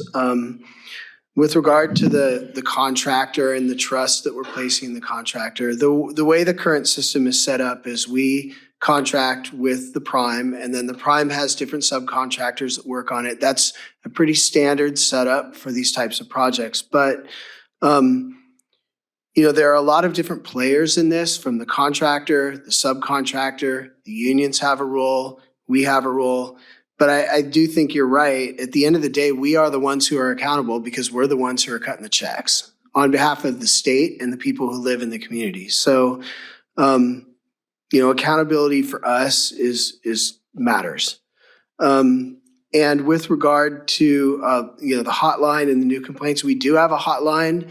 Most of the questions that come into the hotline are really about, like, when is my property going to be cleaned up, those kinds of things. But one of the reasons why we're contemplating this sort of third-party investigation process is because there are complaints like the types of things that you're raising, where they need to have an outlet and they need to be investigated. And I think one of the things we're wrestling with right now is the balance between the need to act very quickly and the need to act deliberately after an investigation's been completed.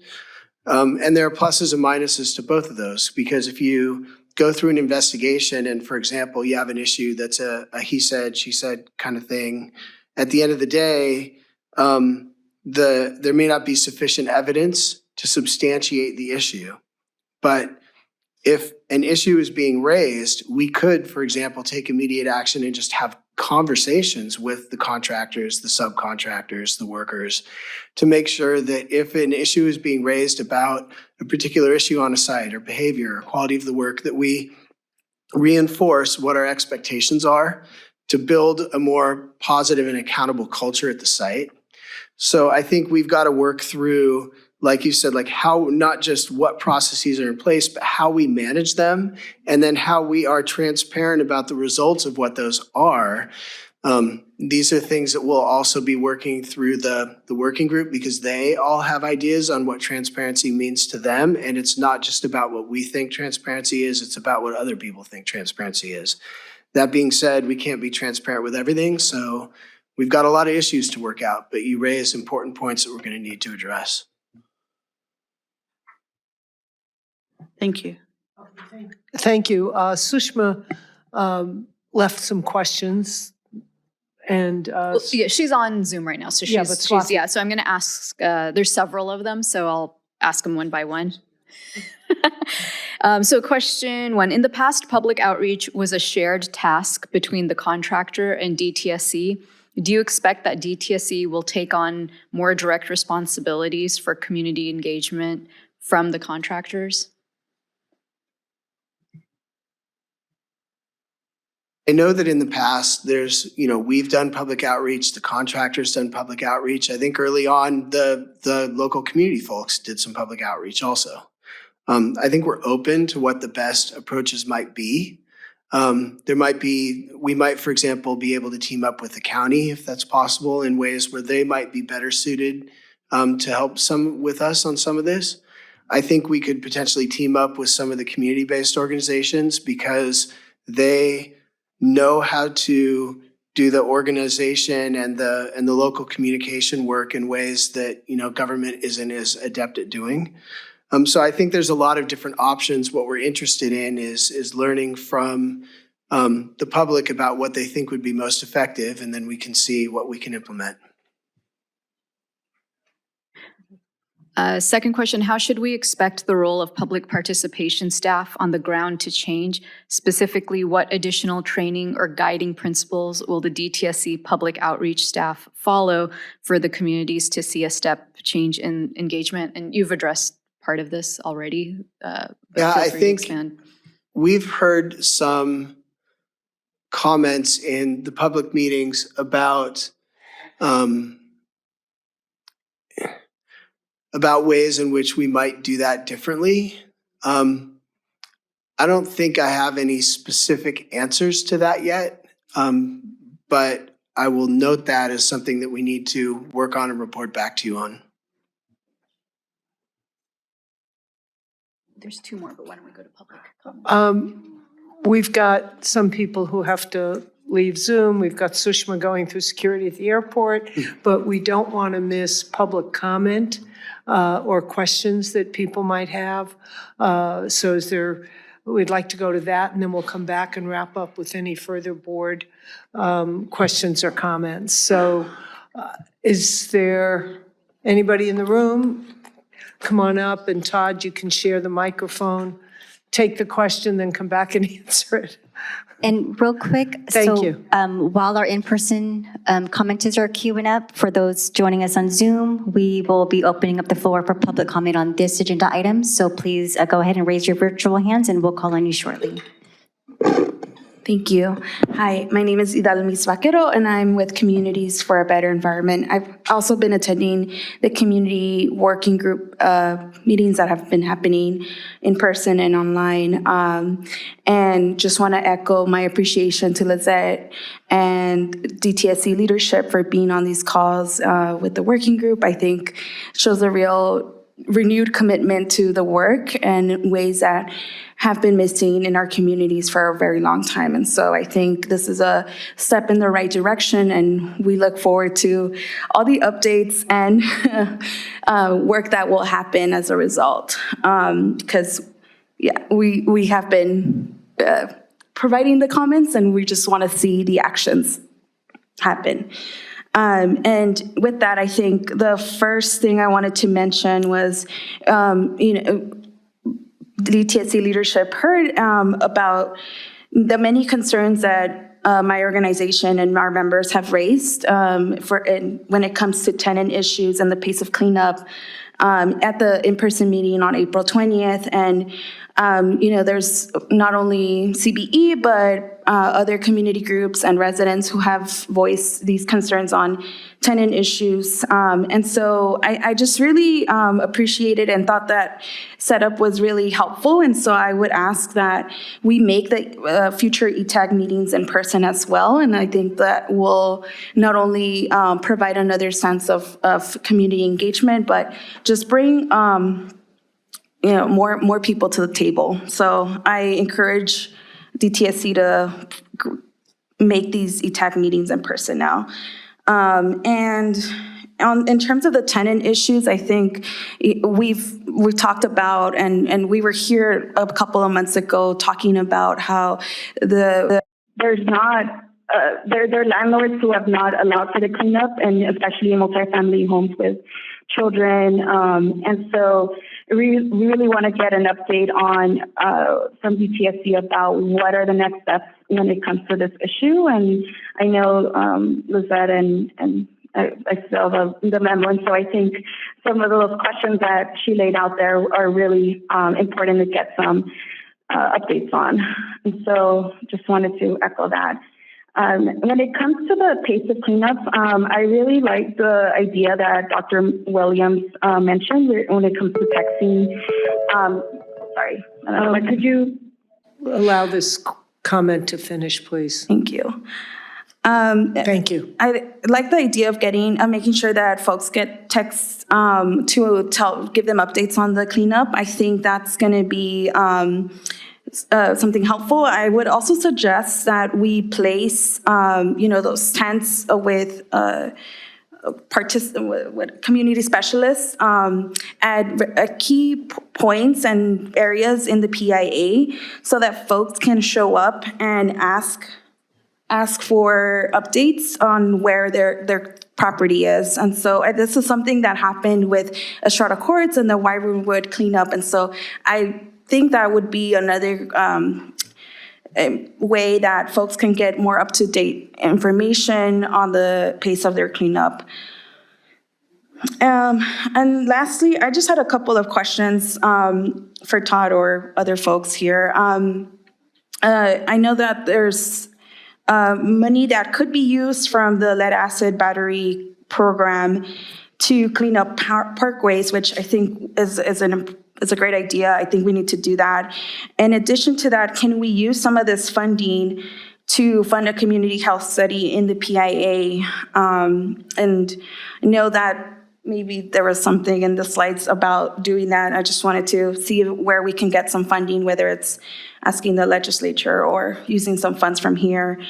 And then lastly, how will DTSC prioritize the cleanups of parkways in front of properties that have already been cleaned up? I know that they will get cleaned up moving forward, but I don't know what happens to the other ones that, from properties that have already been cleaned up. So just thank you, Adelmas. I think there are some questions, Todd, for you and or Meredith. First of all, thank you for the questions and definitely appreciate Idalmis's participation in the working group. The idea of using the LABRIC fund for parkways, for those of you who aren't familiar with the LABRIC fund, it's a surcharge on batteries that goes into a fund that can be used for battery-related issues. And so that is something that's a good idea. That's something we can consider, and so appreciate the comment. With regards to the community health study, there are a couple, we actually, as part of our Cleanup in Vulnerable Communities initiative, we also have a technical advisory group grant, and it's possible that that grant, which will go out to solicitation hopefully later this year, would be a good mechanism for doing this type of work. So that is something we can talk about and then see how that fits into that program. The last question was with regard to properties that have already had their removal action completed and concerns with regard to the USC study. Obviously, there have been concerns raised about that, and we hear them. But we also need to be good stewards of the state's money. And so what we're proposing to do is to work with an independent scientist and with the working group to design a study to be able to identify what is actually happening at these properties. And then based on those results, we can make decisions about what to do next. So we would like to take an iterative approach, starting with a scientific approach to build on what the USC study has done so that we fully understand what the issues are, if any, and then we can take further actions down the road once we fully understand it. Thank you, Todd. I think Dr. Williams has a follow-on. So I'm just going to make one comment about the lead acid battery fund, just because it is, the statute on that is very specific about how the money can be spent. And so we will look into, what the range of possible expenditures are, but it's very, it was challenging when that law first passed, and we got some revision so that we could actually do the work. But it's a narrow window. We have to thread that needle if we were to use it for something like community studies. That said, the idea is something that certainly we want to pursue. Are there ways to facilitate funding for broader community health issues? And certainly, any way that the board, and I'm sure the community, can be involved in advocating for that, if it looks like there's a challenge, that would be great. I'll just add one more thing on that point with Yeah. regards to community health studies. One of the things we committed to working on with both the working group and in the public meetings was the idea that we would explore taking a broader community health approach to the issue and not just focus on the cleanup. And so we're planning those discussions towards the end of the first round of these discussions with the working group, but I think we'll get there. And we're really, I think, looking forward to potentially collaborating with local governments on this, because I think their departments of public health and their environmental health groups have a lot to offer in both expertise and projects where we could really team up and be effective together. Public comments on the Zoom? At this time, there are no additional hands raised. Again, I'm calling out for any public comments in regards to this agenda item. If you're on Zoom, please raise your virtual hand. And then for those in person, please raise your hand if you have any comments. Seeing none in person, Madam Chair, and there are no Somebody in hands. the back. Do you want to come up, the person who raised your hand in the back? Yeah. Translation, yeah. Pardon? Double time, yeah.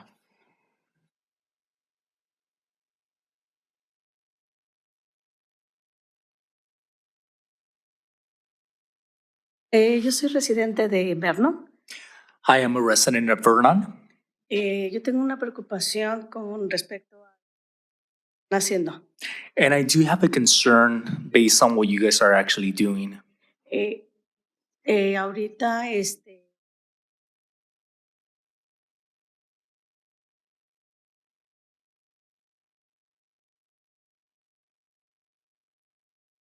My concern is that I have a child with the condition, allergies, and with all this situation, what is exactly going to happen? What is going to be the results? porque ahorita las reubicaciones que nos hicieron, primero nos dijeron una cosa, luego otra, y ellos nos prometen con las reubicaciones. And right now with the relocation that has been proposed, you guys have told us one thing, they tell us another. So we actually are kind of like not knowing what's going to happen. So at the end of the day, what exactly is the plan? What's going to happen? Y mi preocupación es que qué va a pasar a partir de que terminen el trabajo, qué va a pasar, por ejemplo, como nosotros que estamos ahí como residentes. Esa es mi preocupación. And after the work is done and everything has been already delivered, as a resident, that's pretty much my concern. What's going to happen? And that's why I'm here.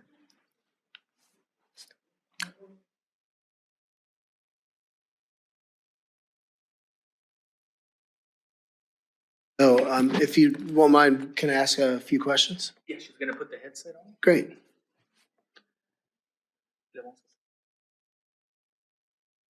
So thank you for being here. Are you do you have a property that's in line to be cleaned up?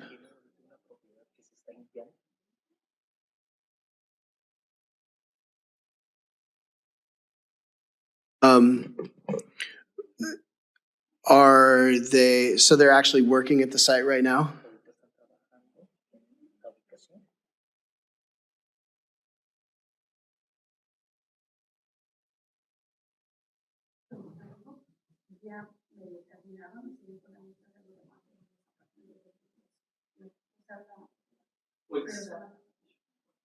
Exactly right. It's the farming complex, and right now they're still in the middle of the cleanup, but everything's being cleaned up near site around. Probably the best thing we can do, I'll talk to you offline and get your address, and then I'll get specific information back to you. Okay. Very well. Thank you. Thank you, Todd.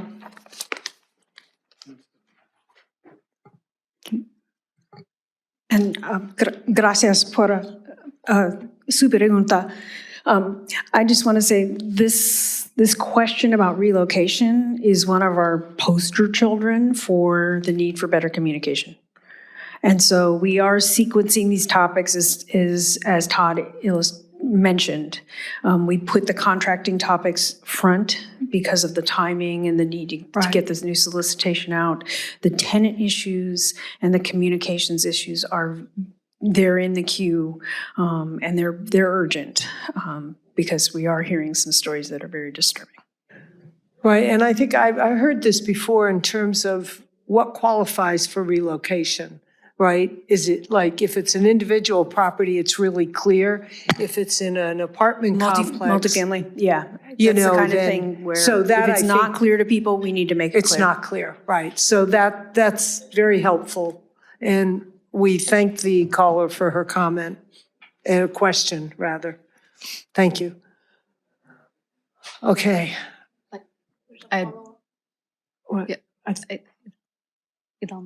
Quick, I'll give you, pretend you're somebody, no. Idalmis Vaquero with Communities for a Better Environment. I think the other thing the speaker, I don't want to speak for her, but the other thing she mentioned is the consistency of the relocation policy. It's not being applied equally or to everyone in the same way, and it's also unclear who gets it based on what conditions they meet. And so I think while communication is very important too, but the consistency. No, totally agree with that, and I'm really glad that she came here today, and I think obviously Todd is addressing that with her, so we agree. Thank you. Are there other people in queue? There are no other hands on Zoom. Okay. I just wanted to follow up on this. Perhaps if, I'm just curious, if a resident is it communicated based on the person communicating, or is there, this is what, if you agree for the cleanup, this is what the options are, and is it written somewhere? Or is it not, and it's just based on the person? No, it's not seat of your pants, right? Okay. And again, we have fact sheets about this that say the first thing that's going to happen is you're going to get sampled, and then we're going to come back and, we're going to walk you through all the different steps and where we'll excavate and where we won't and what the options are for relocation. So all of that is supposed to be happening, and there are so many complicating factors. For instance, we communicate oftentimes with the property owner who doesn't communicate with the tenant. Even when it's not a tenant, we've had cases where, for instance, people didn't discuss it with family members. And so family members aren't aware of what the options are and are confused. And then, so we really have to dig into this to a much greater degree to be able to even understand, to do kind of root cause analysis. What's really the problem? Where is the breakdown? Yeah. Maybe our materials are beautiful and wonderful and everybody understands them, but they're not getting communicated to the right people. Yeah, got it. Thank you. And I think a multifamily house, that's a good litmus test. Yeah. Because, does everybody in the whole unit or the whole apartment complex understand the same thing? Really, that was really good question, and I'm glad it's being responded to. Thank you, too. Do we have more online? No, there are no additional hands raised Okay. online. I think there's, I have a lot of questions, but I'll connect directly with Todd. okay. I had another. Yeah, I just wanted to uplift the hotel relocation issue, because I know at last week's meeting, at the town hall meeting, somebody, and I don't know if it was her, had a concern about the time frame that the hotel vouchers are given, why it doesn't cover the whole process. I understand that, maybe it's just during the excavation time. And we cover the time from when the excavation begins to when the excavation is complete. But once we put clean dirt back in, that's because then the hazard has been removed. And so then people can move back. That's when the expiration of the voucher. But that's probably not clear to folks. Again, I don't know that people understand that once the excavation is done and the clean fill is in there, it's a different potential hazard. Yeah, so that was my question though, that even if it's just for that set period of time, whether the voucher is only calculated to do that, a certain number of days to cover a No, certain it's number of not. days? And Mehdi did clear that up. I think he said it at the public meeting, but we need to say it again, which is we don't have a set time. For every property, they do an assessment of how long it's going to take. And things happen. And the voucher is for that period of the cleanup. It's not for, you get 4 days and you're out. Oh, okay, got it. And my other question had to do with the worker layoffs that are happening this week. If there's any update on whether there was a resolution as to how to keep the workforce, trained people, or to prioritize those for. Yeah, the work graduates will not be laid off. We're protecting all of those folks. Oh, okay, because I know that was a question. Yeah, we're dotting some I's and crossing T's to, we have different lists and making sure that those lists are correct so that those workers are in fact protected. But yeah, that's the plan. Great, thank you. Are there any other discussion from board members or public? Any other? I just wanted to thank Board Member Ruiz for her write-up. I thought it was wonderful. And thank you to DTSC for the presentations. Yeah, more to come. And those comments that Member Ruiz wrote up are on our website and part of the board packet material. So thank you for compiling all of those and attending all of the meetings and sharing what you learned with all of us. So thank you. Yes, thank you very much. Okay.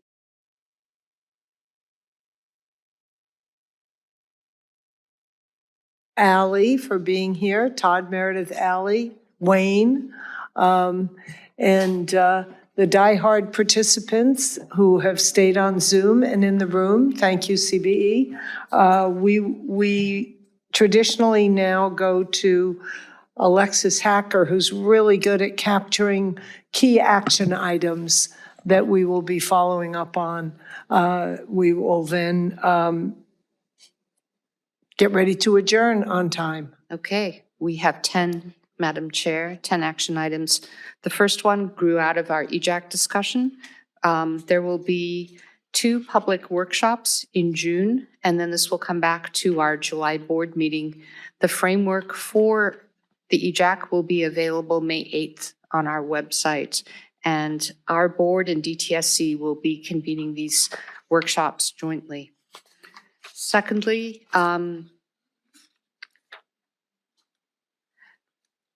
our Ombuds is going to follow up with PSR on the capacity for comment and the feedback loop inquiries in other than English. So our Ombud Jessica Swan will be following up on that offer of assistance.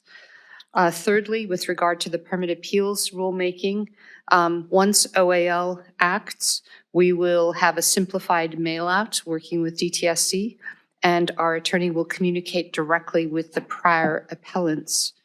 And then secondly, and related to this, after the rule may take effect, we know that we need to provide direction regarding moving forward with any potential appeals. The hazardous waste management report from DTSC may be ready for discussion at our June board meeting in Sacramento, and there will be some upcoming DTSC public workshops. And the last few from our DTSC director reports, DTSC is seeking input to the enforcement strategic plan. There's a mid-May deadline. Secondly, the SB 673 implementation will be discussed in workshops this July and lead to future rulemaking. The hazardous waste management report is upcoming and will be vetted through some additional workshops. The Santa Susana PEIR may be released in late May or early June. And lastly, for Exide, the new contract solicitation is targeted for May 22nd. And at such time as the board members are involved, our representative will be Board Member Bhatia. That's it, Madam Chair. Don't we just love having somebody summarize all the key action items? I mean, isn't that great? Thank you, Alexis. Just reflections in closing from the board? I don't know if I missed it, but I think we also made a request to Dr. Williams about giving us an update on any EnviroStore updates. With regard to fibrotech, right? Or Just in communications in general. It was a general presentation about EnviroStore. Oh, I missed that. I'll pick that up. Thank you.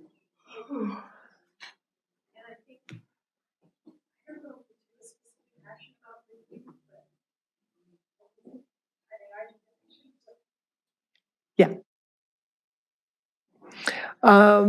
Yeah, I think it was the sharing of the collective conversation that has occurred within the different agencies on that. But, and what's DTSC doing? On today, and we'll start with you. Long afternoon, a lot of good conversation and good intentional engagement, which I really appreciate, and just very grateful to be doing hopefully the good work that we need to do.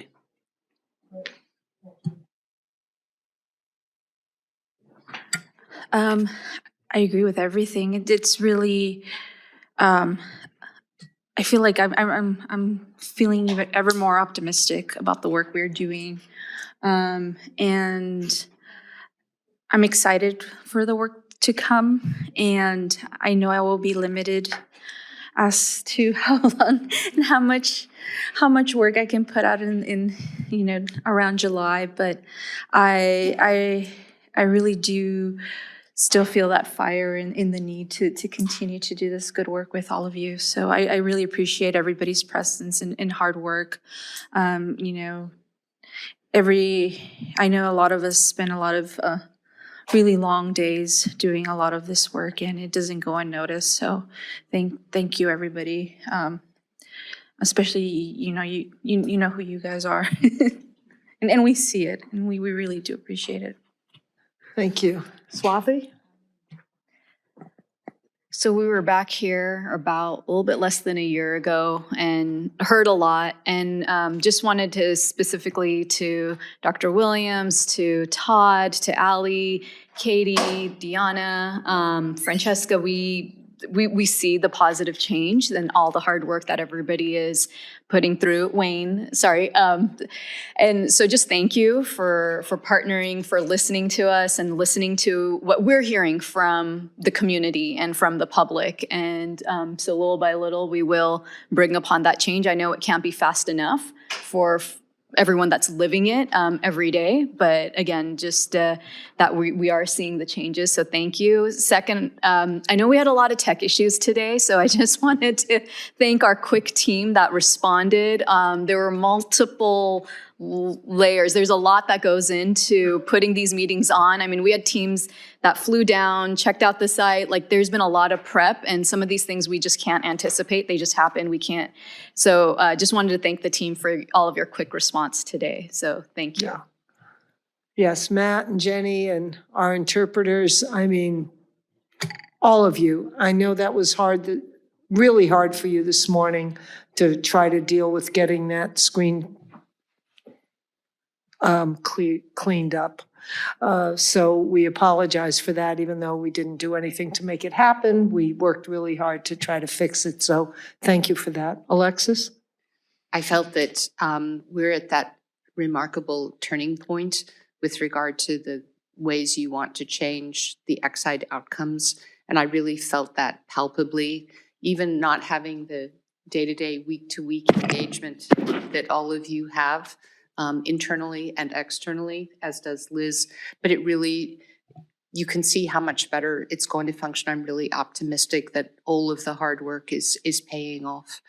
I wanted to express gratitude for the support we've received from DTSC in so many ways with regard to our permit appeal rulemaking, and hope that that will all turn out well, and then we'll get on to some really hard work. And to our board members, thank you. Thank you. And again, deep gratitude on time.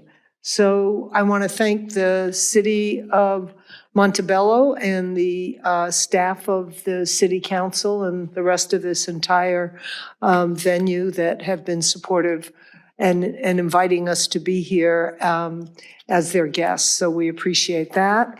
And we are adjourned. Oh, wait, go back up. I missed something. I want you all to look at the list of amazing people that it takes to take on this meeting from all across the state, and just to appreciate that as we make our best effort to make it seamless for those calling in on Zoom, the public, and the people who participate here in person. So again, thank you, and we're adjourned.